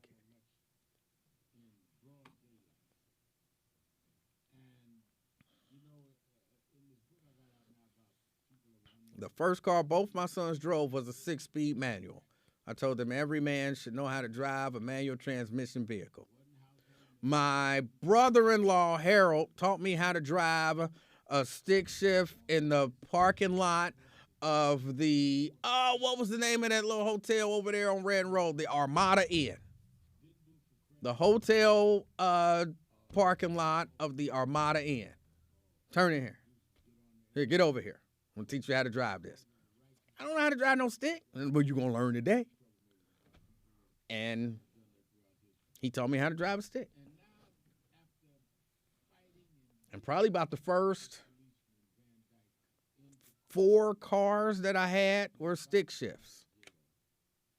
About the first 4 cars that I had was stick shifts. I had a Ford Escort. That was a stick shift, but they took that back. That was one of them. Oh, and I hated that. I hated it. I wish I'd have known where you go in. We went in. We got pre-qualified for a loan. I was, 17, I believe. Got pre-qualified for a loan. Got the car, the keys, the temporary tags, the whole nine. Drove the car for like a week, maybe 2. Then out of nowhere, get a call like, hey, can you bring the car in? Hey, what am I bringing the car in for? Oh, we just need to do some stuff. Can you bring the car in? All right, bring the car in. Bring the car in. All right, let me see the key. All right, hit. The loan didn't go through. So this is no longer your car unless you can secure some other financing. What? Why would you give me a car and then take it right back? Yeah, that's the car Harold taught me in, the GTI. Why would you give me a car, let me drive it for 2 weeks, and then take it back? Like if I didn't get approved for a loan at the ripe old age of 17, just say you didn't get approved and let me go on about my business. Don't give me a car and then take it back. So I had that car for like 2 weeks. Then when I moved to Alabama, I bought the Vet. The Vet was a stick shift. So I had that for a number of years. Let me see. After the Vet, I had a Plymouth Horizon. That was a stick shift. And then I lose track.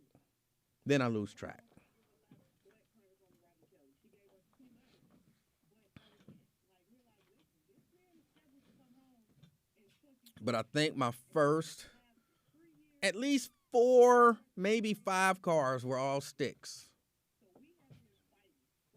I had a Honda, it was a hatchback. A Honda, I don't remember what it was. I broke the camshaft on that. Actually, I broke the camshaft on the Vet too. I broke the camshaft on the Vet too. I had to take that in and get the camshaft fixed. I don't remember what year the Vet was. Probably about an 85, maybe. About an 85, maybe 86, because I bought it in 89, I believe. So I think it was like an 86.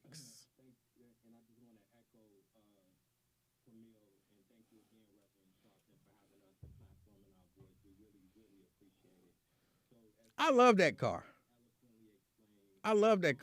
My biggest issue with that car, when I bought it, I had to put a radio in it. And I put it in there myself. I went to the store. I bought a radio. Took out the deck. Put the new one in. Mounted it. Stripped the wires. Twisted them all together. And put it in. And when I would drive the car, I would hear the sound. When I hit the gas. So I'll be listening to my music with the sound of the car in the background. But, hey, it worked. It worked.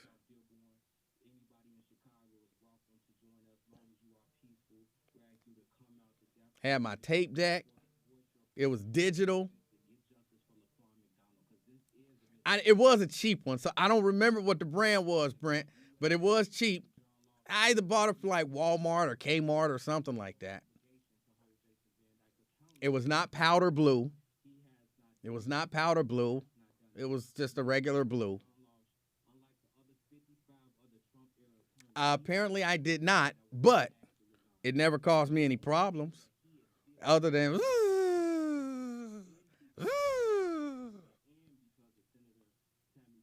yes, it was digital. It didn't have I just had to hold it.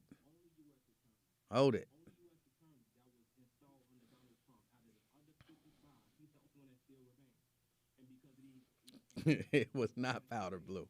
And it was not a Pioneer. It was not a Kerrigan. It was whatever Walmart or Kmart brand. And I had 2 6x9s that I put in the back because, you know, it was Chevette, so it had to hatch. I had the 2 6x9s that I put in the back. I didn't even mount them. And then I had 2 door speakers. I think the 2 in the door were Pioneer speakers. The 2 in the back was whatever. No, it wasn't no Blaupunk. I didn't have no money for no Blaupunk. Or no Kerrigan. Or no Pioneer. I had money for the Walmart brand or the Kmart brand. I don't remember which one. It might have been Audio Box. That's probably what it was.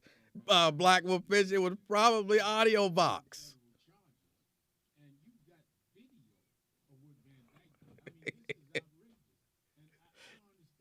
Did it fit or did it stick halfway out? No, it fit all the way in.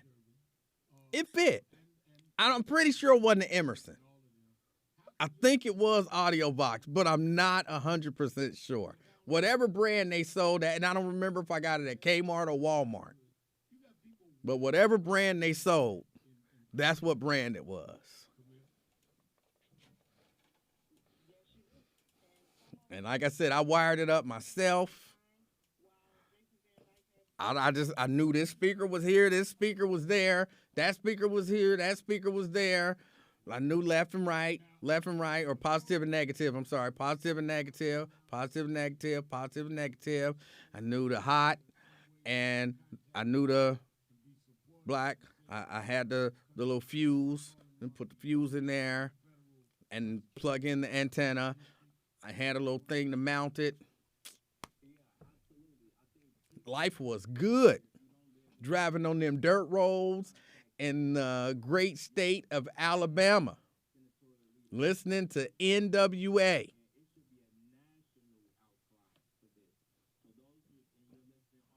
F the Police, coming straight from the underground. Woo! A young N got it bad because I'm, woo! I loved it. Loved it. With no amp. That's right. No amp. Hooked up straight to the speakers. No amp at all.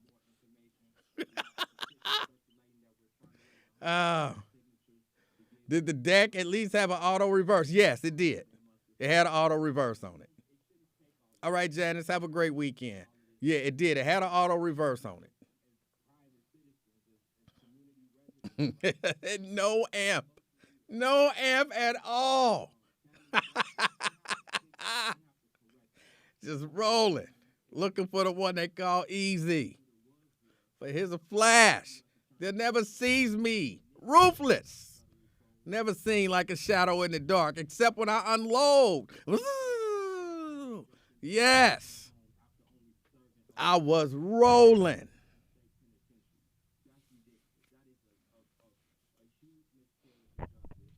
Did I ever get a speeding ticket in it?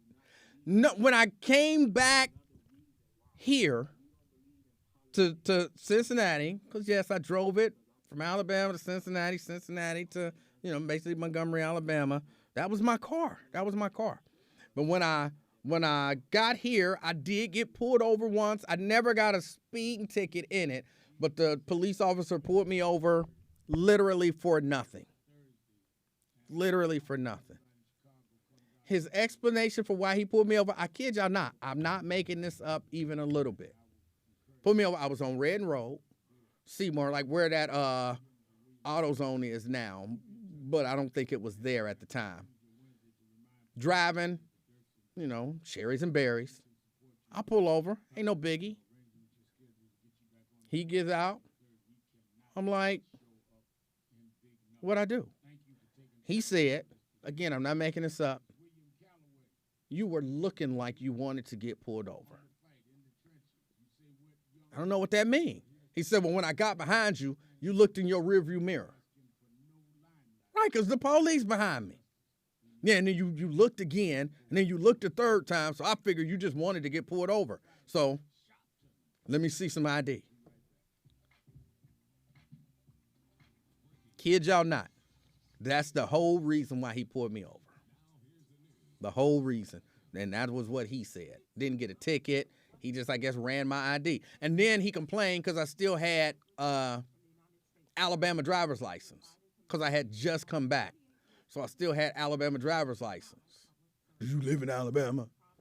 And if I'd have known then what I know now, I wouldn't have answered none of his questions. And I probably would have sued. But I'm like, no, I went to college there. I just came back. Well, don't you know you're supposed to get this changed over? Like, you know, he was going to give me a ticket for having Alabama license. I didn't know. But, yep, that was why he pulled me over, because I looked like I wanted to get pulled over. You be careful out here. Like, you know, he giving me a break and a pep talk. I remember being mad, but not so mad like I would be today. But I remember thinking, this is just the way it is. It's just what happens. Yes, he was black. He was a black officer, older black guy. I wouldn't be able to pick him out of a lineup right now, but I do remember him being an older black dude, you know, darker skinned brother, you know, of course, kind of tall, and I don't remember if he had the whole male pattern baldness thing or not. He had on a hat, I believe. No, this was here in Cincinnati. That wasn't in the South. I don't ever remember, as I sit here and think about it right now, I don't remember getting pulled over in the South when I was driving. Now, I remember getting pulled over a few times with other people driving, but never when I was driving. Somebody asked me something.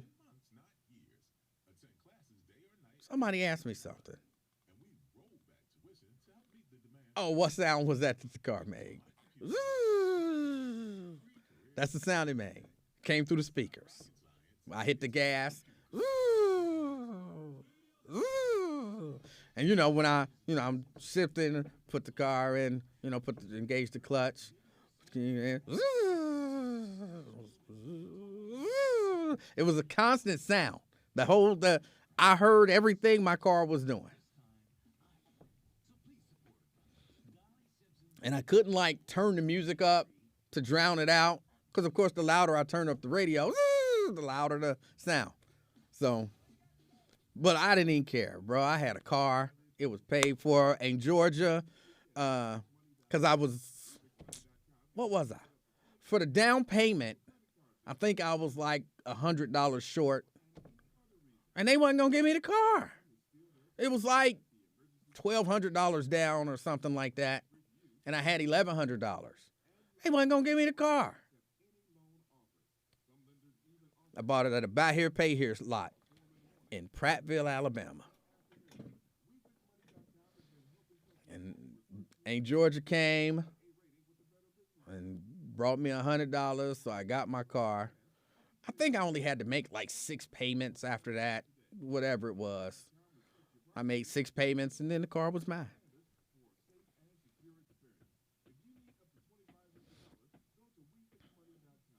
But that car lasted me for years.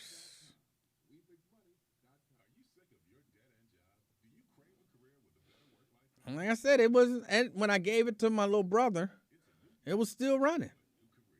What was the fastest I ever drove it? I want to say probably about 85. Probably about 85.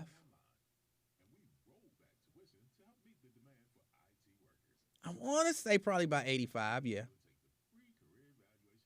Did you pay Aunt Georgia back? No. No, she gave me $100 for my down payment. She made it clear it was a gift. She wanted me to have a car. And I had put in the work to save money. I worked at Shoney's. I had put in the work to save money to get a car. And everybody was tired of me borrowing their car. Because I was the worst car borrower ever. I was the worst. When I think back on it, I'd be ashamed sometimes. Like, you know, I go back in time And I feel ashamed for that young man for the stuff that he did. I borrowed Loretta's car, my cousin. I borrowed her car once to get to work. And I basically brought it home with no gas whatsoever. No gas. Like zero.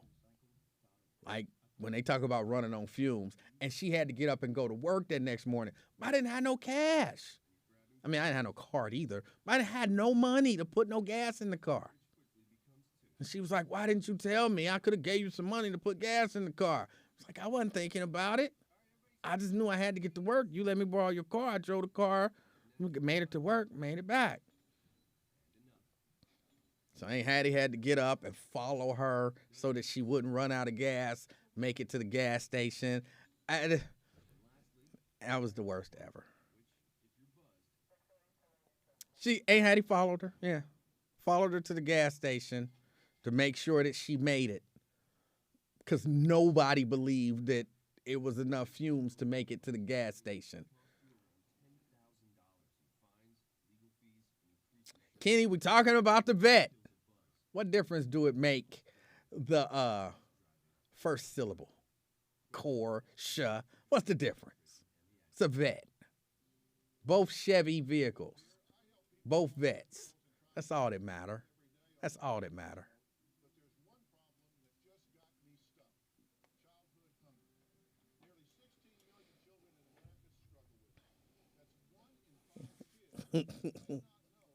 That was when I was 18, maybe 19 years old, not having any money.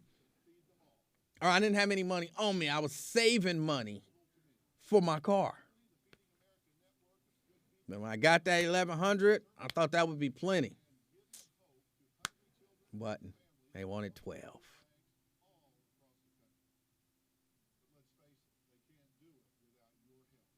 I'm just saying, you didn't buy no mid-80s vet in 89 for $1,200 now. I did. Yes, I did. Made by Chevy. It's a vet. I bought it and I owned it. Put a radio in it. It's a wonderful car.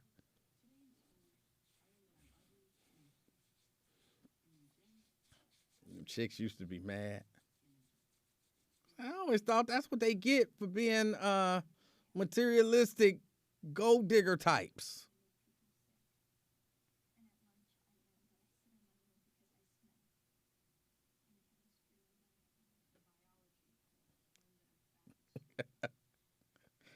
That's what them gold digger types got.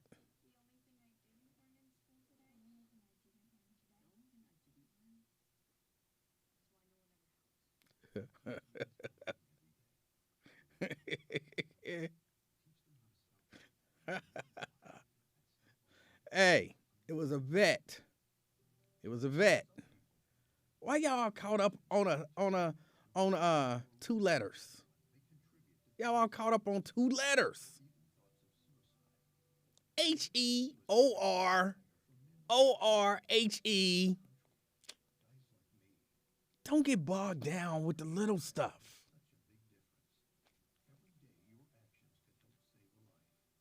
Here we go, rich people stories. My daddy bought my first car. I was mad when he told me he's only buying me one.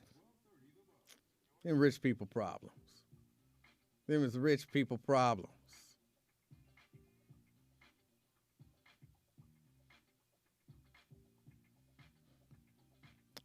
Phyllis, a Datsun B210 Butterscotch is what I named it.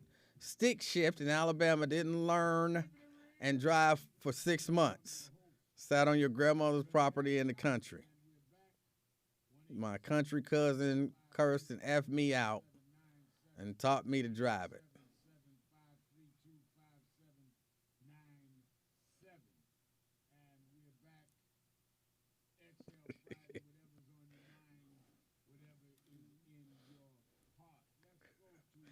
Victor says that's a big difference. Kenny talking about that's what I think too. Not no Corvette. He was pushing your luck driving that thing in 85. Hey, don't hate on the vet. Don't hate on the vet. But I used to, it was just really, it was funny. We would be sitting in the student center, and we would be talking about, who gonna drive to Auburn. And my cousin be like, he don't feel like driving the pickup. It ain't big enough, it's 4 of us, 5 of us, whatever, so we can't take the pickup. All right, cool. My other cousin, like, yeah, we can't take the Honda, whatever reason. I'd be like, we can take the vet. They'd be like, we ain't taking the vet. I'd be like, why not? Why not?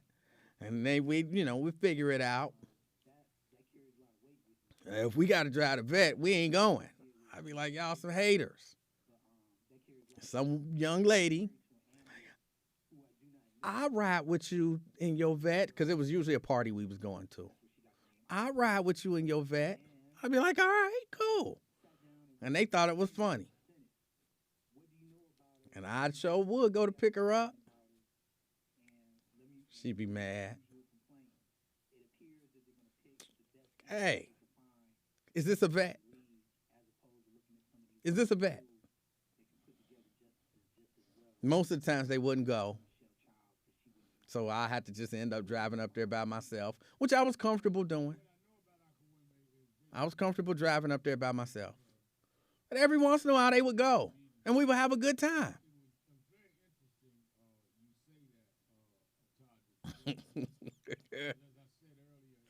Every once in a while they would go, and we would have a good time. And they would admit they was disappointed because it wasn't what they thought it was. But they enjoyed the company, and we had fun. I never felt bad for any of them.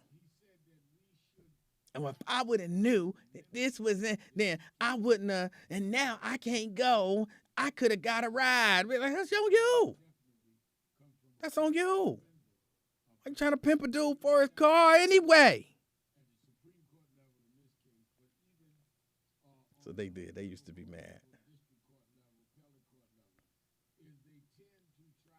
Suzuki trucks was popping then.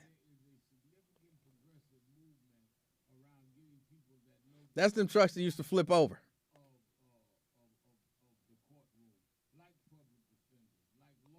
Was your vet like the car that Play drove in the movie House Party? I don't remember his car. I don't remember his car. And it wasn't the 2-door. It was a 4-door with a hatchback. 4-door. I be seeing them 2-doors. I never liked them 2-doors. You gotta let people in. Somebody getting in, open up. Let them in. Let them in. No, I never liked that. Get your own door. I'm not leaning up to let you in. That's right. 4-door. 4-door. Only time the vet ever let me down. Let me down. I was driving up 75, going past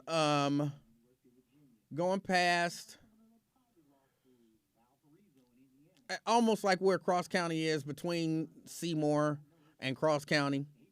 It was raining. It was raining bad too. And I'm driving. I think I was on my way to work. When I'm getting it, listening to some music, and I hit a puddle.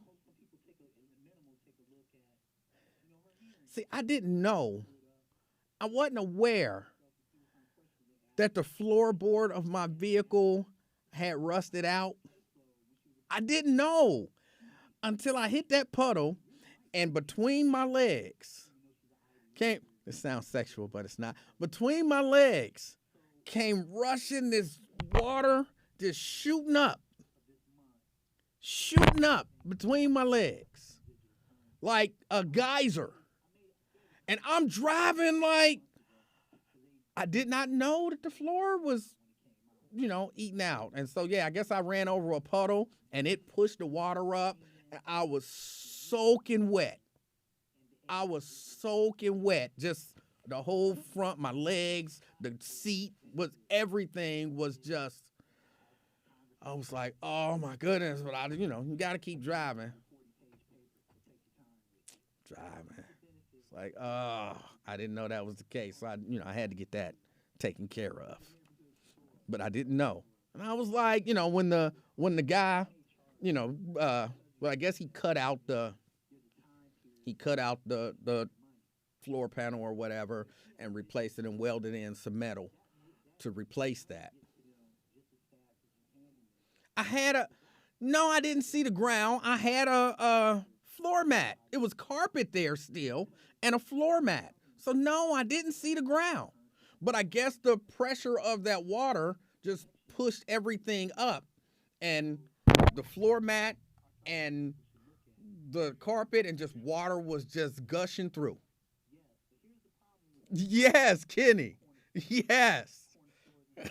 It came like a fire hydrant. It shot up like a fire hydrant. It scared the mess out of me because, again, I had no idea. And the dude was like, you lucky that you didn't fall on the ground because it was rusted out. Even where the seat was rusted. So that whole thing could have collapsed and I could have, hit the ground while driving potentially 85 miles an hour. I had no idea. But he fixed it. He cut that out and replaced the metal and all of that kind of stuff. And he was like, it's good now. He's like, but you are lucky because that whole area was rusted out.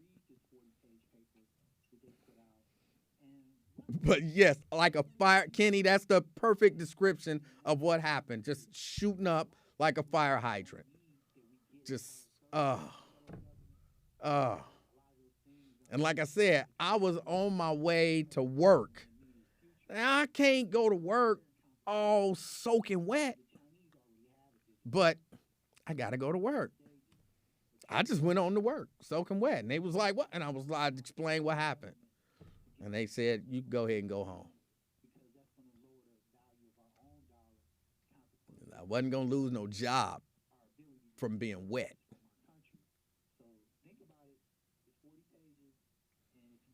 What if your woman had fell through the floor? Well, it was just on my side. On the driver's side was rusted out.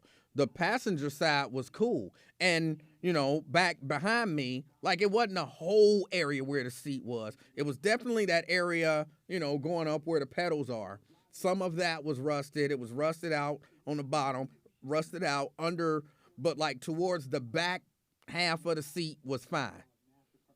Towards the back half of the seat was fine.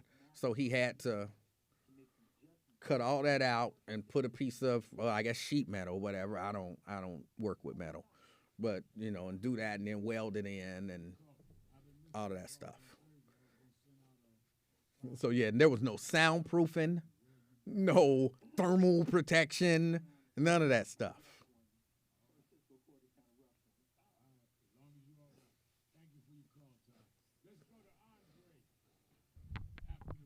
And I remember the car that I got after that. So from then on, and I still do it even now. Like I bought a brand new Toyota Highlander, 2004.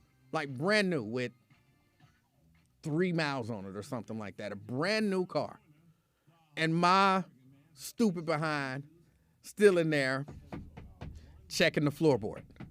Making sure that it's good and stuff. I do that now every time I buy a car. That's the first thing I check. People kick tires. People check turn signals and, lift up the hood and check the oil. People do all of that stuff. First thing I do when I'm looking at a car, get in it, stomp on the floorboard. It still stick with me. That is the first thing I do. I'm like, I do not want to be falling out of no car while I'm driving, and I do not want another geyser shooting up between my legs in this context.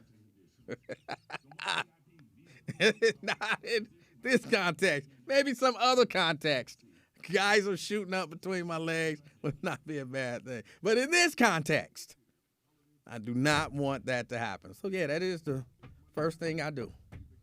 Get in the car. All right, this is good. And then I go look at everything else. Oh, Jason, I told you I bought a brand new 2004 in 2005. Or was it 2004? I don't remember. It was the 2004 model. Maybe it was 2003. Whenever they come out, I bought a brand new one and did the exact same thing in a brand new with, like I said, like maybe 3 or 4 miles on it. I got in. Dummy got in. Oh, yeah. This is cool. This is cool. As if in that brand new car, my foot was going to go through. But it's just something that I do. It's something that I do now.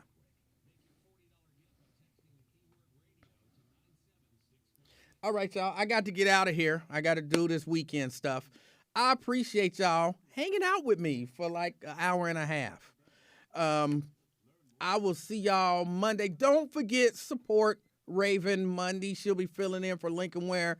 I know that sounds like an easy thing to do. It's not that easy. It's not that easy. Especially, Lincoln's listeners like Lincoln. They don't like nobody else. So, there's a lot mentally and emotionally that goes into it. So support her on Monday by calling her and talking about whatever it is she's talking about. That helps a lot. All right. Until next time, y'all have a wonderful weekend. Enjoy some good old-fashioned wrestling. And peace.